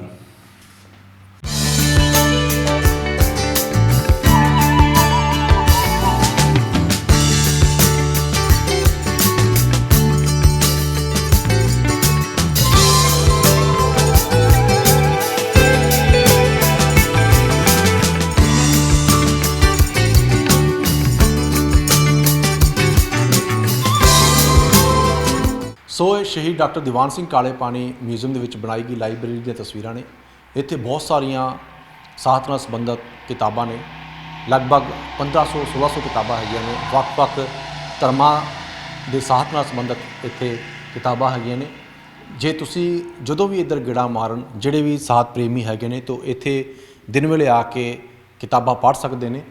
ਅਤੇ ਤੁਹਾਨੂੰ ਇੱਥੇ ਬਹੁਤ ਸਾਰੀਆਂ ਕਿਤਾਬਾਂ ਮਿਲਣਗੀਆਂ, ਵੱਡਮੁੱਲਾ ਗਿਆਨ ਹਾਸਲ ਹੋਵੇਗਾ। ਪੰਜਾਬੀ ਕਹਾਣੀਆਂ ਨਾਲ ਸੰਬੰਧਿਤ ਕਿਤਾਬਾਂ ਹੈਗੀਆਂ ਨੇ, ਧਾਰਮਿਕ ਸਾਹਿਤ ਨਾਲ ਸੰਬੰਧਿਤ ਕਿਤਾਬਾਂ ਹੈਗੀਆਂ ਨੇ, ਪੰਜਾਬੀ ਕਵਿਤਾ ਨਾਲ ਸੰਬੰਧਿਤ ਕਿਤਾਬਾਂ ਹੈਗੀਆਂ ਨੇ, ਅੰਗਰੇਜ਼ੀ ਦਾ ਵੀ ਇੱਥੇ ਸਾਹਿਤ ਹੈਗਾ। ਅਤੇ ਇਸ ਤੋਂ ਇਲਾਵਾ ਅੰਗਰੇਜ਼ੀ, ਉਰਦੂ, ਹਿੰਦੀ ਦਾ ਵੀ ਤੁਹਾਨੂੰ ਇੱਥੇ ਸਾਹਿਤ ਮਿਲੇਗਾ। ਪੰਜਾਬੀ ਨਾਵਲ ਵੀ ਤੁਹਾਨੂੰ ਮਿਲਣਗੇ। ਮਿਲੀਆਂ ਜੁਲੀਆਂ ਜਿਹੜੀਆਂ ਪੁਸਤਕਾਂ ਹੈਗੀਆਂ ਨੇ ਉਹ ਵੀ ਤੁਹਾਨੂੰ ਮਿਲਣਗੀਆਂ। ਤੁਹਾਨੂੰ ਇੱਕ ਮੈਂ ਤਸਵੀਰ ਵੀ ਦਿਖਾਉਣਾ। ਸੋ ਤੁਸੀਂ ਆਪ ਲਈ ਜਿਹੜੀ ਤਸਵੀਰ ਦੇਖ ਰਹੇ ਹੋ, ਉਸ ਵੇਲੇ ਭਾਰਤ ਦੇ ਤਤਕਾਲੀ ਪ੍ਰਧਾਨ ਮੰਤਰੀ ਇੰਦਰਾ ਗਾਂਧੀ ਦੇ ਨਾਲ ਸ਼ਹੀਦ ਡਾਕਟਰ ਦੀਵਾਨ ਸਿੰਘ ਕਾਲੇ ਪਾਣੀ ਹੋਰਾਂ ਦੇ ਧਰਮ ਪਤਨੀ ਇੰਦਰ ਕੌਰ ਹੋਰਾਂ ਦੀ ਤਸਵੀਰ ਹੈਗੀ ਹੈ। ਬਲੈਕ ਐਂਡ ਵਾਈਟ ਤਸਵੀਰ ਹੈ, ਕਿਉਂਕਿ ਉਸ ਵੇਲੇ ਬਲੈਕ ਐਂਡ ਵਾਈਟ ਜ਼ਮਾਨਾ ਸੀ। ਅਤੇ ਜਿਸ ਹਿਸਾਬ ਨਾਲ ਤੁਹਾਨੂੰ ਦੱਸਿਆ ਕਿ ਲਾਇਬ੍ਰੇਰੀ ਦੇ ਵਿੱਚ ਬਹੁਤ ਸਾਰੀਆਂ ਜਿਹੜੀਆਂ ਕਿਤਾਬਾਂ ਹੈਗੀਆਂ ਨੇ, ਗਿਆਨਮਨ ਕਿਤਾਬਾਂ ਹੈਗੀਆਂ ਨੇ, ਤੁਸੀਂ ਇੱਥੇ ਜ਼ਰੂਰ ਆ ਕੇ ਪੜ੍ਹਿਓ। ਸੋ ਤੁਸੀਂ ਇੱਕ ਆਹ ਤਸਵੀਰ ਦੇਖੋ, ਹਰਚੰਦ ਸਿੰਘ ਲੋਂਗੋਵਾਲ ਹੋਰਾਂ ਦੇ ਨਾਲ ਤਸਵੀਰ ਹੈਗੀ ਹੈ ਡਾਕਟਰ ਦੀਵਾਨ ਸਿੰਘ ਕਾਲੇ ਪਾਣੀ ਹੋਰਾਂ ਦੇ ਪੁੱਤਰ ਮਹਿੰਦਰ ਸਿੰਘ ਢਿੱਲੋਂ ਹੋਰਾਂ ਦੀ। ਅਤੇ ਇਹ ਵੀ ਦੱਸਿਆ ਜਾਂਦਾ ਹੈ ਕਿ ਇਹ ਮਿਊਜ਼ੀਅਮ ਬਣਾਉਣ ਦੇ ਵਿੱਚ ਜਿਹੜਾ ਸਭ ਤੋਂ ਵੱਡਾ ਹੱਥ ਰਿਹਾ ਹੈਗਾ ਉਹ ਮਹਿੰਦਰ ਸਿੰਘ ਢਿੱਲੋਂ ਹੋਰਾਂ ਦਾ, ਅਤੇ ਹੋਰ ਜਿਹੜੇ ਪਰਿਵਾਰਕ ਮੈਂਬਰ ਨੇ ਉਹਨਾਂ ਦਾ ਰਿਹਾ ਹੈਗਾ। ਸੋ ਤੁਹਾਨੂੰ ਇਹ ਪ੍ਰੋਗਰਾਮ ਕਿਵੇਂ ਦਾ ਲੱਗਿਆ? ਕਿਉਂਕਿ ਇਸ ਪ੍ਰੋਗਰਾਮ ਦੇ ਵਿੱਚ ਅਸੀਂ ਤੁਹਾਨੂੰ ਸਿਸਵਾਂ ਦੇ ਵਿੱਚ ਕਿਹੜੀਆਂ ਖਾਸ ਥਾਵਾਂ ਹੈਗੀਆਂ ਨੇ, ਸੈਰ ਸਪਾਟਾ ਕਰਨ ਨੂੰ ਥਾਵਾਂ ਹੈਗੀਆਂ ਨੇ, ਧਾਰਮਿਕ ਸਥਾਨ ਹੈਗੇ ਨੇ, ਇਸ ਤੋਂ ਇਲਾਵਾ ਡਾਕਟਰ ਦੀਵਾਨ ਸਿੰਘ ਕਾਲੇ ਪਾਣੀ ਹੋਰਾਂ ਦਾ ਮਿਊਜ਼ੀਅਮ ਇੱਥੇ ਬਣਿਆ ਹੋਇਆ, ਉਸ ਬਾਰੇ ਜਾਣਕਾਰੀ ਦਿੱਤੀ ਹੈ। ਅਤੇ ਇੱਥੋਂ ਦੇ ਜਿਹੜੇ ਹੋਰ ਜਿੱਦਾਂ ਸਿਸਵਾਂ ਡੈਮ ਬਣਿਆ ਹੈ ਉਹ ਵੀ ਤੁਹਾਨੂੰ ਦਿਖਾਇਆ ਸੀ। ਜੇ ਤੁਹਾਨੂੰ ਪ੍ਰੋਗਰਾਮ ਚੰਗਾ ਲੱਗਿਆ ਹੋਵੇ ਤਾਂ ਇਸ ਨੂੰ ਤੁਸੀਂ ਸ਼ੇਅਰ ਜ਼ਰੂਰ ਕਰ ਦਿਓ, ਕਿਉਂਕਿ ਸਾਡਾ ਪ੍ਰੋਗਰਾਮ ਤੁਸੀਂ ਕੇਬਲ ਨੈਟਵਰਕ ਦੇ ਨਾਲ ਸੋਸ਼ਲ ਮੀਡੀਆ ਉੱਤੇ ਵੀ ਦੇਖ ਰਹੇ ਹੋ। ਹਮਦਰਦ ਮੀਡੀਆ ਗਰੁੱਪ ਨਾਂ ਦਾ ਸਾਡਾ ਫੇਸਬੁੱਕ ਪੇਜ ਹੈਗਾ, ਜੇ ਲਾਈਕ ਨਹੀਂ ਕੀਤਾ ਲਾਈਕ ਕਰ ਲਿਓ, ਤੇ YouTube ਤੇ ਜਾਓਗੇ ਤੁਸੀਂ ਤਾਂ ਹਮਦਰਦ TV ਉਸ ਨੂੰ ਸਬਸਕ੍ਰਾਈਬ ਕਰ ਲਿਓ। ਪ੍ਰੋਗਰਾਮ ਚੰਗਾ ਲੱਗਿਆ ਇਸ ਨੂੰ ਤੁਸੀਂ ਸ਼ੇਅਰ ਜ਼ਰੂਰ ਕਰਿਓ ਤਾਂ ਜੋ ਵੱਧ ਤੋਂ ਵੱਧ ਲੋਕਾਂ ਤੱਕ ਚੰਗੀ ਜਾਣਕਾਰੀ ਜਾਵੇ, ਤੇ ਜੇ ਉਹ ਸਿਸਮਾਂ ਆਉਣ ਤੇ ਇਹਨਾਂ ਥਾਵਾਂ ਦੇ ਉੱਤੇ ਜ਼ਰੂਰ ਗੇੜਾ ਲਾ ਕੇ ਜਾਣ। ਹੁਣ ਮੈਨੂੰ ਅਮਨ ਮੋਹਨ ਮੋਜਾਲ ਨੂੰ ਦਿਓ ਇਜਾਜ਼ਤ। ਕੈਮਰਾਮੈਨ ਸੰਦੀਪ ਸਿੰਘ ਦੇ ਨਾਲ, ਸਤਿ ਸ਼੍ਰੀ ਅਕਾਲ।